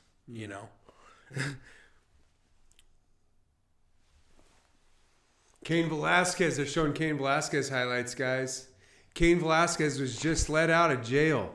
How poignant at this time. You know what happened to him? No. His kid got abused. Guess what he did? Got a gun and went after him, started shooting after him. And now he's out of jail after a few years, and thank goodness, man. Thank goodness. He deserved his peace there. I don't think it's immoral to say that if somebody touches your son, you can get full access to that motherfucker's head. Yeah. You know what I'm saying? I know a girl. Excuse my language. Not Latter-day Saints are. What's the other one? Mormon? Not Mormon. LDS, Latter-day Saints. There's another one. I don't know. What's it called? What? This is Mormon. Because Latter-day Saints are Mormons, right? They're all fake Christians. All right, but yeah, I know. Yeah, there's one. I'm trying to think. What's it? I think it starts with an F. I don't know. Well, anyways, this one girl that I know, friends with, she grew up in one of those, like, not LDS, not Mormon, but there's another one that's very similar to those two. Yeah. In Maryland, she got sexually harassed, sexually molested by one of the pastors in that. Her dad went to the dude's house and shot him in the leg. You will not walk. Bang. If that happened to me, I think they kept it in the church too. They didn't press charges on the dad or anything. Oh yeah, dude. Those churches love to keep it in house, man. Yeah. No taxes for churches, man. Oh gosh, dude. I forgot what is it.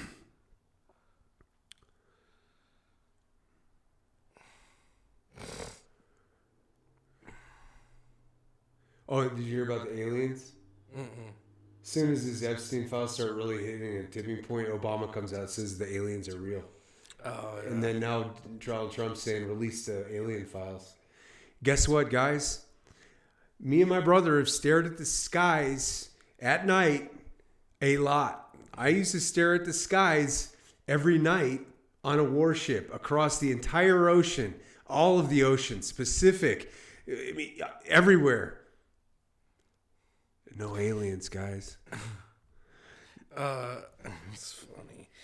They're doing the classic misdirection, but they're not doing it right, you know? They're trying to distract, you know. Of course. They're not doing it right. Dude, the funny thing is there's articles, hey, trust me, when all this comes out, they're going to say there's aliens. And no, lo and behold, these assholes have said, oh, there's aliens here. You got to be kidding me, dude. There ain't no aliens, bro. There ain't no aliens. There might be something that happened before the flood. We don't know anything like that. But there ain't no... Mark, you spent a good portion of your life outside. I haven't. I mean, yeah, I haven't seen anything. I don't know. They say the aliens have bases in the ocean. That's been like conspiracy for a while. I don't know. Like, Yeah. I have no problem believing that there's life outside of life outside of Earth, but you know, 2.8 billion phones in the world. Everyone has a camera. yeah. 99.9% have a camera. And there's never been a credible photo or video of an alien. There's been never a credible, if you see it something, right, you take a picture. It might not be real. But if there's another angle and another angle, if there's a 3, it's called triangulation. That is a C word thing. If you find yourself in the middle of nowhere and you have 3 points to point out, you can actually pinpoint something. There's never been more than one angle of any of these crazy videos. You cannot confirm an alien unless you have at least 3 angles, a video or a photo, and they are shot at the same exact time, and they have the same freaking thing in that video. It's bull crap, dude. You're being bamboozled. Where do we go from here? War?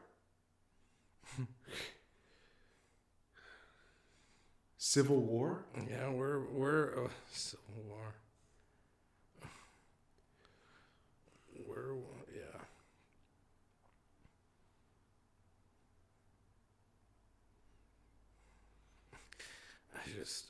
I think about a world war, like, let's say World War III starts. Now, what is the fight about exactly, you know? What's it got to do with you? What, like, I guarantee you the only reason why there would be is because we're giving guns to foreign countries that are killing other people.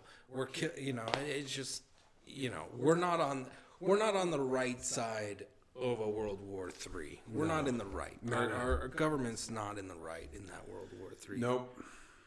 You're handing guns to, Ukraine to kill Russians.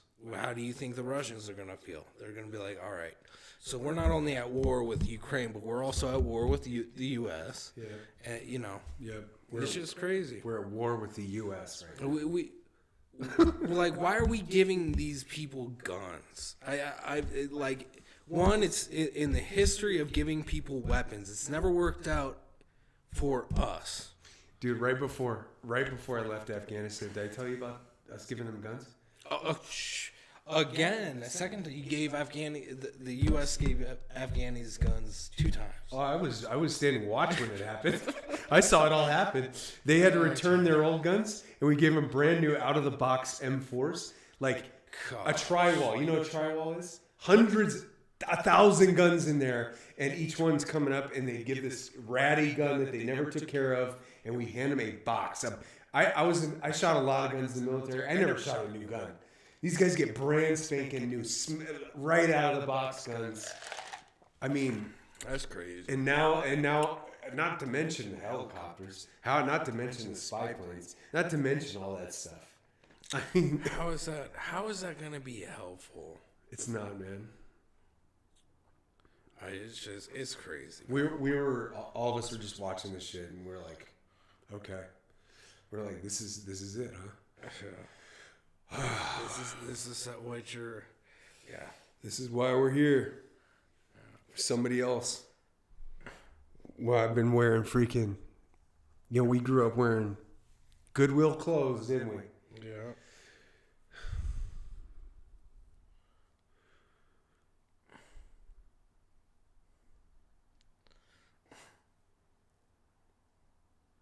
It's crazy, man. This dude's cut up, huh? Look how big he is. All right, here we go. 171. Smith versus Harrell. Jacoby Smith. Guy's ripped. Yeah. He came in ripped. I'm sorry, I didn't mean to throw all this at you, Marco. I know that having this conversation, I'm glad that we could. I needed to get it out. Oh yeah, I really know, appreciate man. it. I'm struggling, man. I'm dead serious, like struggling, like depressed.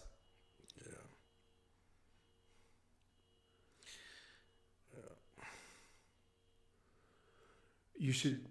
I can't even read the file. I can't read the files, but sometimes you'll kind of get a glimpse of it, and it's those kids, the fear. They're dead. All those kids missing all those years. And all right, so I mean that's another thing. Like I think we've talked about that too. I know I've talked about this. Is that we have these wealth. The people in charge of our country stealing kids from other countries too, on top of us supply. I mean, how is America on the right in World War III? Like, I mean, the American ethos. I think there's a lot of Americans that are like, I hope we lose on this one. Yeah, because we don't want. Nah. Yeah. You know who's in the middle of that Epstein thing? Zelensky. Yeah. He's in the middle of the science. He is in the middle of those trafficking. He took money from those weirdos. He's getting money from them now. That's fantastic. And we're giving him billions. Guess how much we paid the Taliban this week? $87 million. Dude, that's what the vet was telling me. We're paying the Afghanis like millions of dollars. $87 million this week. I'm like, what the hell? What's going on? I don't understand. I don't get it. It's beyond reason. Well, one thing we know is the Taliban are a bunch of pedos, dude. I mean, one thing we saw it. If you looked at the IR scopes, the FLIR radios, you would see stuff in those communities all the time.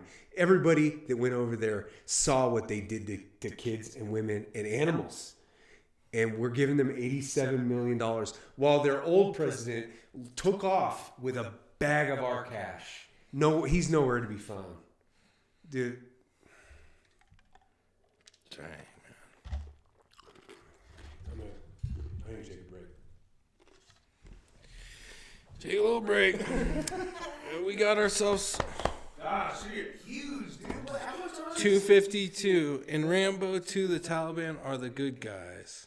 Rambo 3, my good man. Oh, our homie from 3 weeks ago. Dude, say hello, brother. Oh, I am. Yeah, I agree. 2 or 3. Yeah, it's definitely 3. Rambo 3. It's a good one. Is that where they play the game with the... Yeah, the sheet. Yeah. Yeah. Yeah.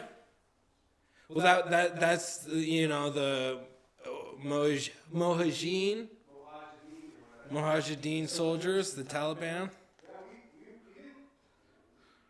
We like a lot of those guys. Yeah. They're not all weirdos. Dude, so how I was telling you, this is like a month ago. Dude just got knocked out. Who did? Oh yeah. Yeah. So I was picking up some junk from this Marine who'd been through Vietnam and had worked in Panama. Yeah. He said he was in Afghanistan when the Russians touched down in the 80s. He's like, they took over Kabul? Is that their big city? Kabul? He's like, couple hours. That's all it took. They had it. They had it all. Oh yeah. We finally got a knockout, Yeah, guys. Reese got the knockout. Let's see this fight. Oh, he goes in for a leg kick. Eats Smith, cracks him. Now we're doing ground and pound. Starts punching him in the face. He's out on the ground. He got knocked out while in side guard. Stop touching him. You see the referee is trying to get him off. Should have been in there way quicker. Seems like a referee that hadn't been in there very much because he let about 10 unanswered punches go while the guy was knocked out. Yikes, dude. Oh, boy. Yeah, that kid. He's a stout dude. Strong, huh? Stout, yeah. Jacoby Smith. Jacoby Smith is a fighter.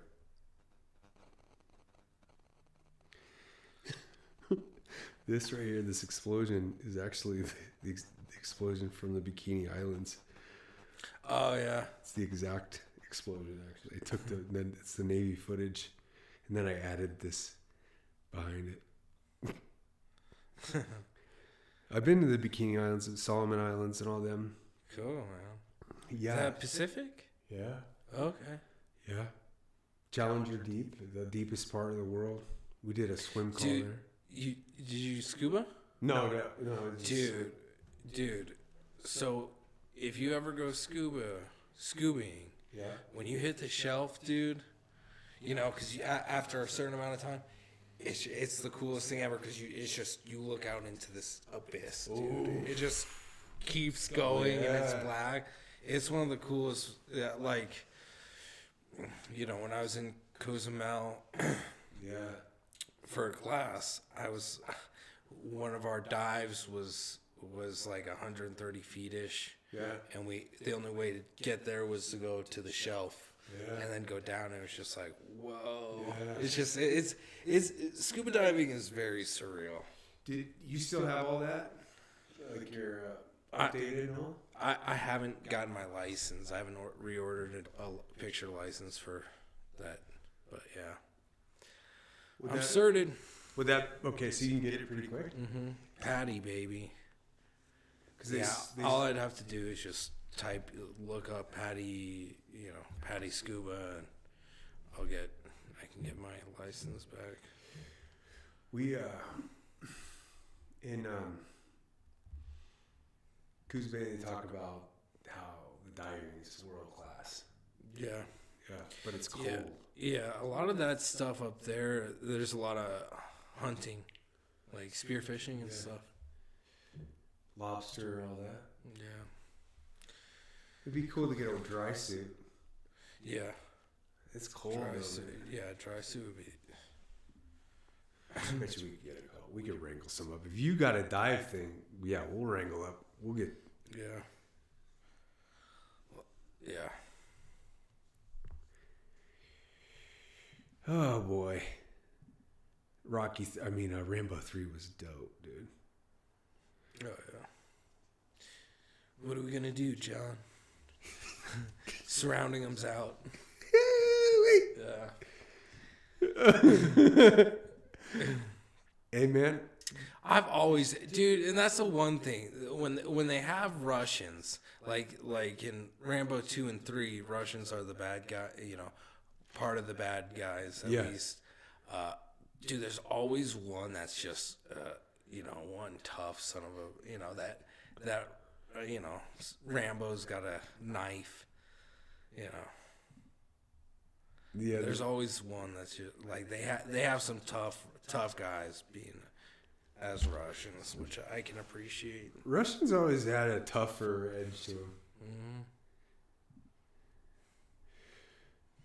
Putin's all over this thing. He's saying he's telling Americans not buy into this satanic stuff that, I mean, the only one that sounds like a rational person right now is Vladimir Putin, which is wild to me. Because we've always been taught to hate the Russians. You know what I'm saying? There's this thing on social media that's saying that early on in the war, Ukraine and Russia, they were saying that Russia was stealing the kids for trafficking. And it's actually the way around. Russia's been protecting these kids. That's what I saw something where they're like, well, one, Ukraine made it illegal for anyone to speak Russian, and Russia's like Russian, like the history of that Russian is a part of the Ukrainian history, you know. So that's what I heard, that part of the country of Ukraine, there's a lot of like Russian speaking individuals, and then there's a lot of kids who the Russians were like, they're not being taken care of, these orphanages, and they were taken, So I don't know. It's crazy though. Old Putin.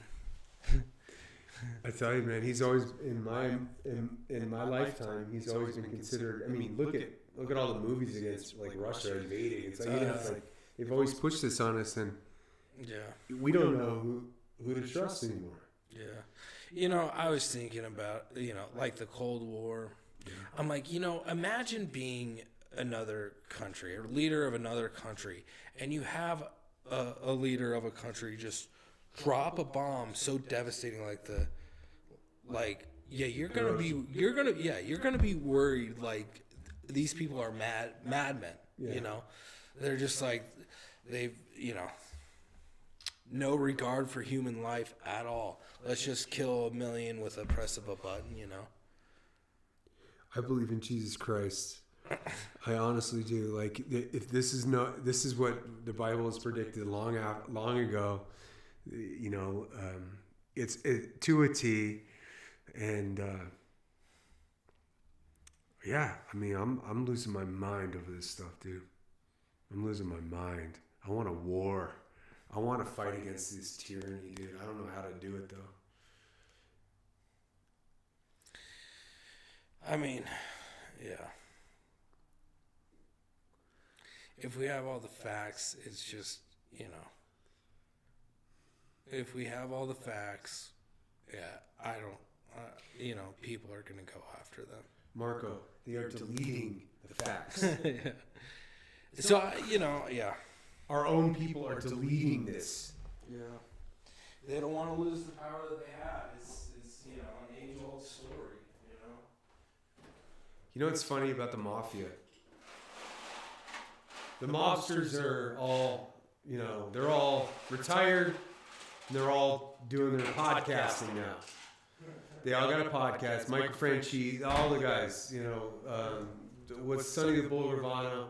They got all these, and these are the left of the left in the 80s, right? They were the leftists. They were the Democrats. And these guys are all so far, not even far right, but they're right on the right side now, saying these guys are out of their monsters are saying that they're out of control. That's like saying, like, these politicians use that to divide us left and right. They're just on the same side as everyone else. Like, we're all like, no, that's not right, It's not left and right. Yeah. Because the politicians, our government, want us divided. That's it. They're pushing us so far towards the middle. It's not right or left, it's a circle. Yeah. It's a circle, and surrounding, I'm going to draw it for the listeners.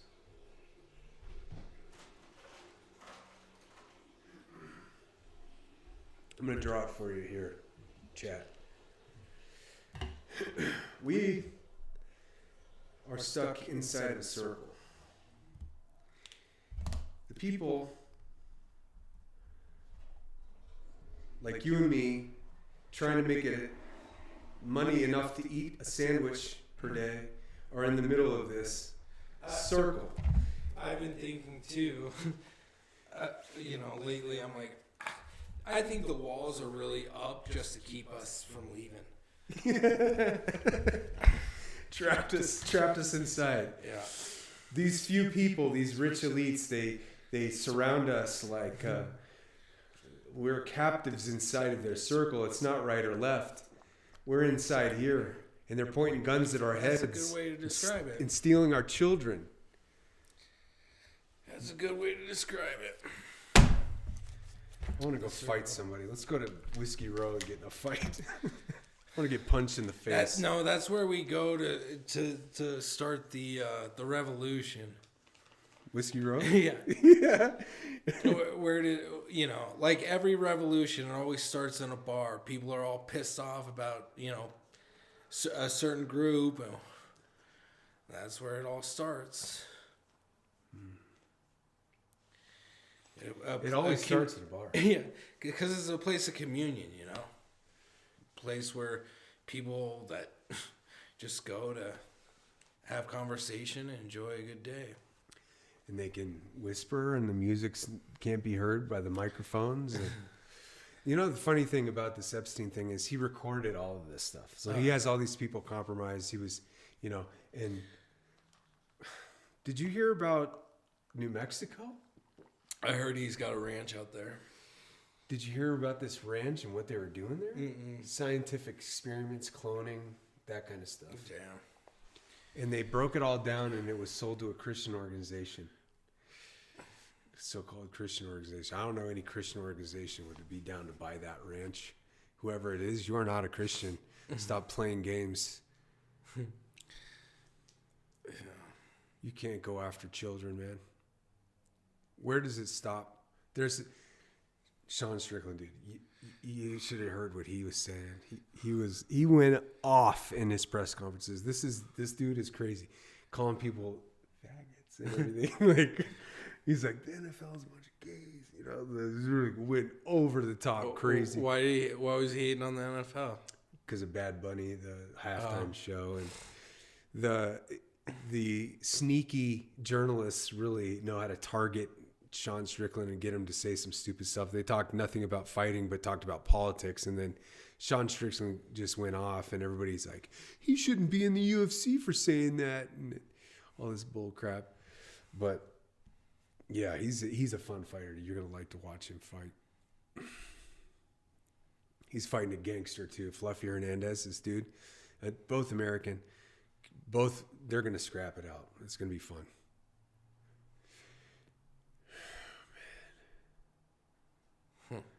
I'm glad you're here to talk about this stuff because you know the scientific portions of some of this stuff, and it kind of helps alleviate some of this. I've always had what part of dude, you know what? I saw pictures that were New Mexico in the files. I'm like, dude, that looks like it's like, I think they were at a gun range. I'm like, that looks awfully like, the Torque, Truth or Consequences area. But I don't remember ever seeing a Zorro ranch. Because it's definitely the southern half. Where's Zorro Ranch in New Mexico? Zorro Ranch is located near Stanley, New Mexico, in Santa Fe County, approximately. Okay, so it's northeast. 30 miles south of Santa Fe. Formerly owned by Jeffrey Epstein. This property is situated in the Galisteo Basin area. It's out in the middle of nowhere. Right? Galisteo. Yeah. Yeah, I was wondering where that was.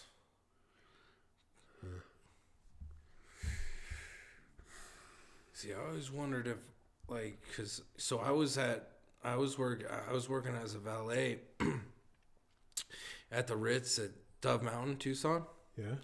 When Goldman Sachs bought out the hotel, had this huge like event. Hillary Clinton shows up, Barbara Bush, the daughter of George W. Yeah. She was hot. Yeah. I opened the door for her. You know, I'm like, I grabbed the door, open it. I'm like, whoa. I'm like, oh, this is that. Yeah, That's her. yeah. But and then like, I think that was what year was it? It was like 2013, maybe it was 2013. And Tesla is there showcasing their vehicle and stuff. So I got to like drive the first like Tesla. Did you? How was it? Shitty. Yeah. It's like driving a golf cart. But I was thinking, I'm like, I wonder if my paths ever crossed with, because I didn't know who Epstein was at that time. I've never even heard of the dude before, you know. And I'm like, well, I haven't checked this out, but you know, there's been some greasy people that have rolled through that hotel. Sure. You know, there was a Minnesotan senator that had 2 male prostitutes with him. Nice. Yeah. Nice. Yeah. That's good. And everybody knew it, you know. Yeah. Like the valets are telling me, they're like, yeah, dude, that guy's like a senator in Minnesota, and he'll come here with male, you know. But there was this one dude, and I'm like, I don't remember what I couldn't ID him to this day. But you know, when somebody comes out as a valet, you're like, hey man, you know, do you need a car? And you know, this particular guy didn't, and he's just standing out there waiting. I'm like, this is weird. And you know, 20 minutes pass, and out step 2 black trannies, and I'm like, you know, looking back at it, I'm like, that could have been Epstein, because he was about that height, had gray hair. Dude, you should. It's so interesting how deeply involved this guy is with science. Yeah, I don't understand it. I mean, because they're all trying to figure out, you know, how to live forever. You know, it's been an age-long thing, and I'm like, well, dude, you know, there's researchers who are well beyond where you're like, where they're trying to go. It's just like, that's not gonna. I'm pretty sure it's already solved. You know, like, there's just not a pill that can solve their problem. At least, you know, I don't know.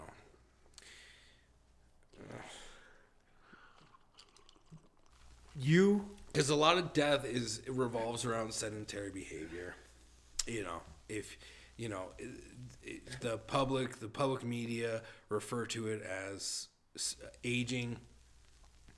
What they're actually pointing out is just sitting around, not doing anything. That kills most. Like if you have a quote unquote bad habit, it's only a bad habit and lethal to you because you're sedentary. Really? Yeah. It's funny, dude. So I took this journal course, like a neuroscience journal course, where we review research and talk about research. And first day I go in and I'm like, I smell cigar. Somebody smells like cigar. And this is all PhD, pre-doctorates. Like, these are all people in doctorates, and then the professor in neuroscience. Smart folks. Yeah. The professor's a cigar smoker, and then like half the class have packs of cigarettes out. I'm just like, I'm in the right place. Yeah. I'm in the right place. All right, guys, we got a banger here. We got Spivac versus Dalia, and Spivac is the favorite here. He is a striker, and Spivac is more of a wrestler. I'm not more of a grappler. So the Croatia, I was just gonna say the Croatian just threw a head kick there. Being from Croatia, you're talking about kickbox supreme. You're talking about Crow Cop. You ever heard of Mirko Crow Cop? He knocked out everybody with that head kick. And this guy is kind of a flash look like Crow Cop a little bit. Here they go. They're throwing hard punches here. But look for the head kick knockout. It'd be interesting. I would love to find out what these, because they're heavyweights, so they're my weight, 250, you know. Yeah. Big. I wonder what their like maxes are, weightlifting wise. Yeah, I don't know how crazy they get in the weight room, because a lot of these guys are flabby. Yeah, sure. Like the Spivac is flabby. He doesn't need those 20, 30 pounds extra weight. But yeah, a little bit of blood. Interesting. A little bit of blood on Dalia, on the top of his head.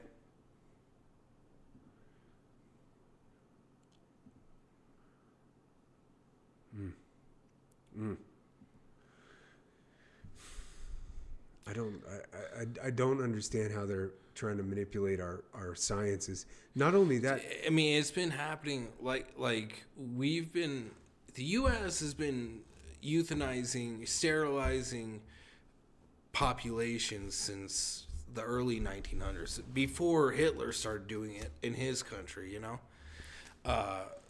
It's just people who want to be scientists but don't want to put in the legwork to understand science to actually do it correctly. That's what we're dealing with. I can't even freaking believe it, man. I can't even freaking believe this is our life. I would have never thought this is America, dude. When we grew up, America was a pristine place, dude. Everybody wanted to come here. I've been to Mexico a few times, and I've repped the American flag board shorts and shirt. Yeah. Yeah. I know. Definitely moments of If you lived in California, it was gangster. Like you were something if you lived in California. Yeah. It was like, if you told somebody you lived in California, they're like, whoa, hey, fancy, And now it's like, you live in California? Yikes. It's funny, dude.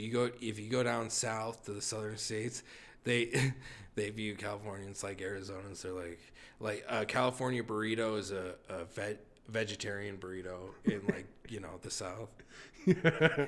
In the Southwest, it's got carne asada, potato, and all sorts of things in it. The one nice thing about being an Arizonan is when you go to like Alabama, any of those southern states, they know you're not from there, but they want to know, like, are you a New Yorker, California? Like, what are you? What type of American are you? Yeah, and you don't lose face if you say you're from Arizona. They're like, oh, okay, cool. Yeah, you never lose face. No. If I was a New Yorker, I would never step foot in the South. Just really? Period. Yeah. Oh gosh, they do not like New Yorkers.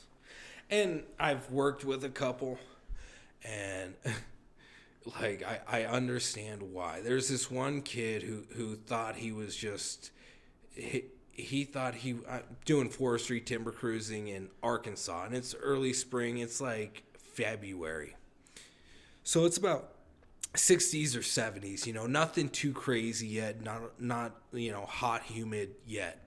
Yeah.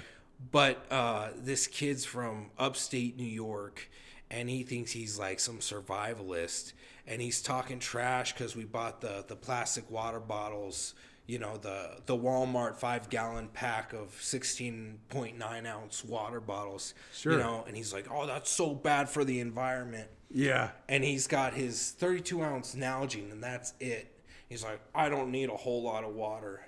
So first tank, we got a 2-gallon tank of paint to mark timber. Dude, I'm done with mine. And everybody told him, no, you need to bring water with you. Everyone's like, you need water with you. Dude, he's not done with his. We pull the truck around. He's like up on this hill, like maybe 20 feet from the road where we're at. He just starts running down and starts drinking our water from the 16.9 ounce bottles, dude. Just downed like 4 of them. Oh my God.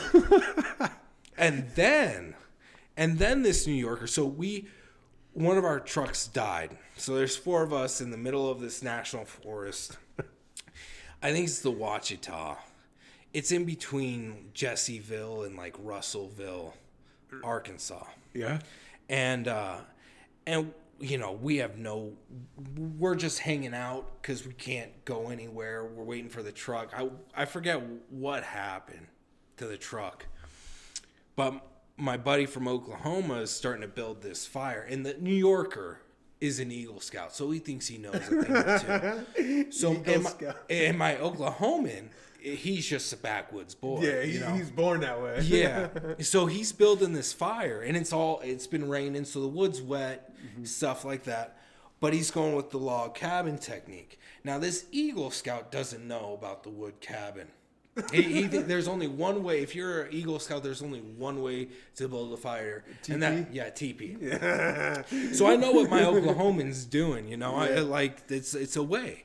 And as soon this thing's about to go, and this kid messes with another man's fire, the Oklahoman pulls a piece, collapses, puts it out. Oh, dude. New Yorkers. Yeah. Get out of here, dude.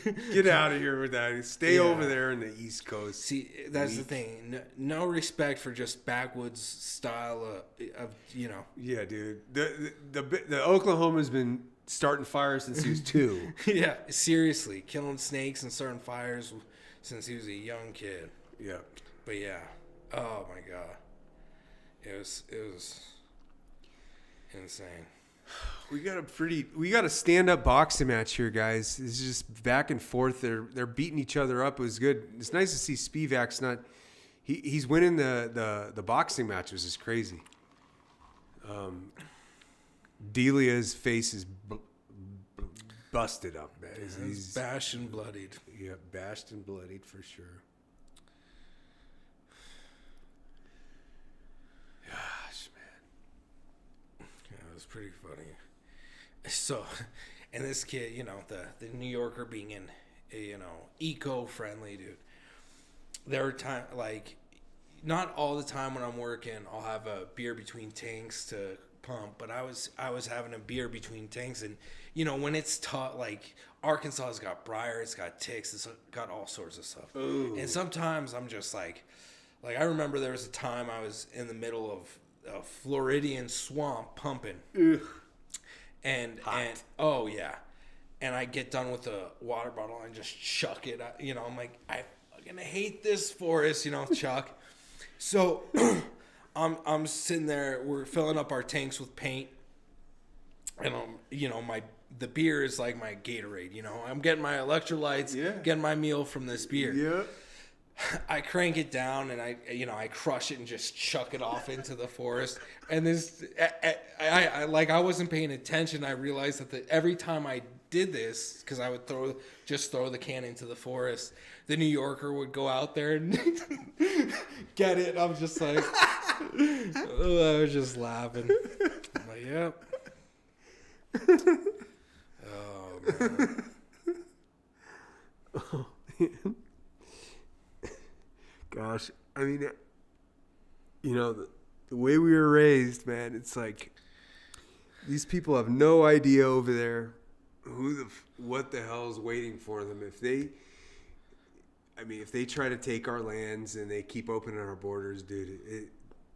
It's gonna get rough for them because we can survive. We know how to survive. Yeah.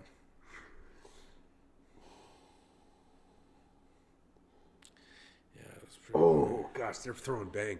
Dalia is tough as nails, man. He's charging forward, throwing big punches, cracking him right now. Ooh, they are slugging it out. This is a hell of a fight. Yeah. Get it, man. Get it. Croatian's putting on the pressure right now. Bloodied and battered, both of these guys. Well, mainly the one guy. Gosh. This Croatian's tougher than nails, dude. We have a different life. These Croatians are tough. Oh, man. I tell you, I could never fight, dude. Not like this. Not like this.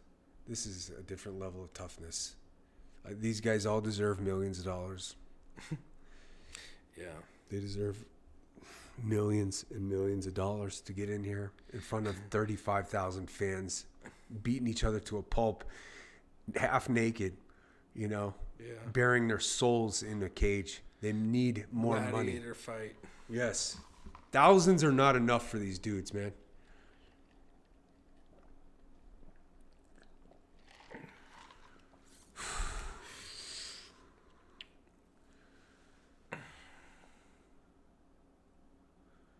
Gosh, man.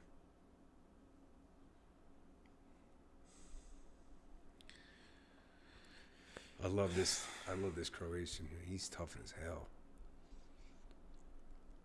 Yeah, homie on chat says the Croatian bleeds easy because of the scar tissue. He's got a lot of scar tissue, bro. I wonder how that works. That's, you know, like like Nate Diaz, the Diaz brothers from Stockton, when they would get hit, it was just automatic blood. I mean, first round they're both leaking like crazy. I don't know why scar tissue wouldn't protect the skin. Yeah, but it seems to open. I don't know how it works. I've learned about scar tissue. I forget what I've it's been a while since I've heard about scar tissue. I had to, recount it for a test. Recall it for a test. But gosh, these guys are just bearing their souls in the freaking cage. This is such a great sport. The head down flails, dude. Yeah. Oh, man, they're showing Dalia is a tough son of a gun, just swinging and banging. Yeah. You know, Spivac's wearing it pretty good too, man. He's wearing it. All right, what do we got here? This has been a good card. Yeah, dude, it's been awesome. Are we on is this a part of the main? This is the main. Is this round 3? Yeah, oh yeah. Okay. Here we go.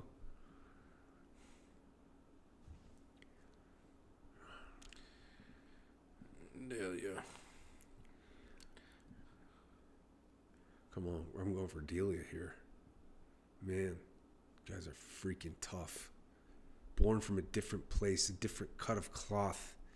They had nothing growing up. They didn't wear Jordans. They didn't have TVs. They had to work. It's funny, dude. So I'm working in this out of Lake City, Florida. And we're in a kind of a crummy, well, it's no 5-star hotel, America, I think it was an American best value, Yeah. And there's various people in there, but I spotted this kid. He's probably like 19, got Jordans, bull stuff. I'm like, that's their drug dealer right there. Yep. That's an easy way to spot. Those poor disadvantaged kids from the disadvantaged communities wearing Jordans. I love it, dude. Yeah, right. Just wearing just a big flag. Like I got, white kid. It's just like I got drugs. And that's that city, that area, that city specifically is a big area for it because you have the I-10 and the I-75, which I think the 75 runs all the way up to the state of New York, and the 10, Jacksonville to L.A., Oh yeah.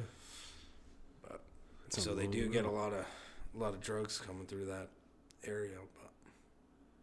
But I wonder why drugs have become such a big thing of our culture. You can't help but think there's probably something else going on there. Yeah. It wouldn't be as big of a thing if the media didn't make it out to be,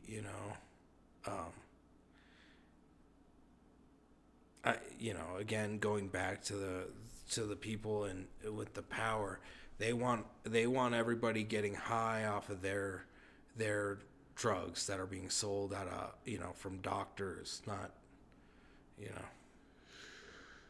The drugs that I've gotten from doctors are way more potent than anything you can buy anywhere. Yeah. So, Dalia's on his back, just lost his mouth guard. Just as Marco just said, the referee pulled the mouth guard, put it back in his mouth, and they went back at it. This has been an absolute brawl. If Dana White doesn't give these boys $100,000, there's something off here, boys. Dude, these guys want that $100,000 bonus. Heck dude. yeah, life-changing money. Yeah. Life-changing money. They want that 100 G's. Who do you think's winning this one? Dude, I don't know, man. Spivac has turned it on this last round. I think Dalia got last round, round 2. I don't know about round 1. Yeah. This is a pretty even match, though. I mean, dude, both these boys have a chin, huh? Yeah. Lost it again. Quick. Dan Murgliata gets in there. Lost the mouthpiece. 1 minute. He's probably got a broken jaw. Because the way his jaw's hanging there. Yeah. And the way the mouthpiece is falling out, might be a broken jaw. He's got the Jake Paul. Yeah. But he's still fighting. Yeah. Still coming forward. He ain't taking a knee, dude. boys. Dude, that's if he has a broken jaw, he's pretty tough to just stay in, Yep. Oh, man. Gosh. So we got East versus West 22 Dang, dude. next week. Spivac's taking some hits, Dude, he's wearing everything. Yeah. Tough son of a gun. 20 seconds. Let's go. Get it. Let's go. Get it. Seen too many kicks. Just punches. Ooh. Come on now. It's 5 Dalia seconds. just landed. Throw a Oof. Oof. 1 second. Over. Great fight. Awesome fight. That was a good Thank one. goodness. This is inspiring. We need inspiring. Thank you. Thank you for giving it all out there. You deserve to be paid well. Hopefully Uncle Dana hooks it up. Dude. Uncle Dana. What a fight. That's a good one. It's been a damn good card. Oh, yeah. Probably the best one yet. Yep. I don't know how. I don't think the Rousey Corano fight's going to outmatch it. I was talking about that earlier, that they should have made that fight 20 years ago. Yeah. How about Floyd Mayweather fighting Mike Tyson coming up? Oh, okay. I saw something about him. Heavyweight fighting a flyweight. Nobody wants to see that. Dude, all right, first off, I think Morrison was a better fighter than Tyson. Yeah. But second, like, I hope Tyson better not hold back like he did against Jake Paul. Like, Yeah. there's so many times where he sees his hit. Yeah, there it is. He's coming up and Jake Paul's wide open. It's like, why aren't you throwing that right? Why aren't you knocking him out? Yeah, it's rigged, man. That was a tough fight to watch for me because I'm like, there were so many moments where he had it and he just went throw. It was tough. I would never place a bet on these fights. No. It's just you don't know what's real and what's not anymore. So Tommy Morrison and Mike Tyson were scheduled to fight. Did you know that? No, that would have been a banger, dude. Dude, the boxing, and they screwed over Tommy Morrison. They had him do a health screen, and they said that he came up positive for HIV. Yeah. What he had was an immune disease. Oh. An autoimmune disease where I forget which one. There's like 10, but I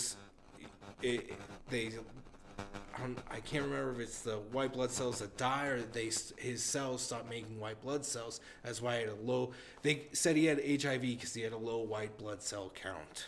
And I'm just like, they ruined his career by doing that.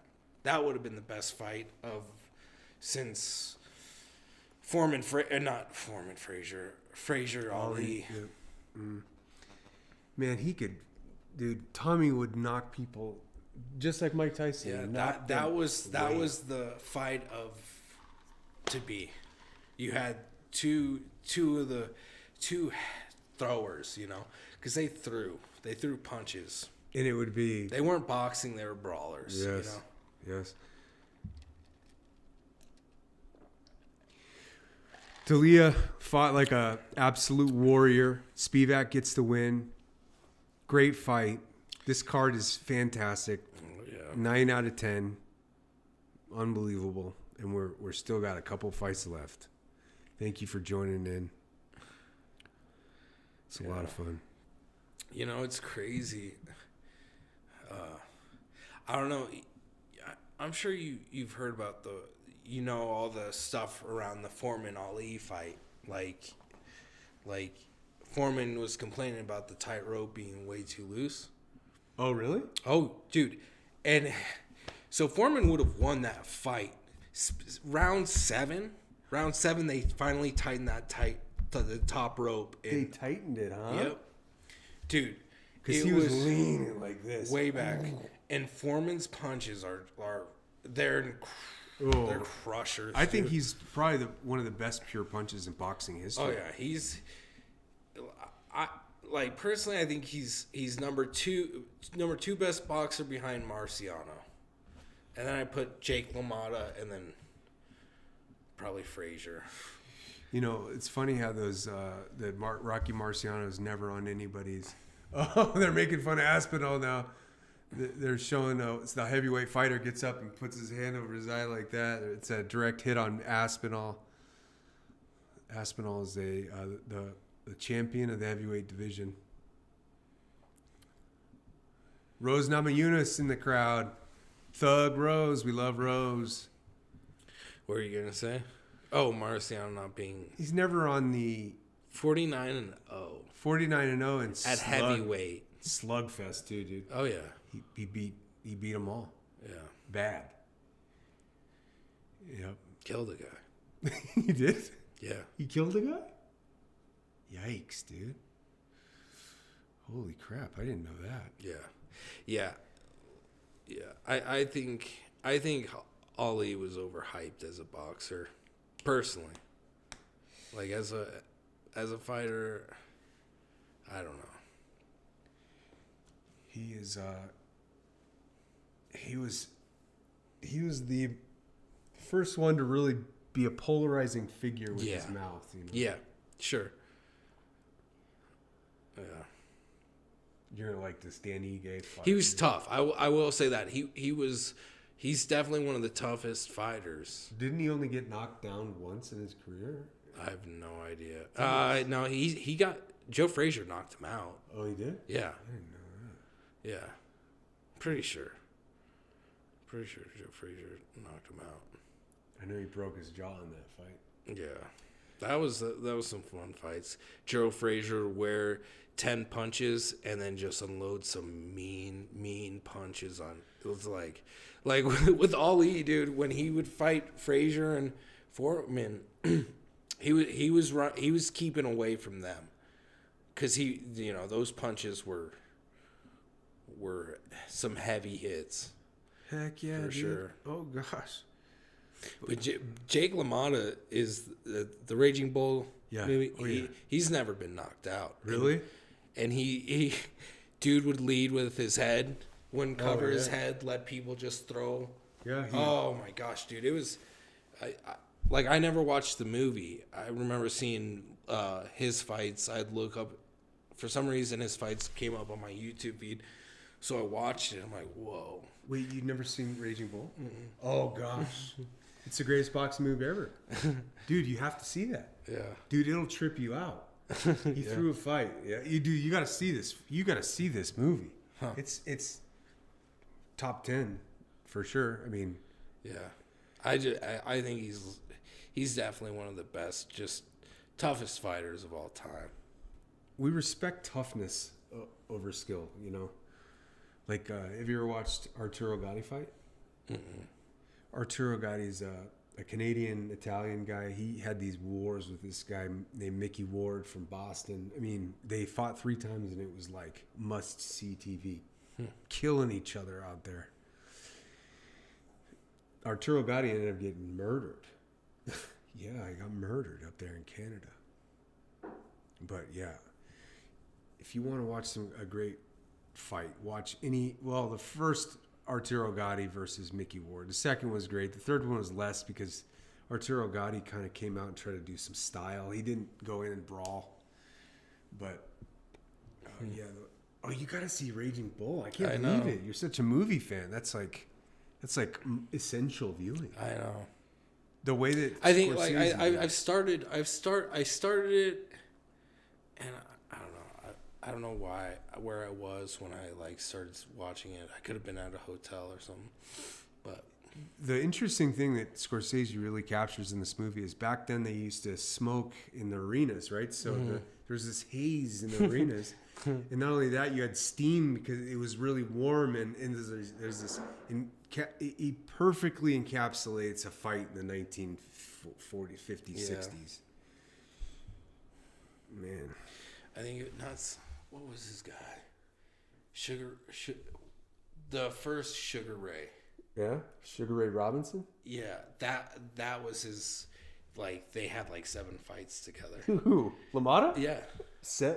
That's right. They talk about that in the movie.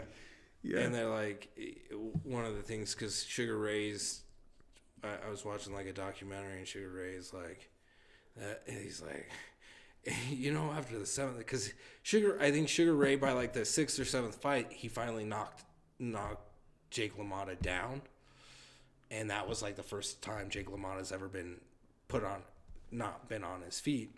But after the fight, he's like, still didn't knock me out. Oh yeah, dude, that's all covered in the movie. You gotta watch that movie, man. Dude, it's cool. Yeah, I was just like, whoa. Just think about just leaving your head saying like, keep throwing your best shots into this baby. Scorsese covers that moment perfectly. Perfectly. You gotta check that movie out. ASAP. I don't know where you can get it.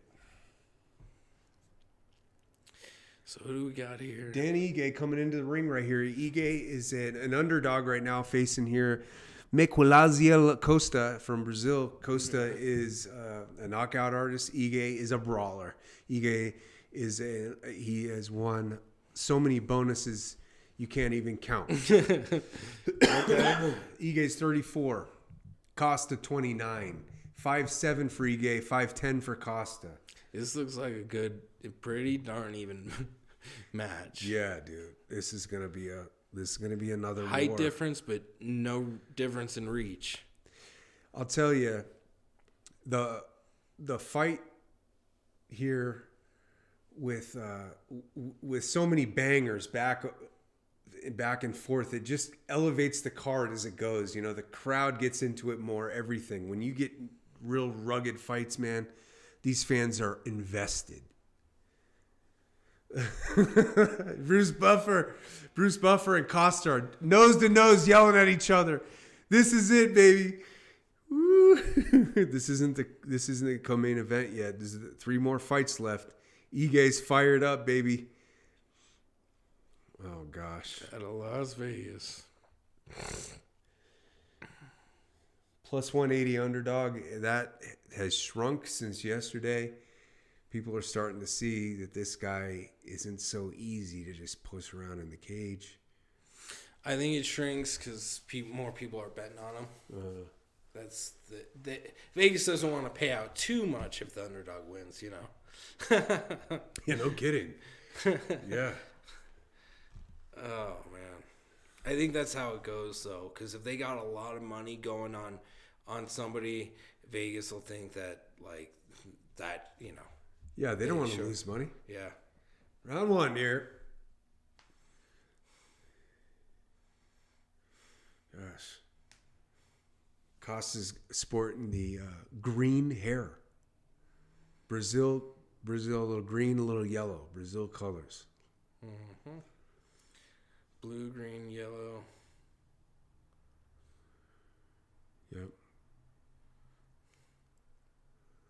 We got featherweights, 145. Yep. Going after each other. Ige spins Costa into the ground. Grappling, a little grappling. Costa's looking at that ankle. Ige's been there before. Mm-hmm. Right to the feet.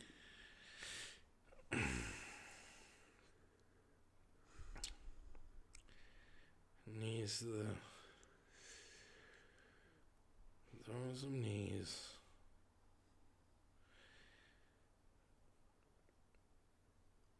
They're tied up at the cage right now. Costa's back to the cage. Ige's pushing him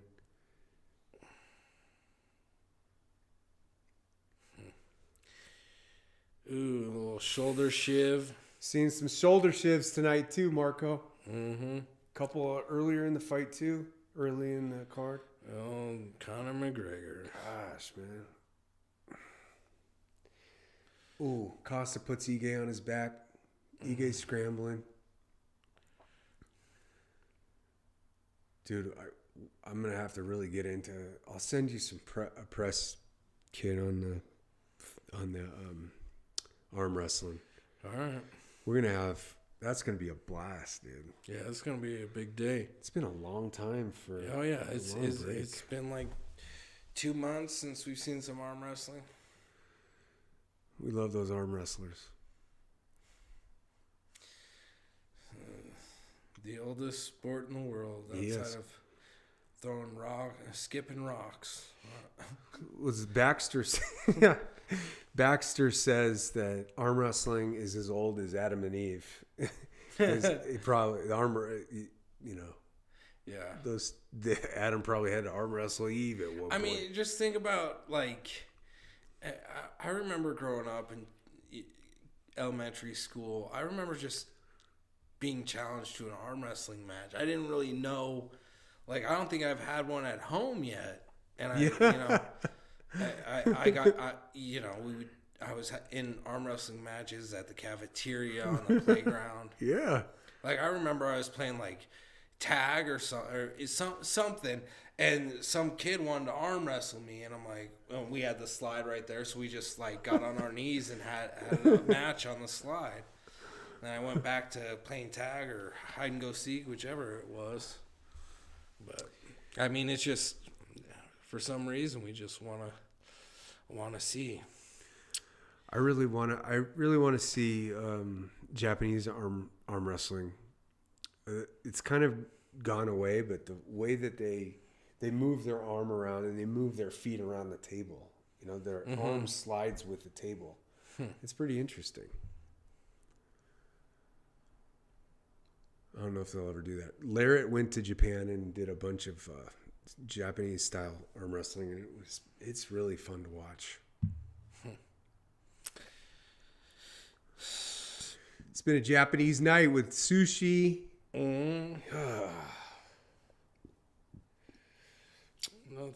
Nothing happening too crazy in this first round. Yep. A few kicks, a few punches, a few takedowns, but nothing too violent. No, these guys are so skilled that it's hard to really land on them, you know.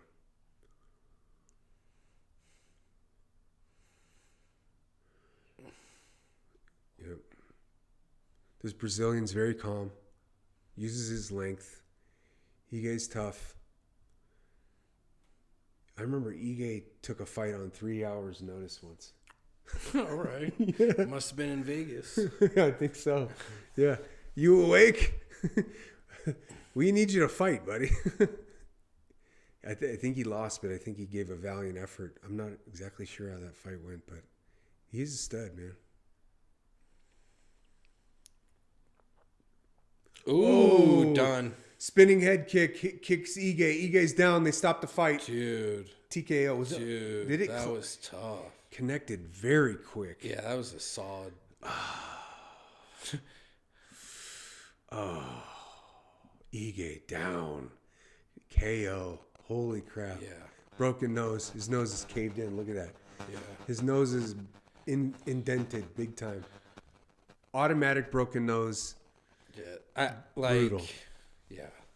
I mean, that guy should have just called it when that kick connected, because he was out. We need to get some better referees in here, guys. You can't just let somebody kill the other dude. Yeah. Here he goes, the replay. Dude, this is just like... Spinning. It was just so solid. Boom! Right? Heel to the right. Just... Here we go. Oh. He went into it too. Ige, Yes. Ige went into it. Ooh, spinning back, push kick into the face. Nasty, man. Gosh, that guy is nasty, dude. That was good. Dang. That was tough. Where's Joe Rogan at, man? We need Joe Rogan. Where's this fight at? Houston. Houston. Get Joe back in there, man. I need to hear some Phil Hartman stories from Joe Rogan. For those of you who don't know or are Seinfeld fans, there was a show in the 90s, a sitcom in the 90s that is 100 times better than any Seinfeld episode called News Radio. Oh, and a dude named Phil Hartman yeah, was one of the main stars. Stephen Root, Rogan was in there. Rogan was in there. Rogan was, yeah. That's why I bring up Joe Rogan telling Phil Hartman stories, because Rogan was the maintenance man in this news radio office. And then you had Andy Dick. Which, yeah, it's 100 times better than Seinfeld. Most underrated sitcom for sure. I didn't know that. I gotta check some of those out, man. Dude, it's so funny. Really, I didn't know that. Phil Hartman's just, he's incredible. He was one of the best on Saturday Night Live for sure, dude. Phil Hartman is king. Oh, dude, one of the most underrated comedians. Guaranteed, bro. Watch out who you're shacking up. Watch out for the lady you're shacking up with. She might be a psychopath. I think he got killed by his wife, right? Yeah. So I looked it up because I want to find out. I thought it was some sort of OD, but what had happened was he gave his wife, who was a coke addict, an ultimatum. Like, if you don't quit, I'm gonna divorce you. He's got 2 children. She comes home one night, coked up, shoots him, and then commits suicide. Oh my gosh, are you kidding me? Not kidding. What the heck? I know. I saw that. I'm like, that's got to be so tough. What a talent. Yeah. He'd still be rocking today, too. Yeah. He was young. Dude, there's some fantastic news radio episodes where he's impersonating Bill Clinton. Really? Yeah, the whole episode is him basically talking trash about them. Oh, he was so good on Saturday Night Live too. He was. Those were the years. Man. House Guest. Oh gosh, House Guest was Sinbad.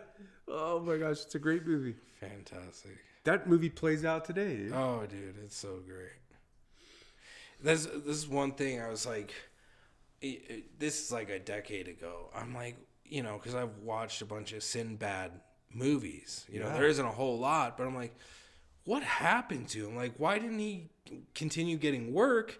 Because he never made a flop. I'm like, what? I would love to know what happened to Sinbad's career, because he never made a bad movie. Not once. Let's see what happened to him. Sinbad. I mean, like, yeah.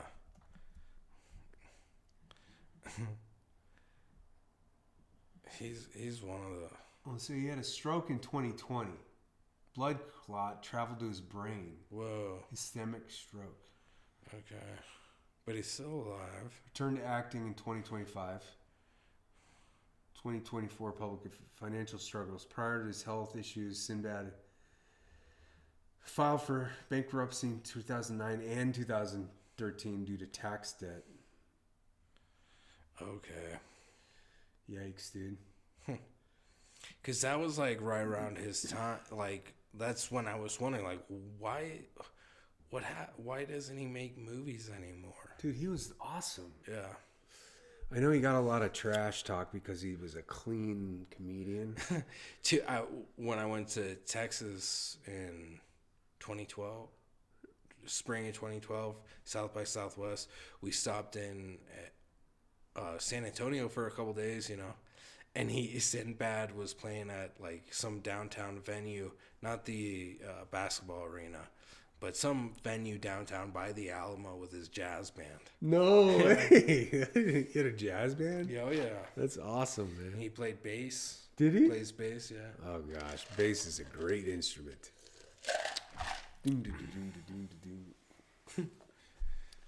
Yeah. Wow, it was an easy fight for Costa. Yeah. Sheesh. What a stud, man. Came out fighting. That's got to be gratifying. You get into a fight, get a knockout, and you have no scratches on you. Yeah. He's not going to have any bumps or bruises. No. He's not going to feel anything tomorrow. No. He's feeling great. Maybe a hangover.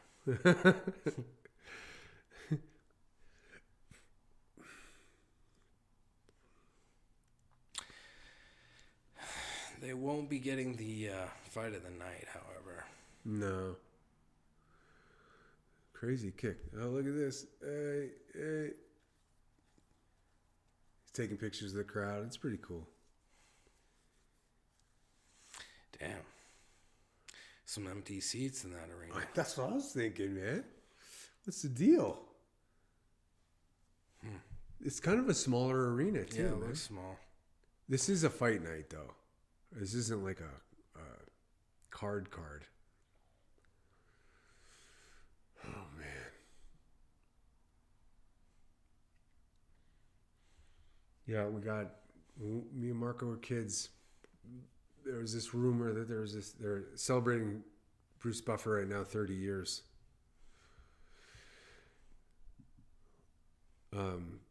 So there was a rumor that there was just this no holds barred fight videotape, and there was sumo wrestlers, there was all kinds of guys. Here's the first card promo here.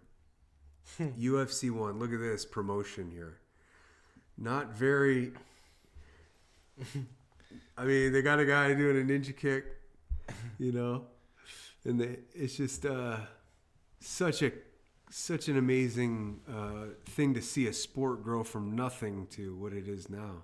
Yeah. Royce Gracie was in the first card. Yeah. Is my guy in there? Which one? Pat Smith. Gosh, what was Shamrock? Shamrock's not in there. No, yeah, he is. 7th fight. Oh yeah, yeah. The Shamrock Gracie. That was a. They've had a couple fights. Right, and you're seeing there's not matchups here because there was only one winner. They Oh yeah, no, it was a tournament. Yep. One night, fight it out. No time limit. 2 rules. No, maybe 3. I think the groin shot was open at that time. I think the only rules were no eye gouging or fish hooking. Yeah, that's it. Yeah, and then groin shots came. They had this little guy get, remember chemo or whatever? Yeah. Bruce Buffer's crying in the crowd. The whole crowd in Houston's cheering him on. What a life for him. Oh, Brucey, baby. Gosh, those Buffers have that golden throat, man. They can call a fight. Yeah, it's a special time when he gets into the ring. Jeff Neal, Euros Medic. Yeah, we got a big fight coming up here. Jeff Neal is recently recovering from alcohol and drug addiction, and he is 3 months sober. Is 3 months enough to call it sober? It's like either you're done or if you're counting the days, you're not done. Yeah. Tonight after the fight, there might be a 6-pack waiting up in their hotel. Yeah, this is funny. Yeah, I agree with that, Marcus. Yeah. You're counting the if days. you're still thinking about it, you're not gonna, you're gonna be drinking. You'll be drinking again, big guy. Just stay off those drugs, that's for sure. I hope he wins, though, man. We need an American to win here after we lose to the Brazilian. Yeah, we do. You hungry, bud? You need something else? You want a dessert? I got dessert for us. Ooh, what'd you get me? I got you some. What'd you get me? Have you ever heard of an Alfonso mango pineapple sorbet? No, I have not. Yeah, well, you're about to, bud. Sorbet, baby. An Alfonso sorbet, it's called.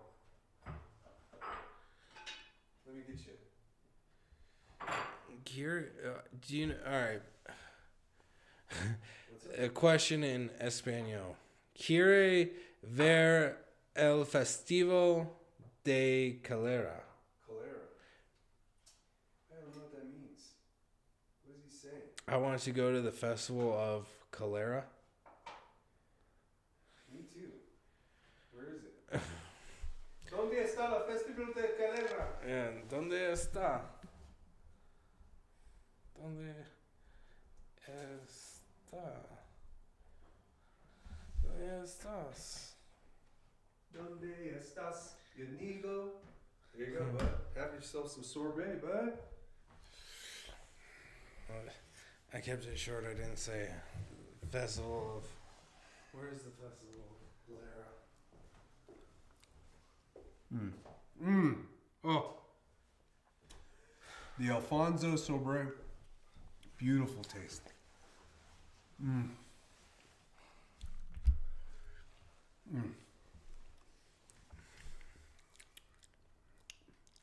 Nice. That's quite interesting. Was it pineapple and Mango. okay? Lethal. Is this the co-main? Oh, this is the main event. No, that's another night. Okay. April 4th. Renato Moicano versus Chris Duncan. And not that Chris Duncan. No, not Chris Duncan from the Cardinals. Dude. When Dad coached him his senior year, Dad's first year at CDO, that was such a stacked team. I forgot who they lost to, but that was better than the year after when they won it. Oh yeah. Chris, and I forgot what their big first baseman name was. Chris Duncan, and this huge dude holding down first. Kinsler's at second. Scotty Harrison's at short. BA's on the outfield. Schroyer's catching. I mean, that's so you got BA. Chris probably through 90s. Yep. Schroyer through 90s. I mean, who else? I mean, there was more, obviously. That period of baseball in Tucson was Oh. legendary. A lot of pros. There's no question about that. Like, I'm like, you know. Like, and I think hating Phoenix teams and Phoenicians is heavily more so from Tucsonans. Yeah. Because when we came up here, when we moved to Prescott, the first time I've ever, like, people were ASU fans up here. I know, it was weird. I'm like, how do you like Phoenix? I'm like, you people are crazy. Like, me and Jim were, like, the only people who hated the Phoenix teams. Like, loved playing them because we always wanted to crush them. Yeah. They always had way more than us. Oh, especially in Prescott. Yeah. Prescott's an eclectic crowd of super poor and super rich. Yeah. Man, what a freaking fight card we've had.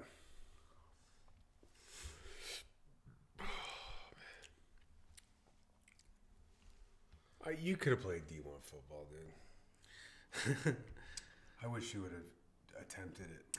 Dude, I should have.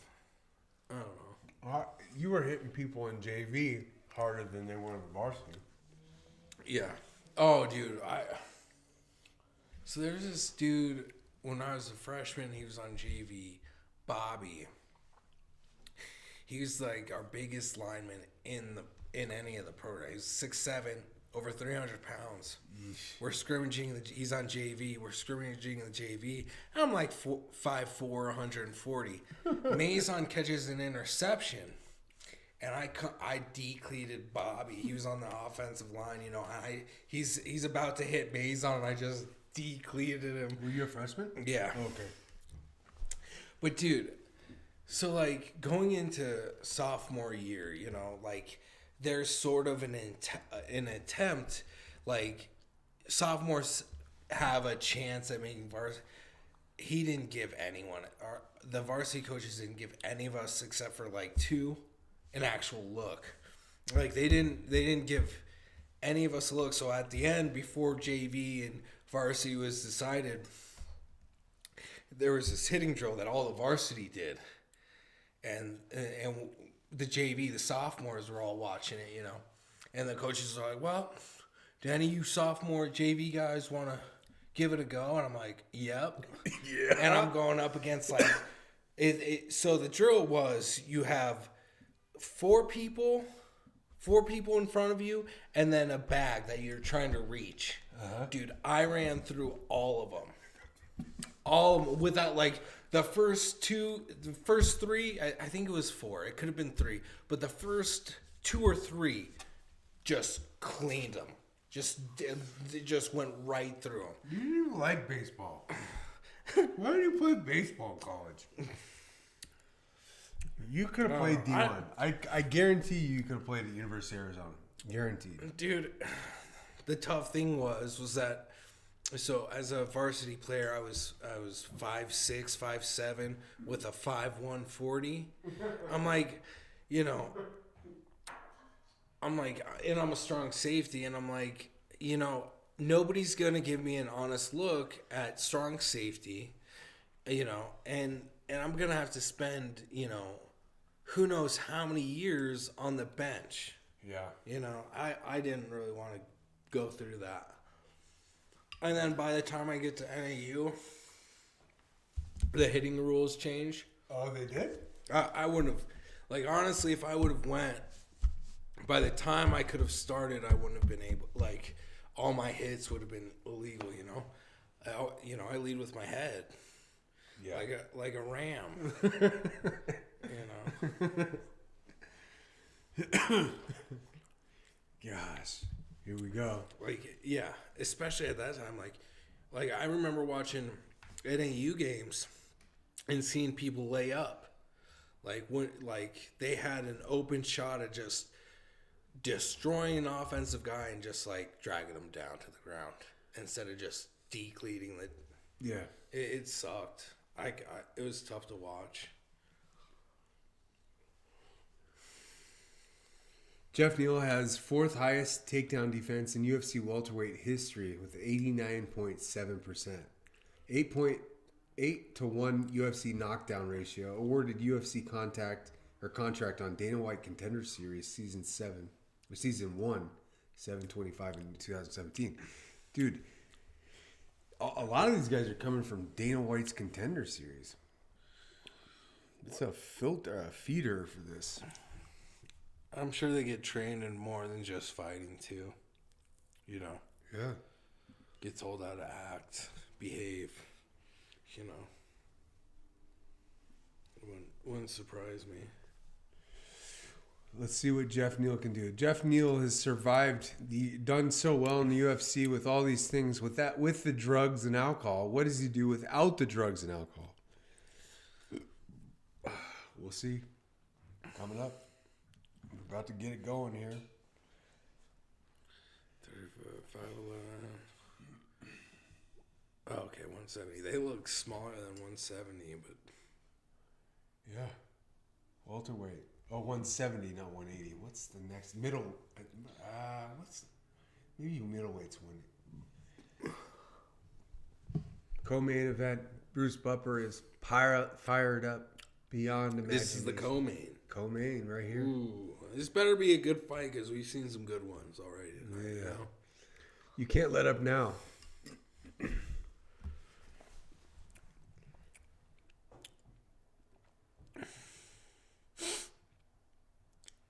Anchorage, Alaska.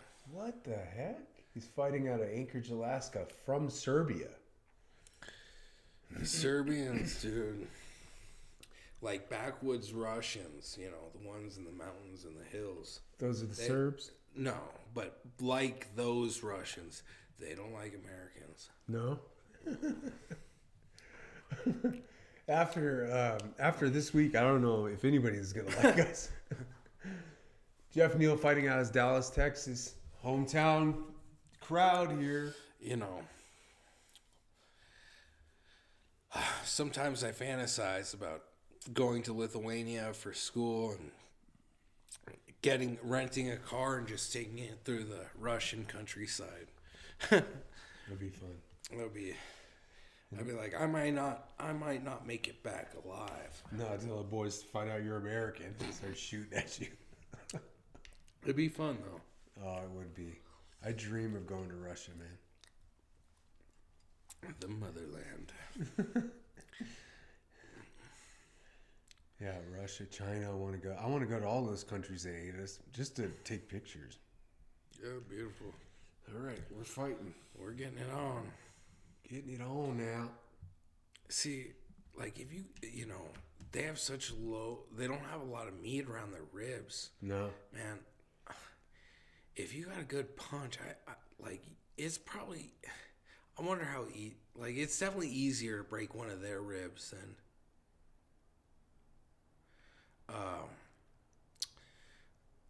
You know, than like somebody with more meat on their ribs. We got a question. Can you watch boxing on ship? Oh yeah. So this is Don. Hey, Don is his name? Yeah.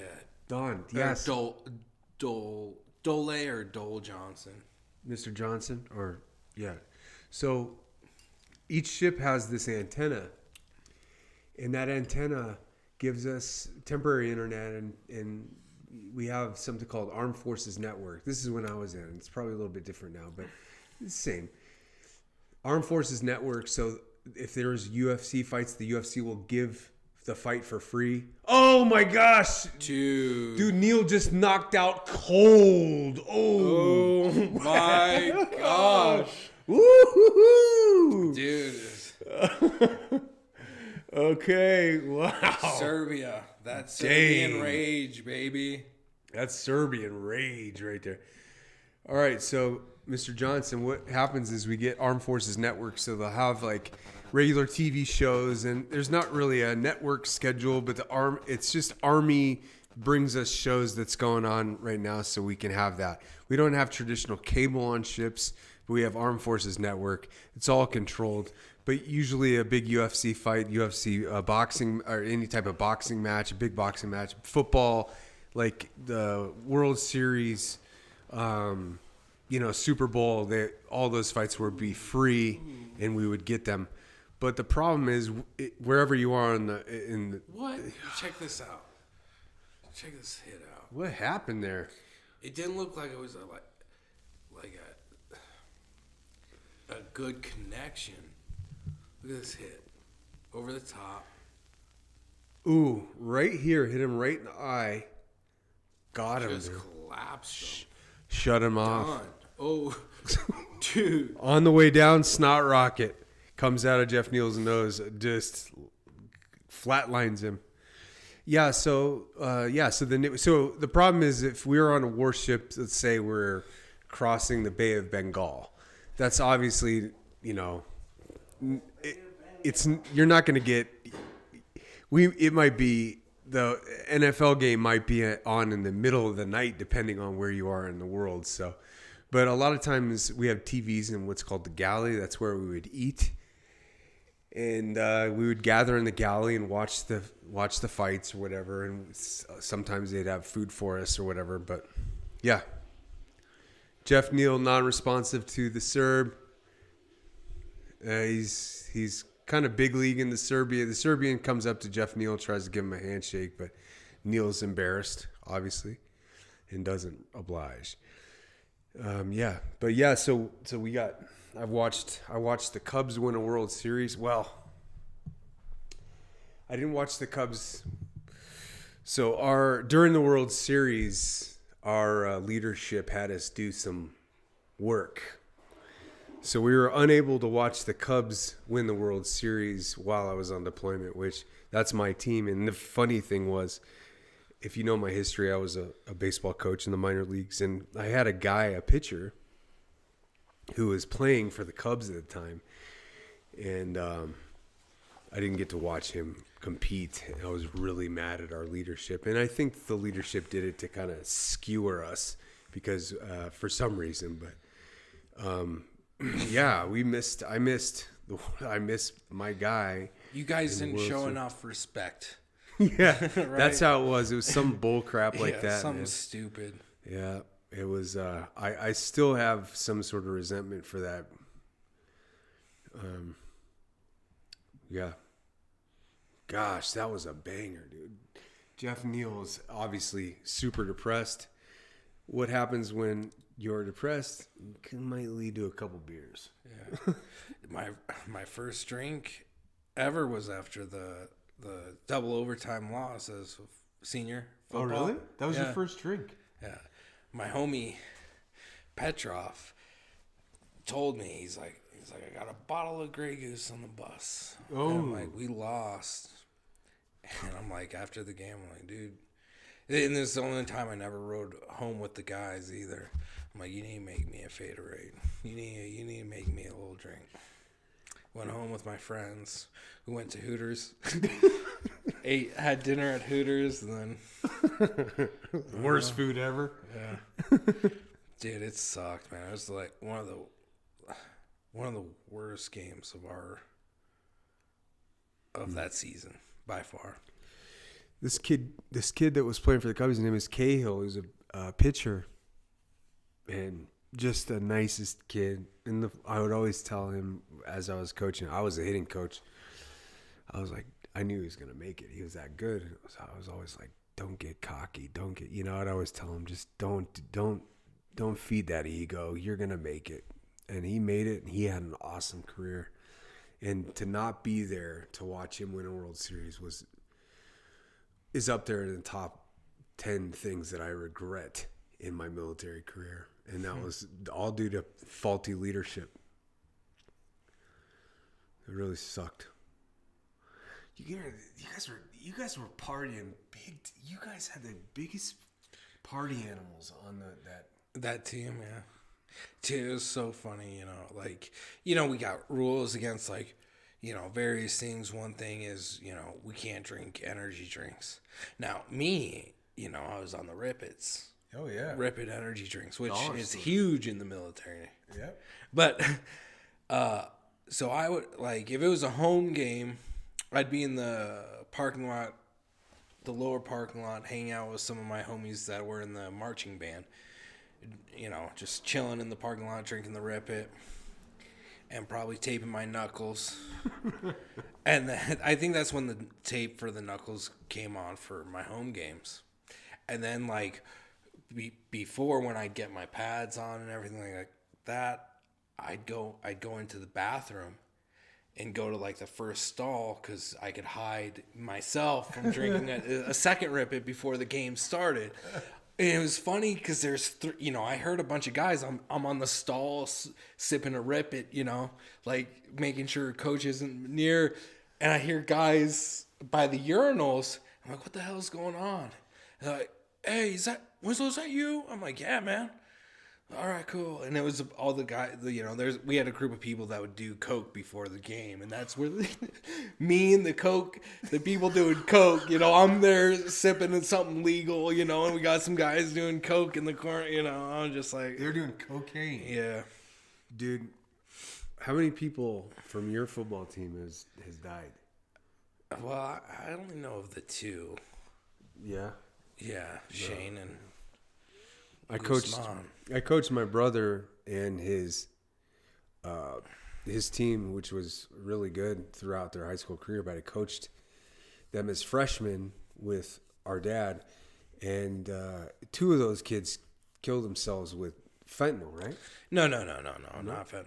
One choked on his vomit, fell asleep on his back, choked on his vomit, and then the other one OD'd on heroin. Gosh, heroin. Yeah, that was Shane. Oh, no. Yeah, that was tough, dude. Last couple, because he was huge, dude. He's 6'1", 6'2", 200-ish, 200 to 220, and just nobody. Oh, dude. And then, a couple years before he eventually OD'd, he was just like a $170, $150 to $170. Just like, I felt bad. Such a good athlete too. Yeah, it sucked. Not that that matters, but it's just like, yeah, dude. I mean, it was tough, dude. For like, I think him and another guy got caught snorting pills in class one day, like game day, and so they got kicked off the team. Did they? Yeah, varsity. Yeah, but like leading up to like, they had already played 5 games, 6 games. Shane, I think, led the state in 4A in tackling his junior year. Did he really? Yeah. He had over 150 tackles. Jeez.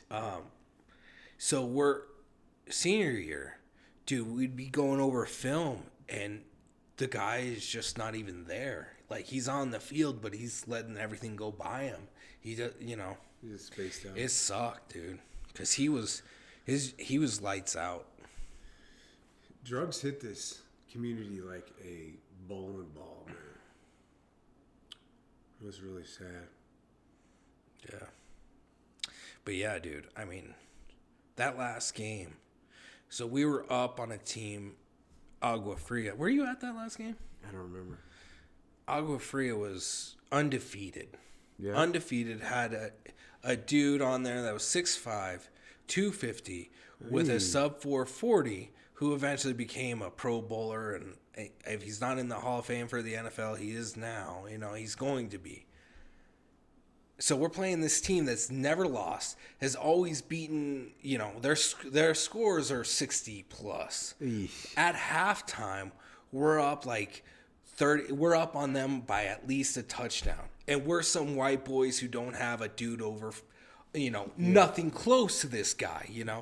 We're beating the best team in the state. Halftime comes. The coaches have me on sidelines. I'm a starting strong safety, They have me on sidelines for the entire except for 3 plays the second half, because somebody wasn't tackling a dude. So they're like, let's put the best tackler on the team back on the field so he can make a stop. So the second half, I get 2 plays, and then they put me on the starting lineup for the 2 overtimes. Gosh. And we lose by, we lose in double OT. First OT, first play, Agua Fria's got the ball first. They fumble, we recover. So all we got to do is kick a field goal. Our coaches on 3rd down decide to go for the field goal. 3rd down? 3rd down, they decide to go for the field goal. What the hell? Dude, they And he missed? yeah. And then the Agua Fria scored a touchdown, and then we didn't. Gosh, 3rd down? What, 3rd down. What knucklehead does that? Dude, that was... That's if there was a loss that season, because there's only 2 losses we had, that was our 3rd. Purely coaching. 100% coaching. It was just... Our coaches decided to go to a 5 front, which we've never done, ever. They put a sophomore who's never been on varsity at nose tackle. Dude, it was incredible. That's a rugged position, man. Dude. You got to be able to move some people if you do that. Yeah, and Agua Fria was, needless to say, so within like the first offensive set, the first quarter, their 6'5" guy, I put on the sideline. So he was off the field for the rest of the game.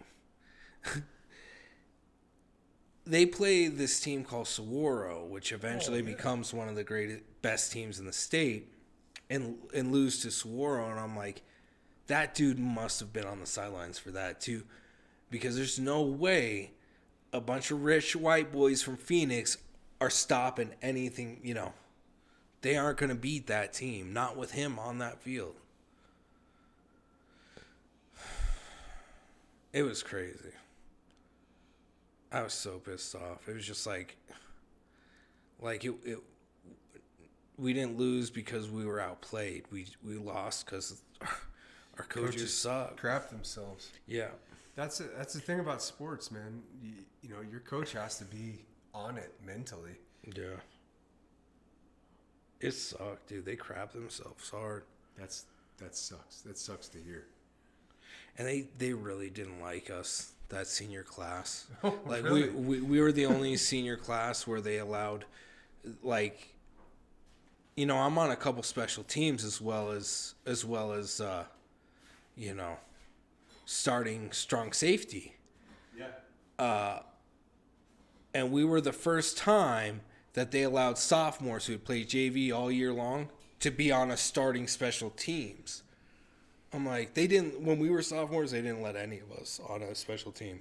No. It was crazy. And sophomores took my spot on special teams. And I'm like, it sucked, man.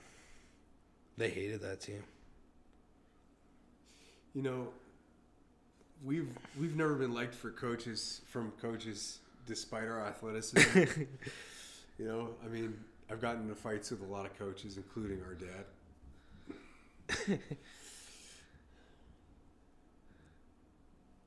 Yeah.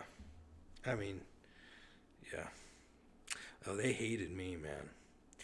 So I was starting strong safety junior year on varsity. I come back senior year, and they decide to have me at DN. I'm like, what's this? Again, I'm a 5'6", 5'7" at best, white boy who runs a 5'1" 40, can't lift over 200 pounds with my legs or my arms, and they're putting me at the end. I'm like, I mean, technically with those numbers, I probably shouldn't be a starting strong safety. I was just Wait, when did you grow? I grew about 2 to 3 inches in college. You did? Yeah. Huh. But yeah, they just put me there to just be like, you're not starting. You know, I had Clayton Wright backing me up, who's he was on the bench for defense for that first set, and he's like 6'3" plus, who's benching high twos, squatting high twos at least. That's who was gonna be that D end, you know. So after a couple plays, they put him in, put me on scout offense. It was so funny, that's dude. Humiliating. Oh, dude! At first play, I have like a little blast at Clayton Wright, and I just trucked him. Oh my god! The only time in history where coaches do the play over again for the defense to get it right. You know, it was crazy. All right, we're getting warmed up here. They're doing all the shenanigans. We're getting the fighters are coming out. They're fired up. Yeah, dude. High school sports is a crapshoot, dude. You can have a real scumbag coach and it'll ruin the entire experience. Dude, I've had some absolute dog crap coaches. I've had some coaches that have changed my life, though. Larry Lee, come on, man. Did you ever? You remember that guy? Larry Lee? I couldn't pick him out. His son's in the bigs now. Oh, son was, I think he might have even been Rookie of the Year, Brooks Lee. Yeah, his dad was my college coach. And Questa, right? Yeah, he made life so, he worked our asses off, but he made life so good for us because we were winning. You know, and he wasn't biased about who was in the game like your coaches were. Yeah. Yeah, I to this day, I don't know how I got back in the starting lineup. I think it was just, I mean, since like starting as a 7th grader, like, you know, I made the starting lineup because the guy in front of me couldn't tackle. The dude, like, I was facing Beecham as a 7th grader and a junior, and the dude who's a strong safety couldn't tackle him, and then they brought me in. I'm tackling him, you know. So they're like, "You got the spot." You were tackling me as a, you know, I'm in high school. You're a little rat. You would tackle me in the backyard. Oh yeah. we had pads on early. You know, Oh, yeah. we would have pads on and do these wars because we didn't have internet or TV or anything. So we had TV. We had a VCR and the antenna TV. So we were trying to pick. We had like 3 or 4 channels. Fox. And our parents were like, "Get outside." Yeah. You know, as soon as we come home from school, get outside. And so we would just put on the pads and hit each other. That's how it was. Anthony Hernandez. Longest active win streak in UFC middleweight division, 8 wins. Most takedowns in UFC middleweight history. Holy crap, 54. Second highest significant strike rate in UFC middleweight history was 62.8. This dude is a banger, man. Fluffy Hernandez. I gotta. I picked Sean Strickland to win, but I don't know if he's heavily favored, I think. Strickland. Oh, gosh. So funny. Fluffy looks intense right now. Yeah. Dude, it was crazy.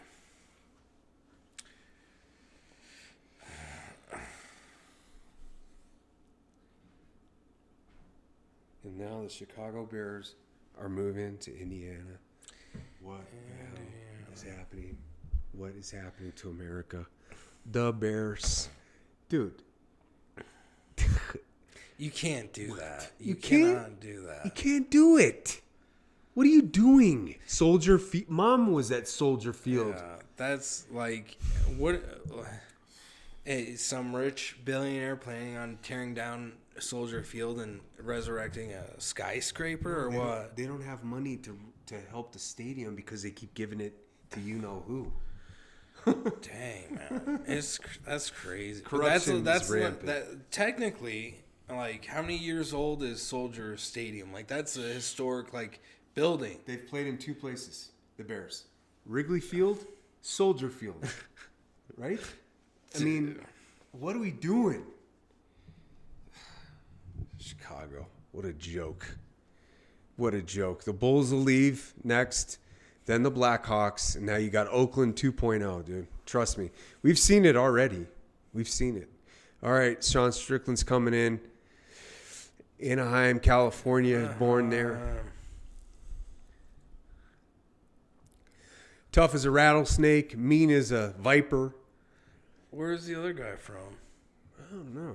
Where's Fluffy from? Fluffy Hernandez. Fluffy Hernandez. Oh, Fluffy Hernandez. It's a tough nickname.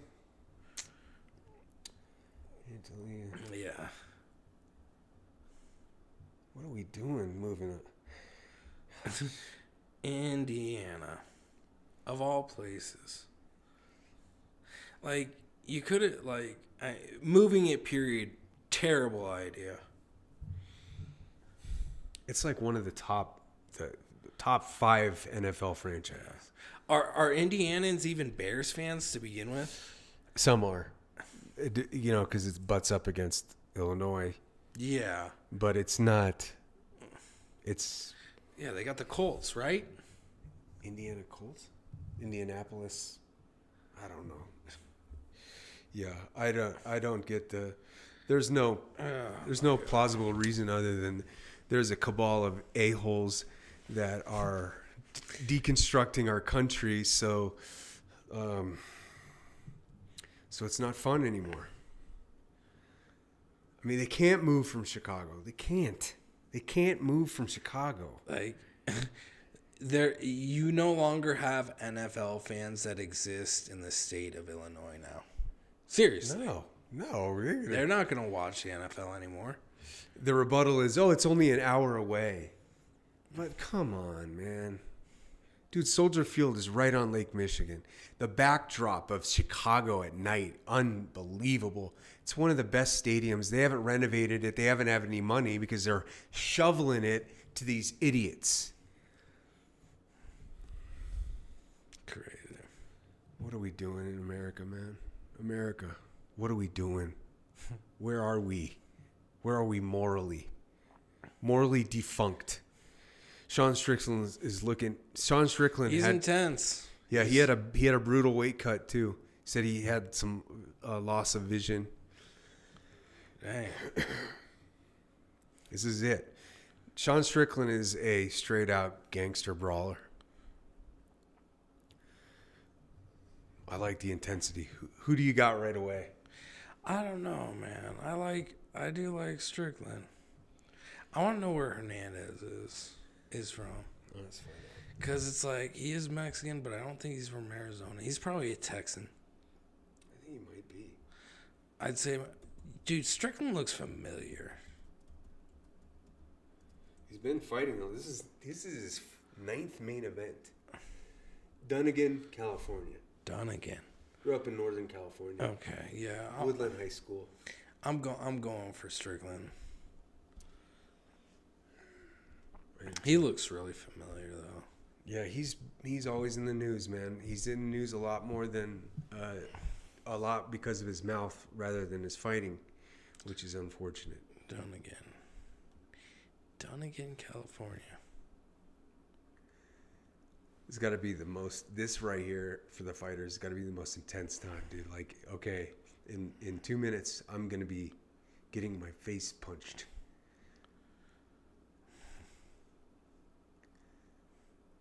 He looks locked in, huh?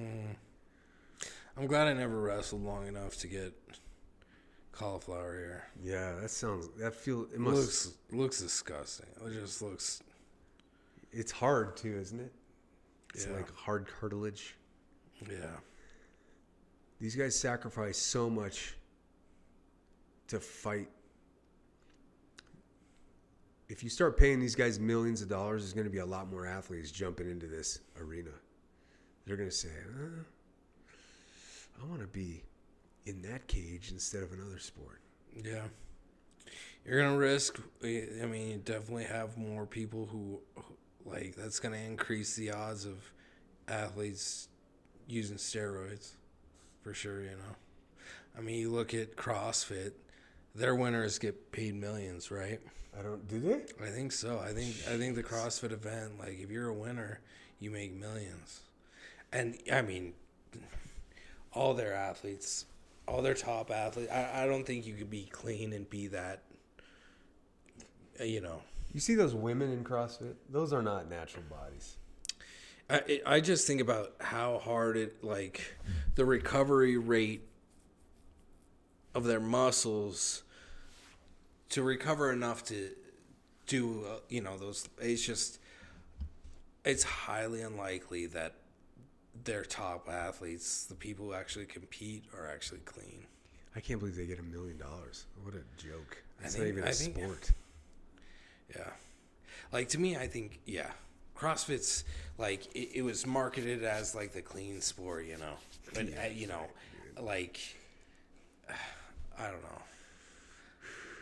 It's just, if you're going to create a sport, don't even go into this steroid. Don't make it a part of, like, don't make it a thing, you know, because eventually these people are, you know, you're going to have athletes that do, and it's like, are you the type of person that would kick out the athlete that's making you and your company billions of dollars? No. That's how they all do it, you know. Oh, here we go. Round 1, baby. Round 1. Touch the gloves. Here we go. We're getting into a fight here, boys. Here we go. Stand at the middle of the cage. Strickland's typical straight up fighting style. No nerves for either of them. They've been here too many times to count. Little jab from Strickland. Nothing.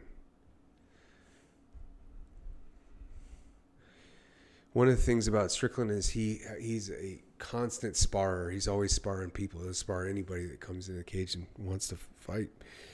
And it shows. Quick jab for Strickland. He's a good wrestler too. So Fluffy's known for his wrestling. Fluffy's got a little bit of excess. Yeah, he looks fluffy. And that, Yeah. you know, Northern California, they're inside for the winners. Yeah, true.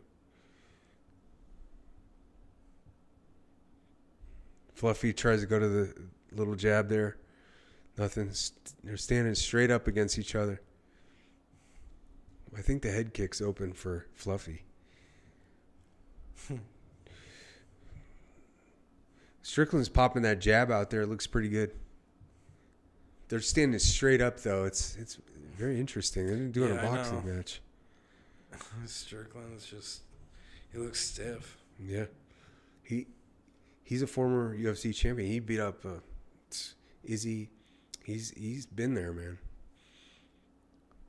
They're saying he might have a title shot if he wins this fight. What's he? Okay.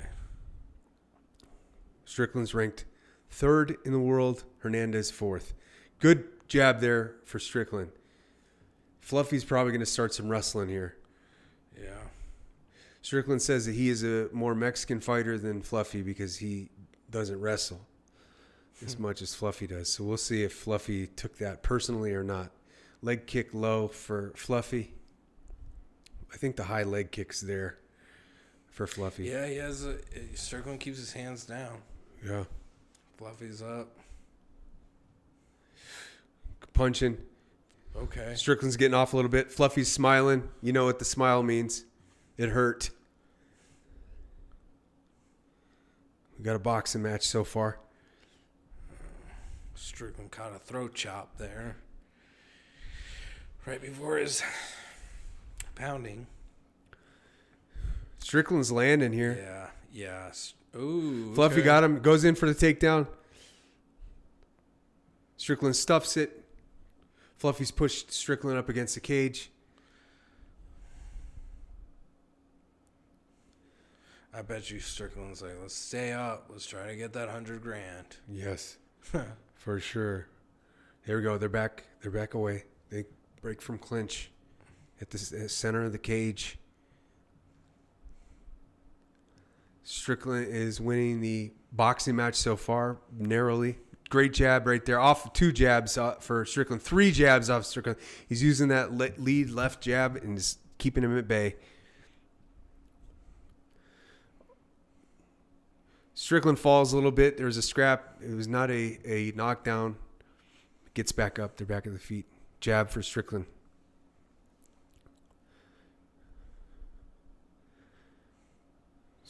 Fluffy tried a combo. Strickland blocks all 3. Punch, and a kick. Blocked him 3.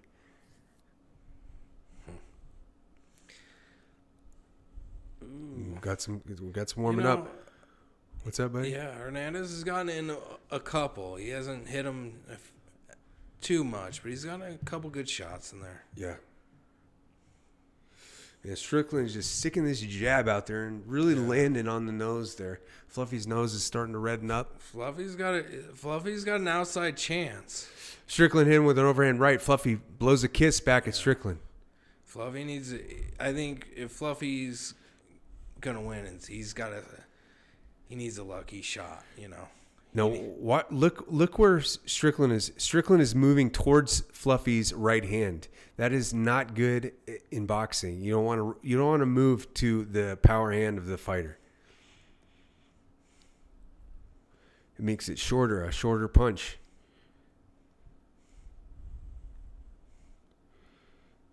Okay, a little tangled, nothing much. This is going to be a 5-rounder here. Oh shoot, I didn't even. All right, round 1's over. Who do you got there? Strickland. Strickland. I got Strickland too. I think Strickland's. You know, what's odd is that it looks like Strickland's worried about that right hand of Fluffy's because it looks like he's watching it. You know. Fluffy's Maybe he wants Fluffy to throw that right. You think? Maybe. Fluffy's nose is reddened. Nothing, no blood or whatever, just a little bit of soreness. Yeah, Fluffy's got a chance. Yeah, neither fighter is sitting on their stool. They're in great shape. Strickland looks in much better shape, or looks in good shape right here. They're smiling. Fluffy's smiling. Strickland gives him a wink They touch gloves. Round 2. Wait, they stopped it. Hold up here. What the heck? Come on, Herb. Herb Dean stopped it for a second. I think he wanted him to back up a little bit before they got into it. Here we go.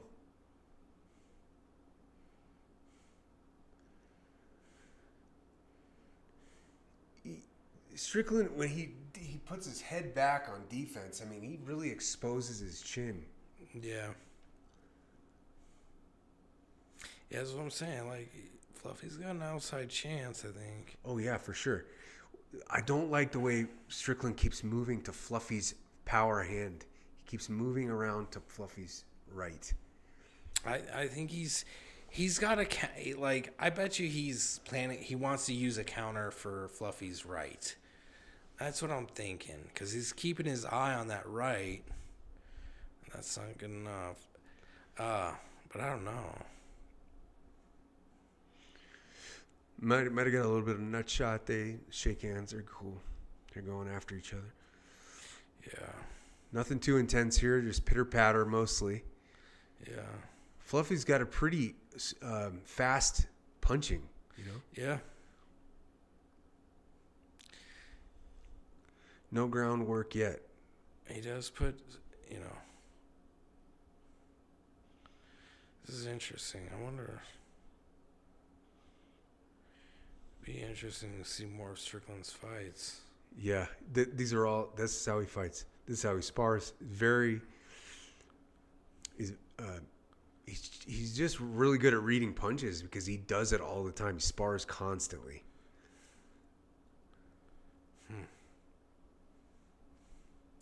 See, I think for Fluffy to win the boxing match, he's got to land one of those wild haymakers. Yeah. He's not going to, you know. I think Strickland will knock him out.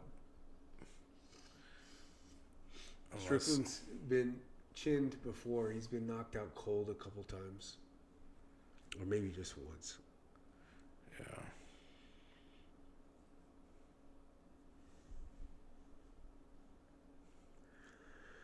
We just got this is a straight boxing match so far. Oh, uppercut for Fluffy. Nice little punch there. Strickland's starting to kind of feel it a little bit. And that's one thing about Strickland, too, is he turns up the heat when he gets hit. Yeah. Huh.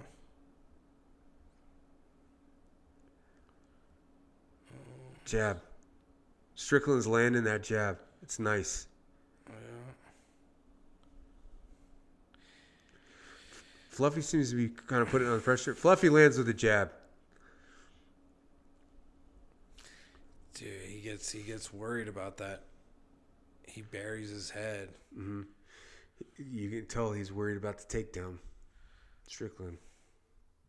Yeah. But the way he ducked, he's worried about that punch. Like, he's ducking before a punch is thrown. It's like, why don't you wait? Because if you stay up, you're going to have another, you know, a good, you know, you can throw another punch that's even devastating than the first one. Right. You know. Right. Strickland's starting to feel it. You can see it in his eyes. He's starting to open up a little bit. Same with Fluffy. Fluffy's getting a little bit more aggressive. Yeah. Seems like these 5-round fights are always a feeler the first couple. Yeah. I mean, how often has Strickland knocked somebody out with his fists? Not many. Okay. So, like, knowing that, I think Fluffy's gotta just wear some more, like, wear punches due to him attacking Strickland. Like, if he's not somebody who can knock somebody out with his fists, find out if he can knock you out, you know. Strickland's known for his wars. He's a war kind of fighter. Still a big time boxing match. I think that I think that this is what we're gonna see, unless Fluffy gets opened up a bit. Fluffy now pushes Strickland up against the cage. Yeah. Strickland's wrestling is good in his dirty boxing there. Hits him with a little overhand. Now a jab. Strickland is winning the boxing match for sure. Yeah. Ooh, Strickland does his fake kick and punch, and he get him. Fluffy needs to work. Yeah, needs to throw more punches. Fluffy with an uppercut at the end of the round. Round 2. Marco, who do you got? Strickland again. Strickland again for me too. We got Strickland 2, Fluffy 0. Yeah. Fluffy's not throwing as much. Fluffy's having a hard time with Strickland.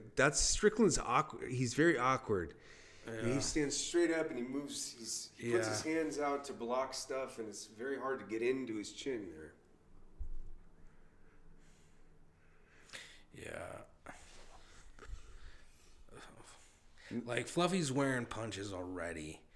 He needs to wear some punches on an attack, because most of the time he's just wearing punches, pointless. Yeah, I agree with that. Yeah.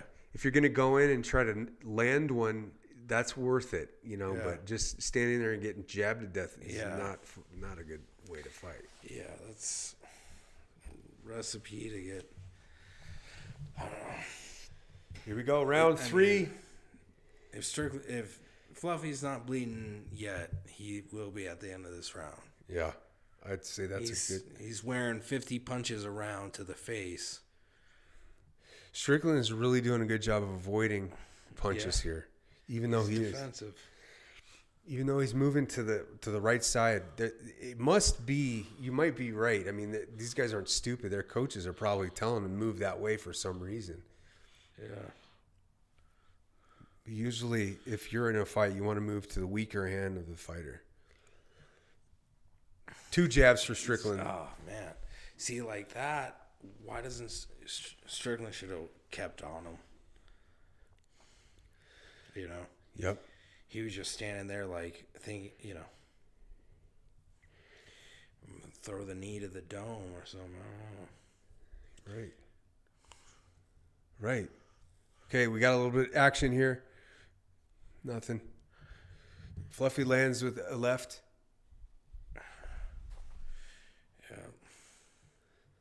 Yeah. Straight up boxing match. We got a little swelling on Fluffy's left eye. Strickland, I told you this last fight, but Strickland has been on a 6-month suspension because he went into the ring and beat up a guy after a post-fight celebration. Oh, yeah? Yeah. Yep, he got a 6-month suspension, which is actually good for these guys to take some time off. He beat up a fan or something? No, it was a cop who won an MMA fight and started talking smack about Strickland. Strickland came right in there, fought him from the stands. Oh, okay, cool. Okay. So, an ex-cop, he was a current cop? The cop was fighting in MMA. Okay. And he won a fight. Oh, Strickland landed a knee, and Fluffy is backed up, and Strickland is pouncing, punching him. Fluffy's hurt. Down. Strickland's piling it on. Done. Punching him. Crazy. Dang. Fluffy's hanging in there. Strickland is pouncing right now. Dude. Fluffy down. It's going to be over. Herb Dean's in there. Calls it off. Strickland wins. TKO. Dang. Son of a gun. How about that, man? Holy crap. Dang. Fluffy destroyed. Sean Strickland victorious. So he's watching it's a UFC bout or just a different MMA? Different MMA promotion. Cop wins. He gets in. Starts talking smack. Strickland about Strickland? Yeah. Strickland walks right in after the fight and just starts throwing at him. Got a 6-month suspension, but worth it. In my opinion, worth it. Worth it, dude. Whoo, that was a fight, man. Strickland's walking out of the ring right now. What's going on? All right, so let's see it. So a knee, right to plex. Right to the left side. Buckles Fluffy. Fluffy just doesn't overcome it. Right to the stomach. Immediately holds him. Just automatically hurt. Strickland knows it right away, sees him, and then starts pouring on the punches over and over. Punch after punch. and then knocks him straight down. Boom. Strickland grabs the back of his head, uppercut. Boom. Dang, dude, that was some tough. Bang, bang on the ground. Bop, bop, bop. Herb Dean stops it. Strickland, whoa. How about that?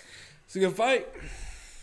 What a card. Yeah. What a card, guys. It's the best card so far this season. Yes, it is. The Paramount card has arrived. That's been the best title fight so far. Yeah. We've had, this is the third one or fourth one? Well, this one isn't title, but it's The main fight. Yeah, definitely. Especially compared to last card. Yeah. What a night of fights. Holy crap. Stepped on the gas from the first fight all the way to the end. Pay him, Dana. Pay him all. These guys deserve more than boxers. Do you think he would have gotten a 6-month suspension if the guy wasn't a cop? I think so. So the athletic commission of each state kind of regulates the discipline. Okay. Yeah. So, it's actually a pretty funny highlight. Dude, Strickland just goes in and starts throwing punches at the guy. All right. Wow. What a fight, guys. What a fight. What a fight.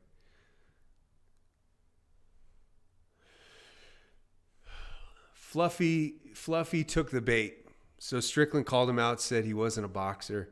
Fluffy, with the pride of his heritage, said, all right, you want to bang? We're going to bang. And it caught up to him. Sean Strickland. Unlikely hero.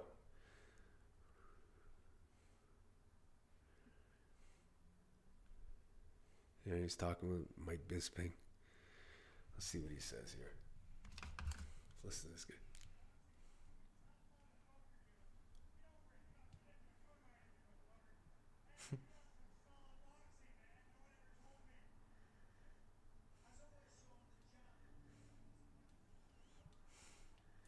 That's cool.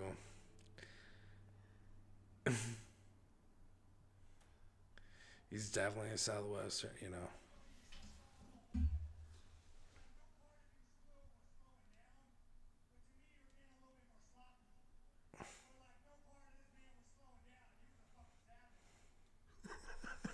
With the amount of cursing, I'm like, he's definitely a Southwesterner. You know. Strickland's had a real tough upbringing. He was pretty open about his abuse as a kid. Yeah. Yeah. I tell you, you abuse a kid, this is where they go. They need to unleash this anger from stupid parents. What's he saying here?